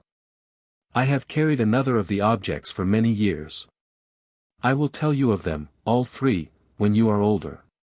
For now, I agree with you. Place the stone on a shelf. Do not use it. You have, honesty, with the dead. You do not need a middleman. Yes, sir. They went home. In Dumbledore's office, with Fawkes watching, they quarantined the ring, and Harry reached in, and he wrote the sanction, and a fragment of Voldemort that had lived 50 years in a gold band gave a high furious shriek and was gone. The black stone at the center dimmed to ordinary rock. The gold band, cleansed, was set aside for the goblins. Horcrux, ring. Destroyed. Horcruxes remaining, 4. 4. 4. Sir. Locket next. Not yet. Regulus Black's locket is in a cave in the north of Scotland. That cave has a different trap, a blood price. I have a plan for that too, Harry, but it involves timing. We will get it in February. Not this week. All right, sir. And Harry, yes, sir. I will say this once, because I do not want to make you roll your eyes. You have impressed me today. I hope you will forgive me an old man's pride. I forgive you, sir. Dumbledore, despite himself, smiled. On Friday, Harry stood in his first formal dueling session with McGonagall and Snape, who, having been bullied into co-teaching by a headmaster who had perhaps enjoyed the bullying, glared at one another across a classroom and agreed, silently, not to kill each other in front of the boy. Stand, Potter, Snape said. Harry stood. On the other side of the chalk circle, Snape loosened his shoulders. McGonagall, refereeing, stepped aside. First, Snape said, you will not use admin. I know you are tempted. I will know if you have used it. I will be unkind. Yes, sir. Second. I will not hit you with anything you have not been told I may hit you with. You are 11. Nearly 12, sir. Do not start, Potter. Yes, sir. Third. If you disarm me, you get a, he paused, on principle, a biscuit. A biscuit. A biscuit. Fine, sir. They dueled. Snape was, Harry discovered, very very good, faster than his robe suggested, wordlessly casting, economical. Harry, in his first 10 exchanges, was disarmed 3 times. McGonagall stopped the session after each to say, quietly, one thing Harry had done well. Harry listened. Harry adjusted. On the 11th exchange he saw Snape's footwork shift, a half-step preparatory to a particular curse, and he ducked early and cast a shield as he ducked, and the curse cracked harmless against the stone behind him, and as Snape recovered Harry, with a flick of his wand that he had practiced in a mirror for 3 weeks, disarmed the potions master neatly on the backswing. Snape's wand flew across the room. McGonagall caught it. Silence. Snape, expressionless, biscuit. He produced a biscuit from a pocket, handed it to Harry. It was, Harry noticed, a ginger one. You knew the footwork. Yes, sir. How? I have been watching you when you walk. That is, unsettling, Potter. Sorry, sir. Don't be. It is also, good. Good. You have seen a duellist's tell. You have remembered it. You used it. Continue this practice. You will not always disarm me. You will, however, learn to. Thank you, sir. Potter. Sir. If, for any reason, we duel when you are 16, I will not hold back. I would not ask you to, sir. Good. Later that week, the Sirius Black inquiry broke open. It broke open because Madame Marchbanks, who had been waiting for her moment, introduced into the Wizengamot, via a friendly member, a simple testimony from a woman named Amelia Bones, head of the Department of Magical Law Enforcement, stating that her review of the trial record had discovered substantive procedural errors, such that a retrial is mandatory. It broke open because Dumbledore, when asked for comment, gave one, cautiously, in a tone that implied patience had limits and the limits were approaching. It broke open because Lucius Malfoy, quizzed by a reporter, said a phrase that reporters latched onto, well, I have no personal interest in this particular matter. That, Hermione said, holding the paper in the auditor's study, is the sound of a man who has been told by somebody who has more information than he does not to obstruct. Draco, Harry said. Draco. He's been useful. Hermione nodded. She made a mark under truce, useful, and considered, and underlined it. One more note, Hermione said. Draco, today, at breakfast, saw his father's face on the front page and did not laugh. Did not smile. Did not look at us. I think he is tired. He is, Harry agreed. Should we do something? Eventually. Not yet. Draco has a year or 2 left of being his father's son. We let him be. When he asks, we answer. Yes. Luna, who had been folded into a corner of the sofa with a book open on her knee that she had not yet turned a page of, said, He is already asking, Harry. He is only asking, softly. I hear him. Good. By Friday of the following week, the hearing was on the schedule. By the Friday after that, Sirius Black had been brought, in chains, but in a real transport and not a thrown-in hole, to the Ministry, and taken, under Auror escort, to a holding room in the basement of the Department of Mysteries, and, with Dumbledore's pressure and Madame Bones's spine, his trial, at last, was opened. Harry did not attend in person. He sat in the auditor's study with Hermione beside him and an admin scrying bowl Snape had grudgingly lent him. In the bowl, Sirius, gaunt, grey, too thin, but alive, sat in a chair and said, calmly and clearly, through a voice-truth enchantment, I was not the secret keeper. Peter Pettigrew was. Peter Pettigrew faked his own death. I did not, in fact, kill anyone. The Wisengamot, whose members had been shifting uncomfortably for a week, voted.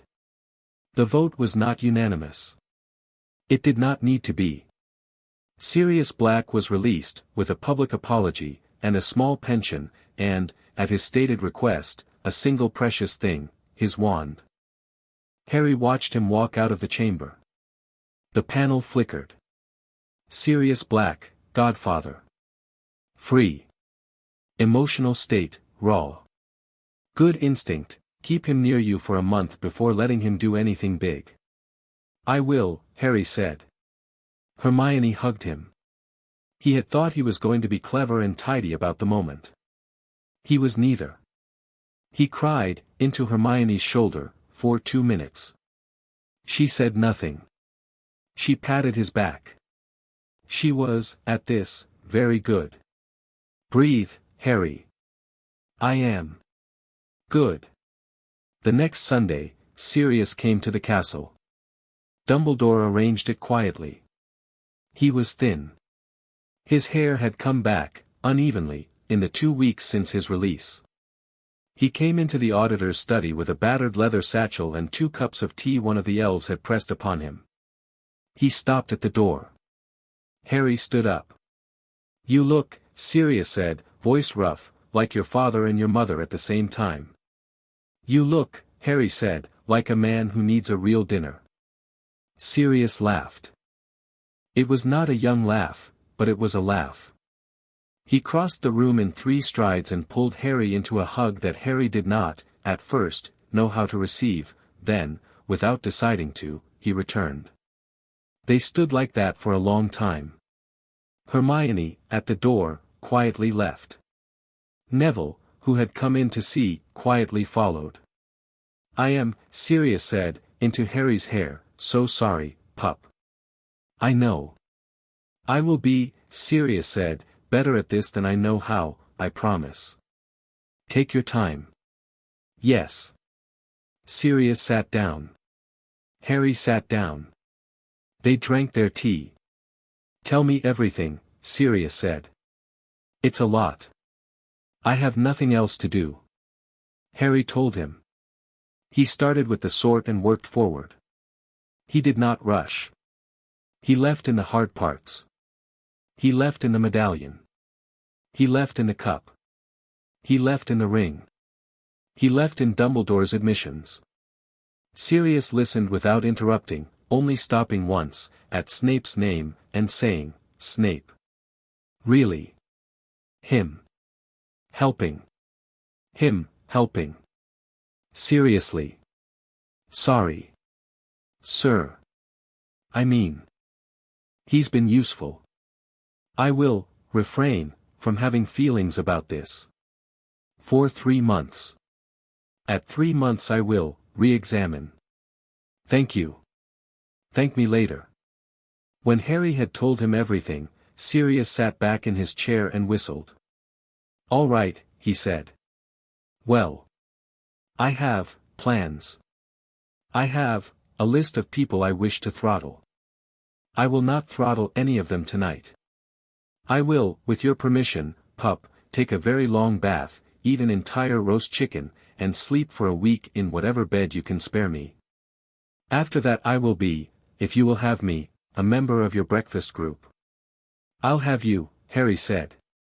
Good. The castle, at Harry's thought, produced a room for Sirius, down the hall from Harry, with a wide bed, a window that looked at the lake, and a small bath already drawn. Sirius laughed at it, the kind of laugh that escapes a man whose body has been trained for a decade not to laugh. Your castle is showing off. She likes you. She has excellent taste. Sir, Sirius started, and caught himself. Harry, I mean. I am going to be very patient with, the fact of my own, presence. I am not going to promise you I will not be a mess. I will do my best. I will be, good, where I can. That is, Harry said, exactly the right thing for you to say. Good.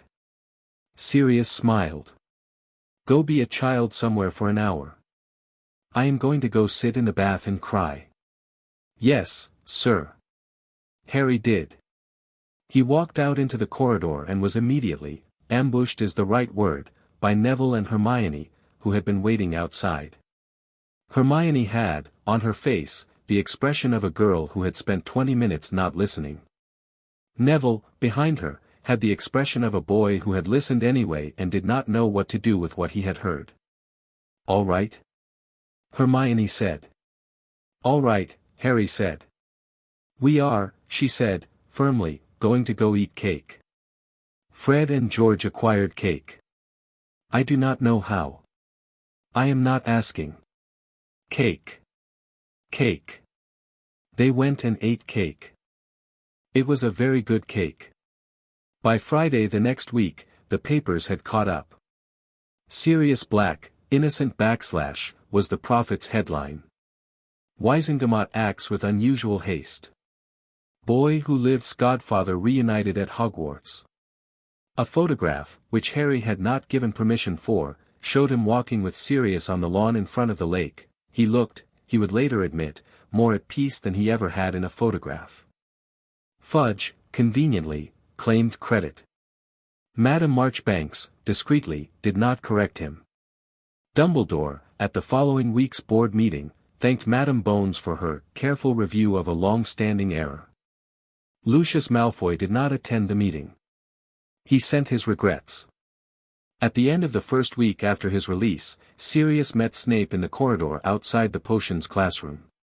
Harry, who had been summoned to observe on the grounds that he was an adult-adjacent person and might prevent an incident, stood at a polite distance. "Black." "Snape." 2 long breaths. "You kept him alive," Sirius said. "He is my pupil." "That is not the only reason you kept him alive." "No," Snape said. "Thank you." Snape's eyes flicked once. "I do not want it." "I know. Have it anyway." "Thank you." Snape, to Harry's astonishment, inclined his head, the smallest quarter-inch. He walked on. Sirius watched him go. He did not wipe his hand after. Harry, beside him, said nothing. He did not need to. The panel, approvingly, new development, Black and Snape are not, immediately, going to kill one another. User, this is good. Congratulations. Snape, at their next Sunday session, said only, "The dog is here, I understand." "He's here. He will die if he gets himself into a bar fight." "I know. Occlude him." "I will." "Good." The week after that, Hermione's mother arrived at the Hogwarts gate with a small cake and a basket of apples and an umbrella, entered the school on Dumbledore's passes, took her daughter out to tea at Madame Putafoot's in Hogsmeade, and sent back, via Hermione, a small tin of shortbread addressed to Mr. Harry Potter, who by all accounts needs feeding. Harry ate the shortbread in one sitting with Luna, who declared it the finest biscuit I have yet encountered in a castle. "Tell her that," Harry said. "I will. And tell her thank you." "Yes." On the last Friday of November, at dinner, a low tremor ran through the castle. Harry felt it first, then Hermione, then, half a second later, a dozen Ravenclaw first-years, who had developed, by now, a sensitivity to the kind of thing Harry felt. The panel flared red. System alert, 3rd floor corridor. Rider attempting stone. Firewall, engaged. Protections, activated. Headmaster, not yet present, in London. You are nearest admin, go. Harry stood up from the Gryffindor table. Hermione. Yes. Get Snape. Get McGonagall. Get Sirius. Get everyone. Going. Neville. Yes. With me. Bring the vine. Bringing the vine. Luna. Yes. Stay here. If I don't come back, tell Dumbledore what happened. Everything. Keep Hermione sane. Yes. He ran. Neville ran beside him. He called, with a thought, for the castle to clear his path, and corridors, the kind ones, reorganized themselves in front of him.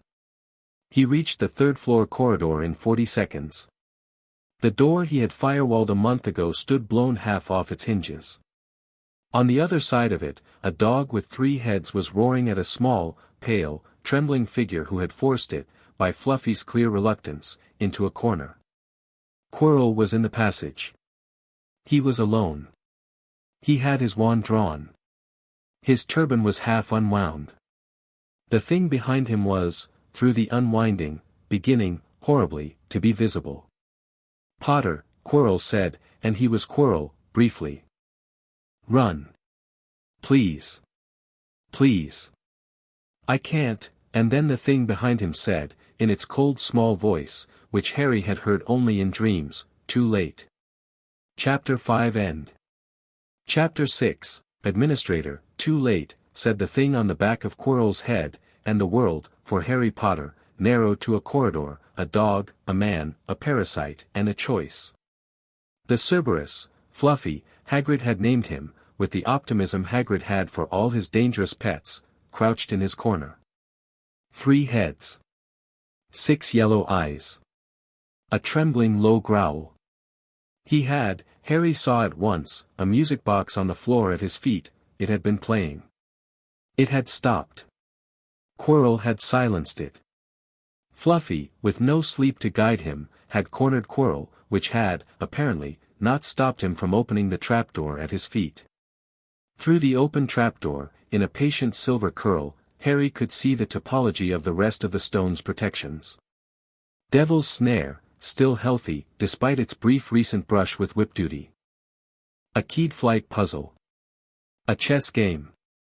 A troll chamber, troll, happily, recently deposed. A potion riddle. A mirror. The panel flared bright red. Status, Rider exposed. Crisis. Objective, protect the stone. Contain the Rider. Do not kill Quirrell. Admin rank, 4, Administrator present, yes, will speak afterward. Good luck, user. Neville. Here. Fluffy.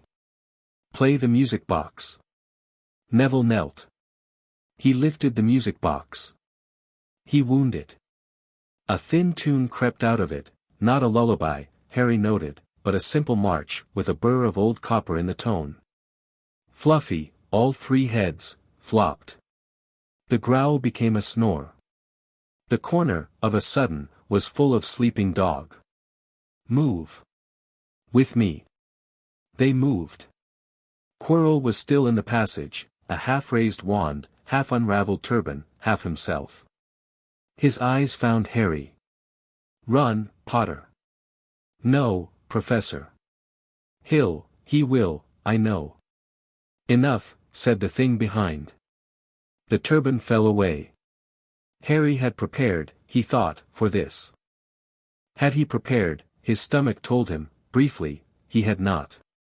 The thing at the back of Quirrell's head was a face, yes, but not a face that meant any of the things faces meant. It was a chalk mask, skin stretched over a skull that was not Quirrell's. Red eyes. Slit nostrils. A mouth like a wound. Voldemort, the wraith form of him, parasite form, cracked and hungry, looked at Harry and said, Potter. Voldemort. You know me. I have been reading. Impudent child. Patient child. Different thing. A pause. Voldemort, who had evidently expected fear, considered Harry's face for a slow half-second. Harry did not flinch. The panel coiled, ready. Step aside, boy. Let me past. I have an appointment, with a stone. The stone is not available for appointments. Let me past. No. Voldemort's mouth twisted. I can make you. Can you? Voldemort laughed, and the laugh came out of Quirrell's lungs wrong, like wind through a cracked flute. Crucio, he said. And, for the first time in the admin's existence, the panel answered a spell in real time. Spell intercepted. Sanction invalid, no one may torture in this castle. Result, spell diffused. The unforgivable curse, mid-cast, dissolved. It simply went somewhere that was not a child's body.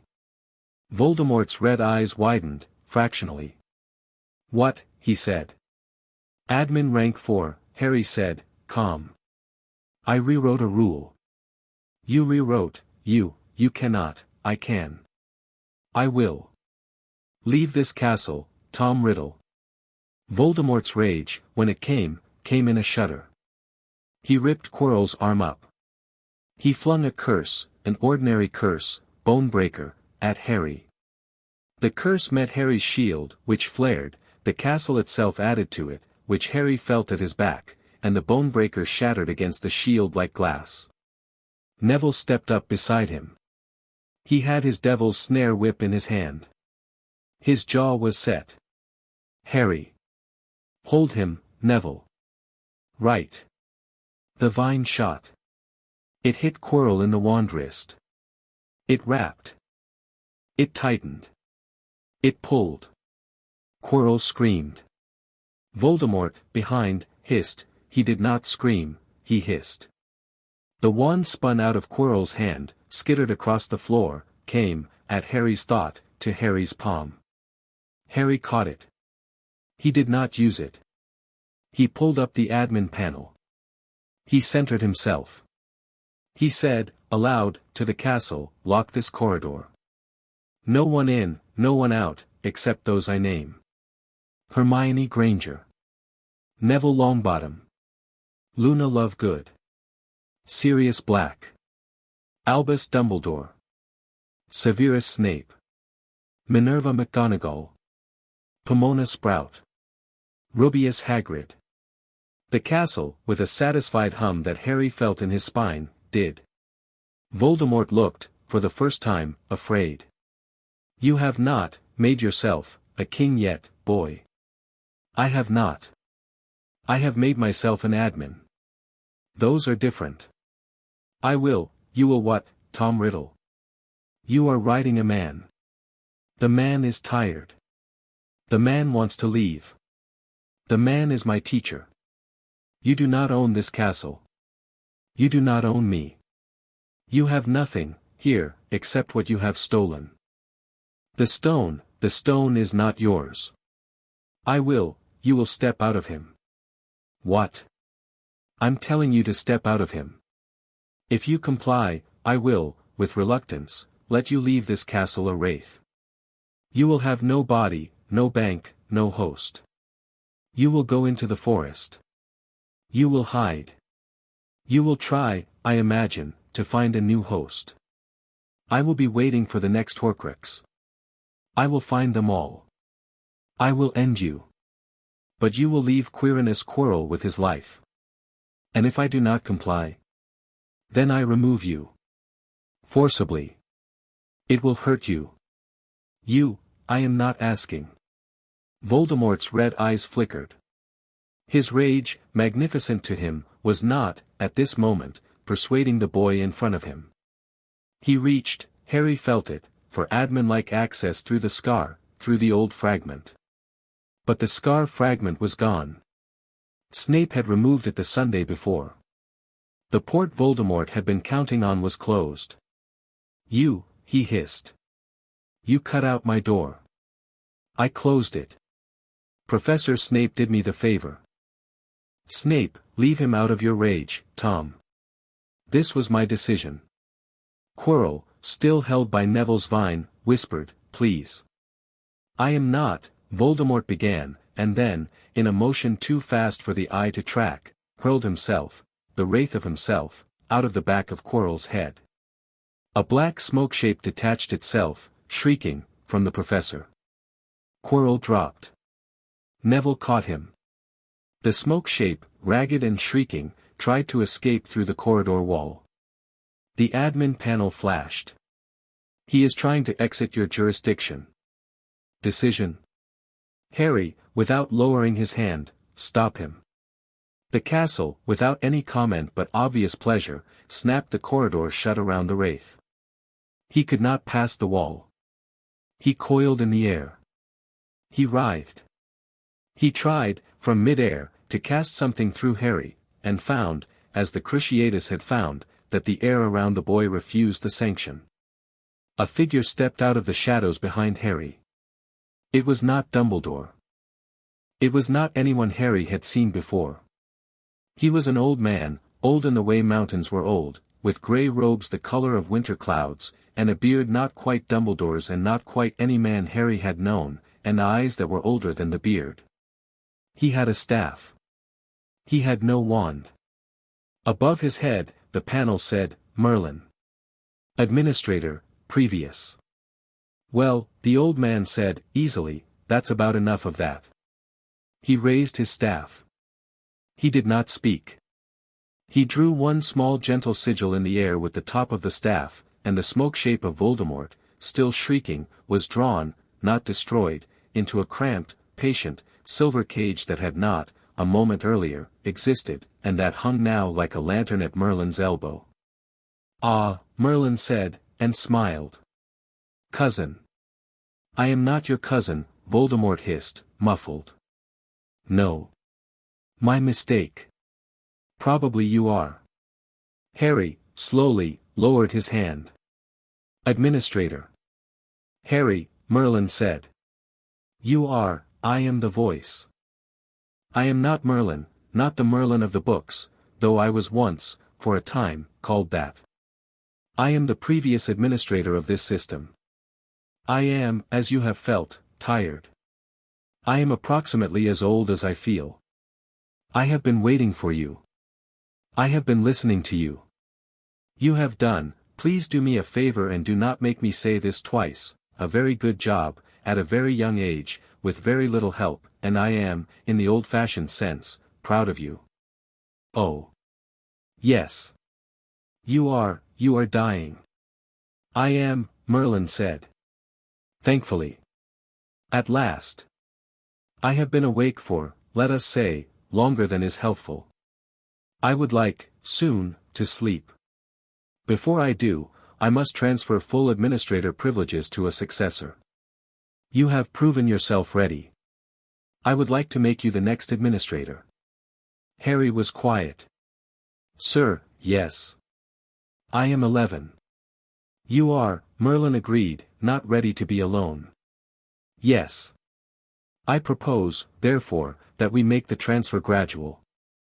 Full admin privileges, yes, but my consciousness, in a quieter form, stays at your shoulder until you are 25, or until I am sufficiently rested, whichever comes sooner. Think of it as, an apprenticeship that starts with you holding the tools. And when you sleep, you are, gone. I am gone. My tools remain. Your tools. You can wake a successor when the time comes, as I woke you. I can, not be, forever. Of course not. I would not wish it on anyone. You may give the roll up when you are ready, to a successor you trust. The system requires an administrator, not you specifically. Good. Do you accept? Harry thought about it.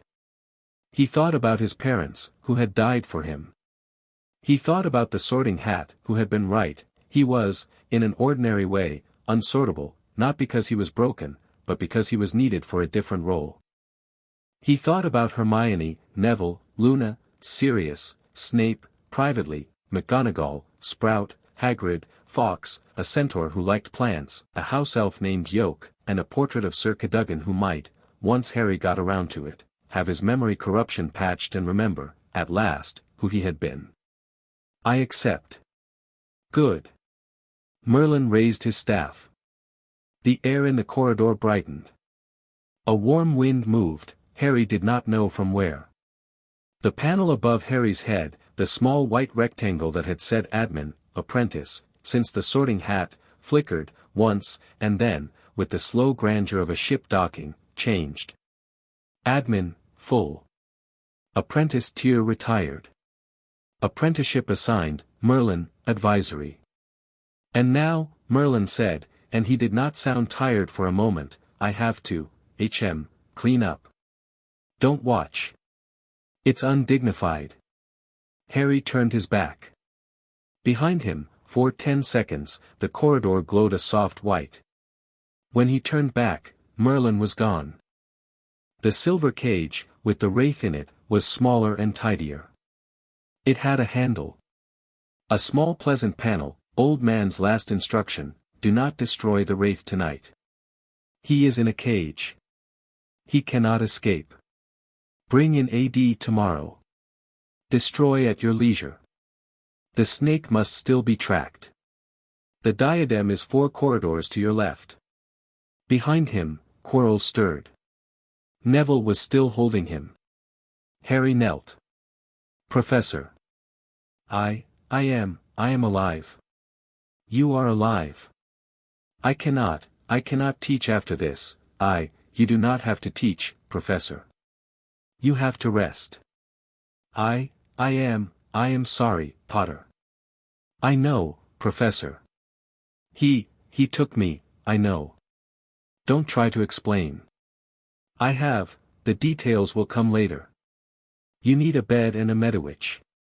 Neville, got him. Neville picked Quirrell up, surprisingly easily. Neville had become, in 3 months, stronger than Harry had realized, and steadied him, and the devil's snare vine coiled neatly back around Neville's arm with the air of a good dog at heel. Off to the infirmary with you, Professor. Yes. Yes. Thank you, Longbottom. You're welcome, sir. Footsteps. Hermione, Luna, Sirius, McGonagall, Snape, and Dumbledore arrived in a clot. They had been running. They stopped in the open trapdoor doorway and looked at the sleeping dog, the winded professor, the silver cage, and the boy who had a new plate above his head that, Dumbledore at once saw, had upgraded from apprentice. Harry. Sir. Well. I see. Yes, sir. The wraith. In the cage. I see. Merlin caged him. I see. Sir, are you all right? Dumbledore, to his own astonishment, sat down, heavily, on the corridor floor. Fawkes, arriving overhead in a blaze of red gold, landed on his shoulder, and tipped his head at Harry with approval that was almost a wink. Dumbledore said, all right. I am old, and I have just met an older man. I would appreciate a moment. Take it, sir. Sirius, meanwhile, had lurched across the corridor, caught Harry in his arms, and was not saying anything at all. He had decided to rebreathe for a while. Harry, unprotesting, let him. All right, Sirius said, at last, into Harry's hair, all right. All right. I know. You're all right. I know. Good. I will sit next to you, Sirius said, for 3 days. Do not argue. I won't. Over his shoulder Snape met Harry's eyes. Good, Snape said.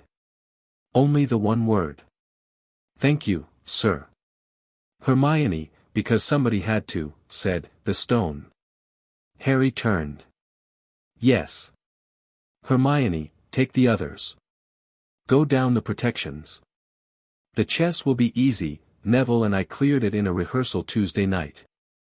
The flight is easy. The potions are yours. At the bottom, do not look in the mirror. Take the stone. Bring it to Dumbledore. Why not look? Because the mirror shows you what you most desire. Even for you. Even for me. I do not want to know what you would see, Hermione Granger, today. She nodded, once. Understood. Luna, go with her. Neville, stay with me. Sirius, also stay, unless you'd rather go. I'd rather, Sirius said, voice rough, not let you out of my sight for a month. I'd accept that. Hermione and Luna disappeared down the trapdoor. They returned in 12 minutes. Hermione had the stone in a plain black handkerchief. Luna had, Harry noted with interest, 3 biscuits she had acquired along the way from somewhere Harry did not want to know. Nicholas Flamel, Hermione said, firmly, to Dumbledore, is getting this back this evening. Yes, Miss Granger. And I assume you will contrive to stop making it the property of a school corridor. Yes, Miss Granger. Good. They processed, because it had become a procession, up to the headmaster's office. Dumbledore, on his feet again, carried the silver cage. Fawkes carried Dumbledore, mostly. Harry, Hermione, Neville, Luna, Sirius, Snape, and McGonagall followed.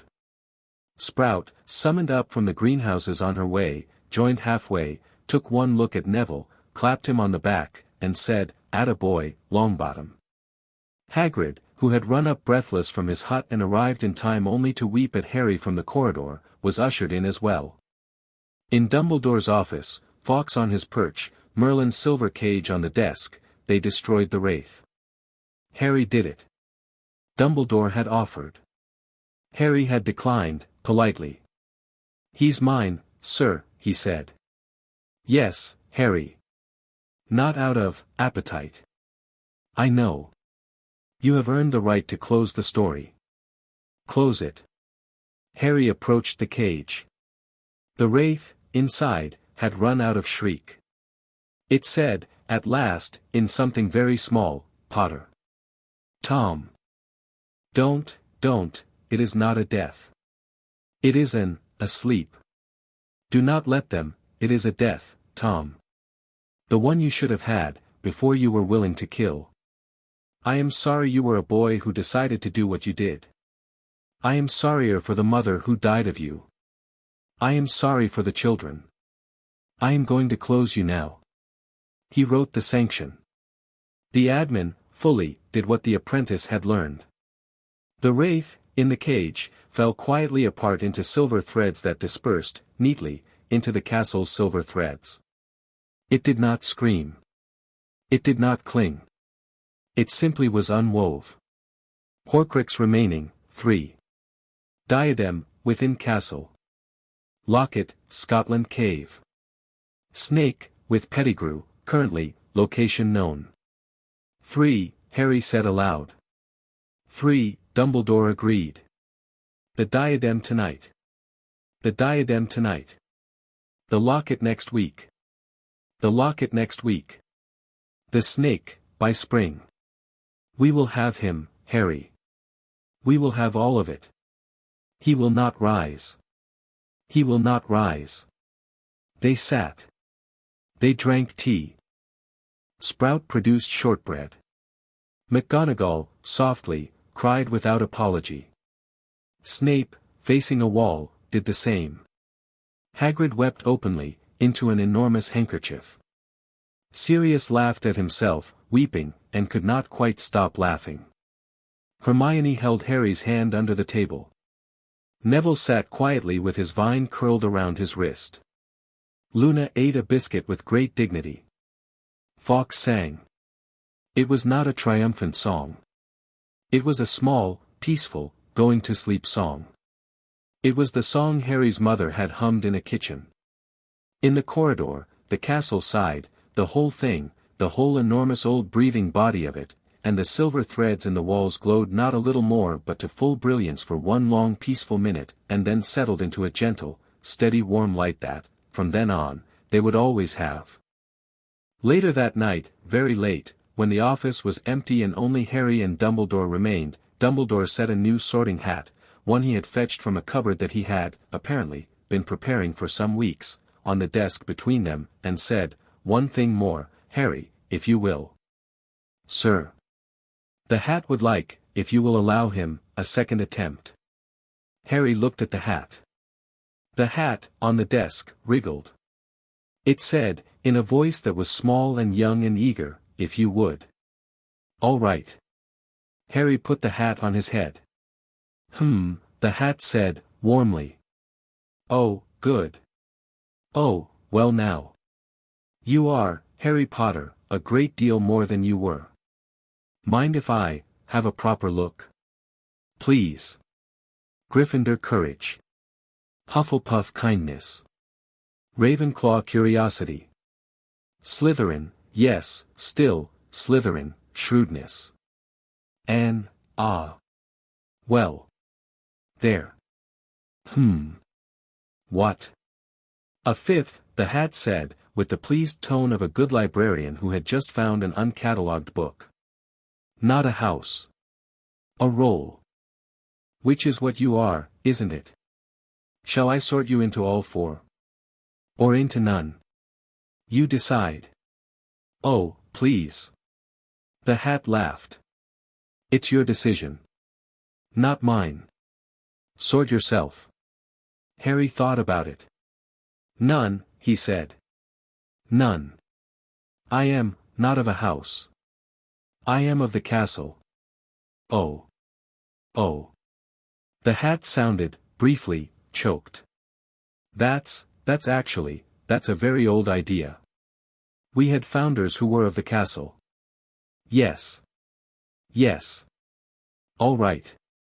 Of the castle, then. The panel, above Harry, flickered once. House affiliation, castle, of the castle. Privileges, all common rooms, at invitation. Responsibilities, all. Castle concurs. Thank you, hat. You are welcome, Harry Potter. Please visit. The sorting is, lonely work. I will. He removed the hat. He set it on the desk. The hat yawned. It curled. In the morning, at breakfast, word had somehow reached the tables. Students stood, not all of them, but many, as Harry entered the great hall. They clapped, quietly, not a loud ovation, not a riot, but a good steady thunder of applause. Harry did not wave.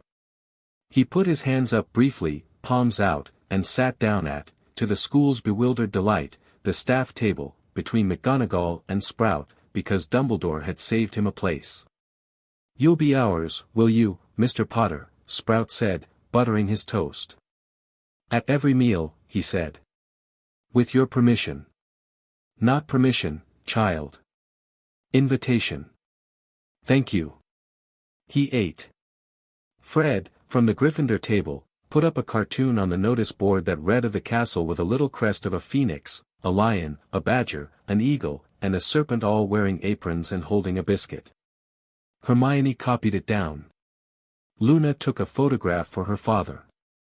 Draco, at the Slytherin table, raised his goblet briefly in Harry's direction. Harry raised his back. In the Forbidden Forest that evening, the mandrake sapling, now a small thriving tree, put out a second white flower. Firenze, watching, bowed, once, low. In the minister's office, Fudge was composing a speech to the press that would thank himself and blame no one. Madame Marchbanks had sent him a correction. In the castle, Quirrell slept in the infirmary, fed broth by Pomfrey, and was, he would later say, very happy never to teach defense against the dark arts again.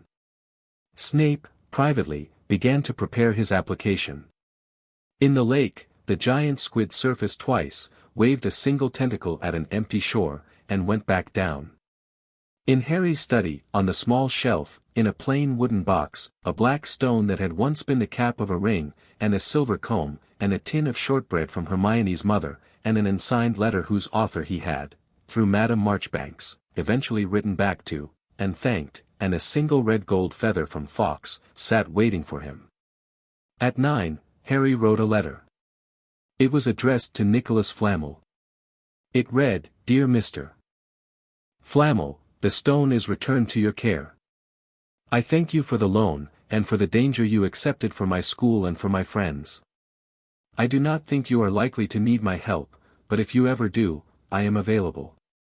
Yours, Harry Potter, of the castle. He sent it with Hedwig, who had, in the first week, taken possession of a perch in his private quarters, and had decided he was, among other things, her boy. At 10, Harry sat in his study with his friends. Sirius lounged in the biggest chair. Hermione had her observer log open. Neville had his vine and a plant. Luna had her biscuits. Fred and George, by special invitation tonight, had brought a tray of tea. Term ends in 6 days, Hermione said. 6, Harry said. Ron Weasley, Fred said, wants to know, Harry, if you'll be at the Burrow for Christmas. Fred, tell him yes. He will, George said, faint. Tell him I'm bringing Hermione and Luna too. He will, at that news, survive. And my godfather. He will get resuscitated. Harry laughed. Sirius laughed. They drank tea. The voice, quieter now, almost ambient, said in the back of Harry's skull, user, administrator. It has been a very fine term. Rest. There are still Horcruxes. There are still knots. There is still, 6 years more school. There is still, a Dementor reform to write, a Sirius Black to rehabilitate, a Draco Malfoy to teach, a Lucius Malfoy to watch, a Snake to hunt, and a Ministry to nudge. There is also, a Christmas at the Burrow. Which, I believe, will include mince pies. Mince pies, Harry said aloud. Mince pies, Hermione echoed, not looking up from her observer log. Mince pies, Neville agreed, reverently. Mince pies, Luna confirmed. Mince pies, Sirius said, smiling, are one of the last great joys of civilization. Mince pies, said Fred and George, together, and laughed. Harry, in his chair, in the auditor's study, in the castle, in Scotland, in the middle of a world that had, by several reasonable measurements, just barely escaped being written into a much worse version of itself, closed his eyes and, for the first time in his life, allowed himself to feel, fully, the peace that came after a fight you had won, not with arrogance, not with cruelty, not by accident, but because your friends had showed up, because you had learned, because the people who loved you had, in the ways they could, defended you. The threads in the walls glowed. The castle hummed back. Harry Potter, of the castle, administrator, friend, opened his eyes, took another biscuit, and, smiling, let the evening go on. That night, late, after the tea, after Sirius had finally gone up to his room and Hermione had gone, protesting, to the Gryffindor dorms for the first night in a week because Percy, like a small conscientious lawyer, had requested her presence, Harry and Neville made one more walk. They went to the 7th floor. The tapestry of Barnabas the Barmy hung, absurdly, as it always had. Harry, walking 3 times past a blank stretch of wall, thought, clearly, I would like the room of lost things, please. A door unfolded out of the wall. The door was plain. The door was enormous. Beyond it, a room that was a cavern of forgetfulness. Furniture piled on furniture. Broken chairs. Rolls of parchment. A wardrobe leaning on a wardrobe. Racks of moth-eaten cloaks. A single broken armchair with a top hat on its seat. Where, Neville whispered. There. Harry did not know how he knew. The panel showed him, in silver, a tall black stack 40 paces in. Atop it, a dusty, half-crushed diadem made of delicate bronze and a single, large blue stone. That's Rowena Ravenclaw's, Neville breathed. That's Rowena Ravenclaw's, Harry confirmed. They walked to it. Harry did not touch it. He held his hand above it. The fragment inside it, sullen, small, the last sapling of Voldemort's splintered self to fall, flinched. Hello, Tom. Potter. You are tired, aren't you? Do it. All right. He wrote the sanction. The fragment, having already watched the last of its brothers go, went quietly. The diadem steadied under Harry's palm. The blue stone cleared. Neville, who had not breathed in a minute, took his first breath and said, "Oh. Yes. Oh. Horcrux, diadem. Destroyed. Horcruxes remaining, 2. Locket, Scotland Cave. Snake, with Pettigrew, location known. New note, Snake is alone. Pettigrew is not yet aware. Recommend capture of Pettigrew by Tuesday." Tuesday, Harry said. Tuesday. He lifted the diadem. He placed it, gently, onto a cleaner corner of the tall black stack, and he drew a small silver chalk line around it in the air with his thumb. The line glowed, hung, became a little silver wreath around the diadem. It said, in letters only certain readers would see, "Return to Ravenclaw. A gift to the House of the Eagle, from the administrator, with thanks. Please make her welcome. The house will see it in the morning," he said. "Padma and Luna will find it first." "Yes." "Good." "Harry." "Yes." "You don't need me for the snake, do you?" "I do." I don't know if I can, not for the fight. For the plant. Pettigrew has been, as a rat, living in the burrow for 10 years. He is in Ron's brother's pocket. On the snake end, I will have Dumbledore and Sirius. On the Pettigrew end, I will have Ron. All right. You, Harry said, are going to provide, with Sprout's help, a potted fainting fern to the Weasleys. A gift. From you, with thanks for the Christmas invitation. Sprout will breed the fern specifically. If a rat, any rat, touches the fern will, very gently, knock the rat out. The rat will sleep for 6 hours. In 6 hours, we will collect the rat. Oh. That, yes. I can do that. I know you can. They walked back. Neville was quiet. On the 4th floor landing he stopped. He said, very simply, "Harry. Thank you." "For what, Neville?" "For, you know." "I don't, actually." Neville considered. "For being kind to me." "It was easy, Neville." It wasn't, actually," Neville said. "Not for anyone. You were the first one. I just wanted you to know." Harry stopped. He put his hand, briefly, on Neville's shoulder. "Neville. It was easy. You were worth it. Write it down if you have to." "I will." "Good. Off to bed." On Tuesday, as planned, Pettigrew the rat was found unconscious in the Weasley kitchen in a potted fainting fern. Arthur Weasley, at Harry's polite owl request, placed the fern in a ward box and delivered it to Madame Bones at the Department for Magical Law Enforcement. An Auror, sober and stunned, at Madame Bones's feet, restored Pettigrew to his human form, bound him, interrogated him, and found, among other unpleasant surprises in his pockets, a tiny heavy silver locket, which Pettigrew had been carrying at the orders of a master he had, he claimed, been fleeing. Harry, alerted, came to Madame Bones's office by Flo. He destroyed the locket that afternoon in the presence of 4 witnesses, Madame Bones, Dumbledore, Sirius, and Hermione, who could all attest, should the prophet have any clever thoughts, to the specific legal circumstances in which an underage admin had destroyed a cursed object under ministry observation. Horcrux, locket. Destroyed. Horcruxes remaining, 1. Snake, Nagini, unaccompanied. Snake, Madame Bones said, is where? Small cottage. Albania. I can give you the coordinates. I will send a team. Please. Do you wish to go? No. I wish to have a lunch with my friends. The snake is an excellent job for an adult team. Madame Bones, quietly pleased, smiled. Understood. By Friday, the snake was dead, killed in Albania by a joint Auror and Obliviator team with no casualties, and presented for verification to Madame Bones in a warded box.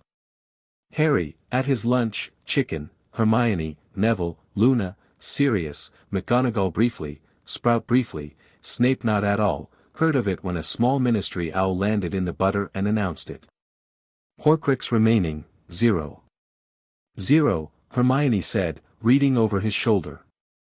0. Harry. Yes. We did it. We did.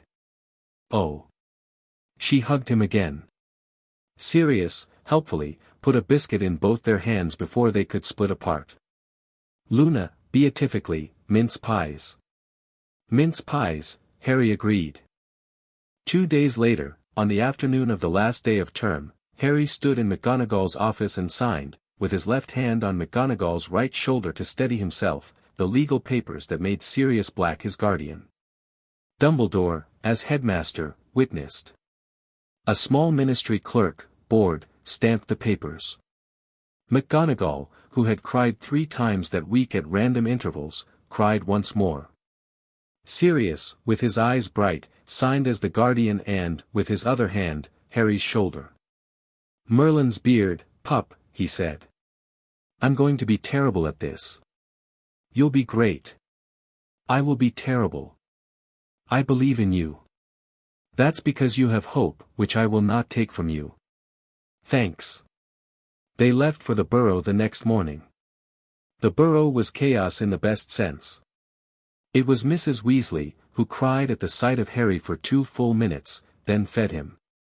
It was Ron Weasley, who hugged him awkwardly and said, I heard you didn't, I heard everything, Harry, I'm glad, and then stammered himself out of words. It was Ginny Weasley, who had been, all autumn, Ginny elsewhere, and who, on meeting Harry with her hair in a mad red cloud and her hands dusted with flour, simply said, You're shorter than I thought, and offered him a biscuit, to which Harry laughed and took the biscuit. It was Fred and George, by now close friends, who had smuggled fireworks into the Burrow to celebrate Harry's presence and had to be told by Mrs. Weasley, 3 times, not to detonate them in the house. It was Hermione arriving mid-afternoon with her parents, who, to Mrs. Weasley's delight, brought a whole tin of biscuits and a blue umbrella, and stayed for tea. It was Luna, who arrived on the back of an enormous Krupp, with a suitcase made of birch bark and a single folded piece of parchment that she gave to Ginny on meeting, which Ginny opened in private that night and did not show anyone for 7 years. It was Sirius, who at dinner, leaned over to Arthur Weasley and said, very quietly, Thank you for, and could not finish the sentence, and Arthur said, Nothing, and refilled his glass.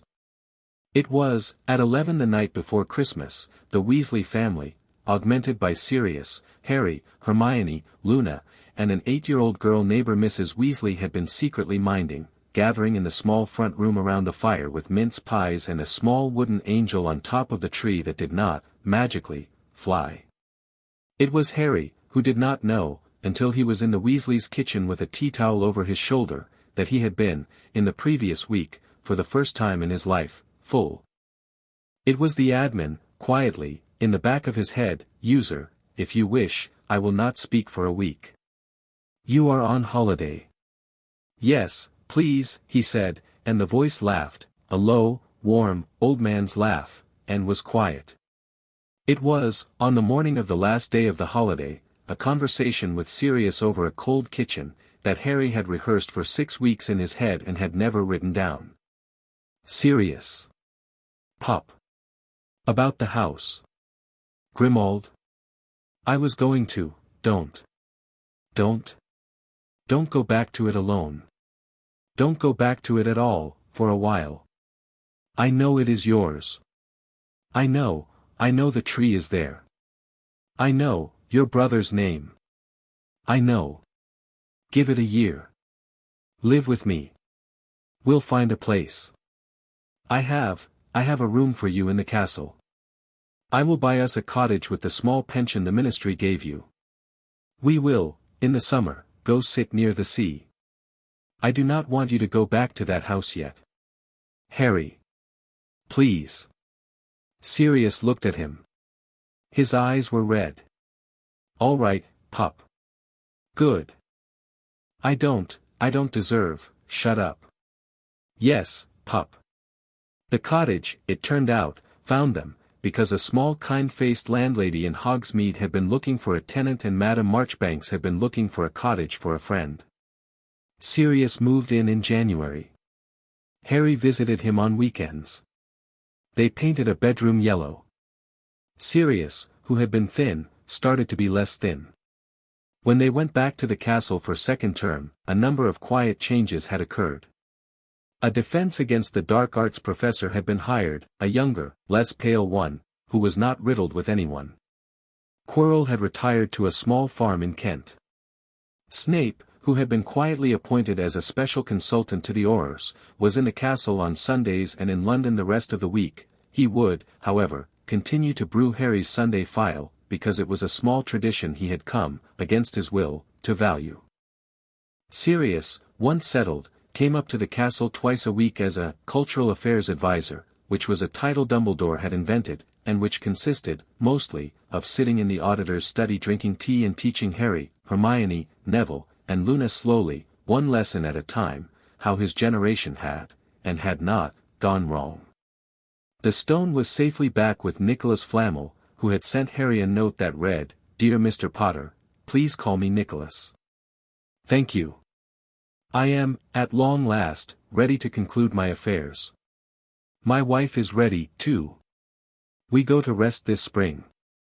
You are welcome, any time, to visit, and to learn what an alchemist's old workshop looks like from the inside. With gratitude, Nicholas." Harry wept a little at that, without shame. Sirius had been right about weeping. It was, sometimes, simply what was called for. The admin panel, by February, had settled into a new rhythm. It no longer popped up uninvited. It waited for Harry's thought.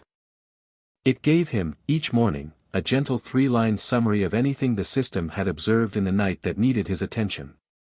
Most mornings, there was nothing. On some mornings, there was something, a portrait restored, a ley line strengthened, a minor corruption cleaned by the castle itself. On the last day of February, walking to Transfiguration, Harry passed Draco Malfoy in an empty corridor. Draco looked, as he had looked for weeks, tired. He looked, Harry realized, older, as a boy might look older who had been, quietly, thinking. Harry nodded. Draco nodded. Then Draco said, "Potter." "Malfoy. My father was at dinner 2 weeks ago. He said to me, that whatever I think of you, I had best not, stand in your way. That's kind of him. It's not kind. It's, strategic. It's a start. Potter." "Malfoy?" "I've, thinking about the auditor's study.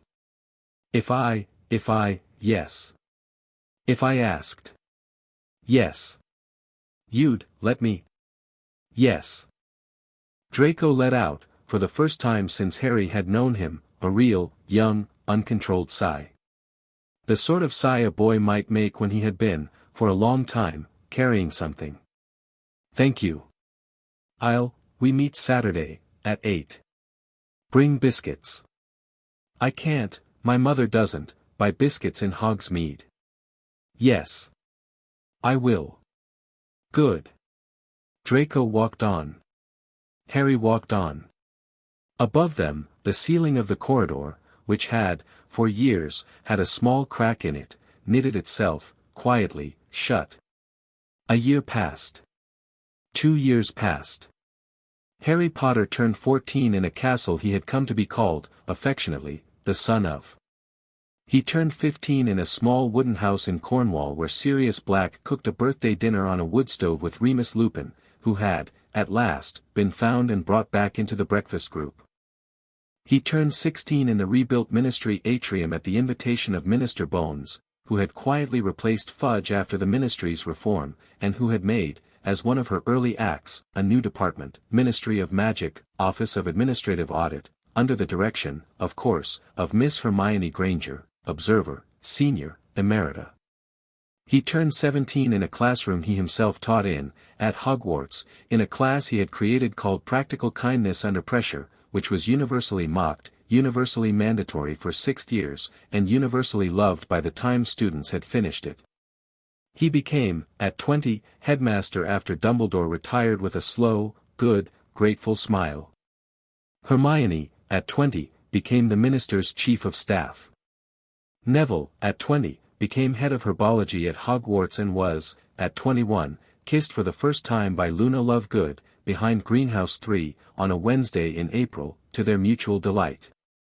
Draco, at 20, became, and this, Harry thought, was the line which, looking back, he had been aiming at the whole year, a lawyer, of all things, specializing in the defense of wrongly accused pureblood families who had, in the brief resurgence of fear after Voldemort's fall, been scapegoated.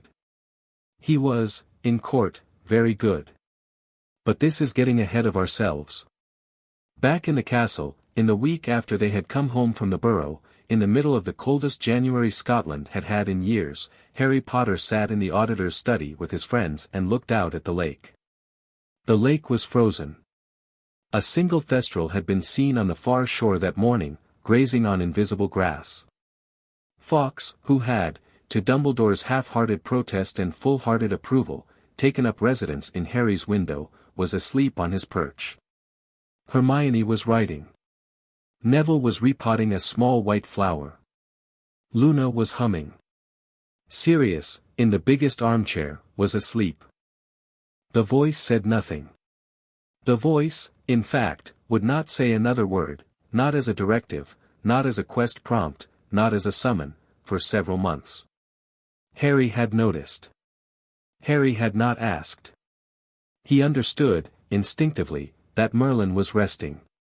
But occasionally, at the end of a good day, at the end of a difficult one, at the end of a small act of ordinary kindness nobody had applauded, Harry felt, at the back of his skull, a small, tired, pleased, old man's laugh. And he knew, in the quiet way one knew about one's grandfather, that he was not alone. He put down his book. He looked around the room. He looked at Hermione. He looked at Neville. He looked at Luna. He looked at Sirius. He looked, through the window, at the distant shape of the thestral. "Look at us," he said, quietly, to the air. The threads in the walls glowed, just a little, at the edge of vision, and then settled, and in their settling Harry felt, for the first time, the castle relax, fully and completely, the way a long-held alert animal relaxes when it has concluded, at last, that the wolf is gone. Chapter 6 End.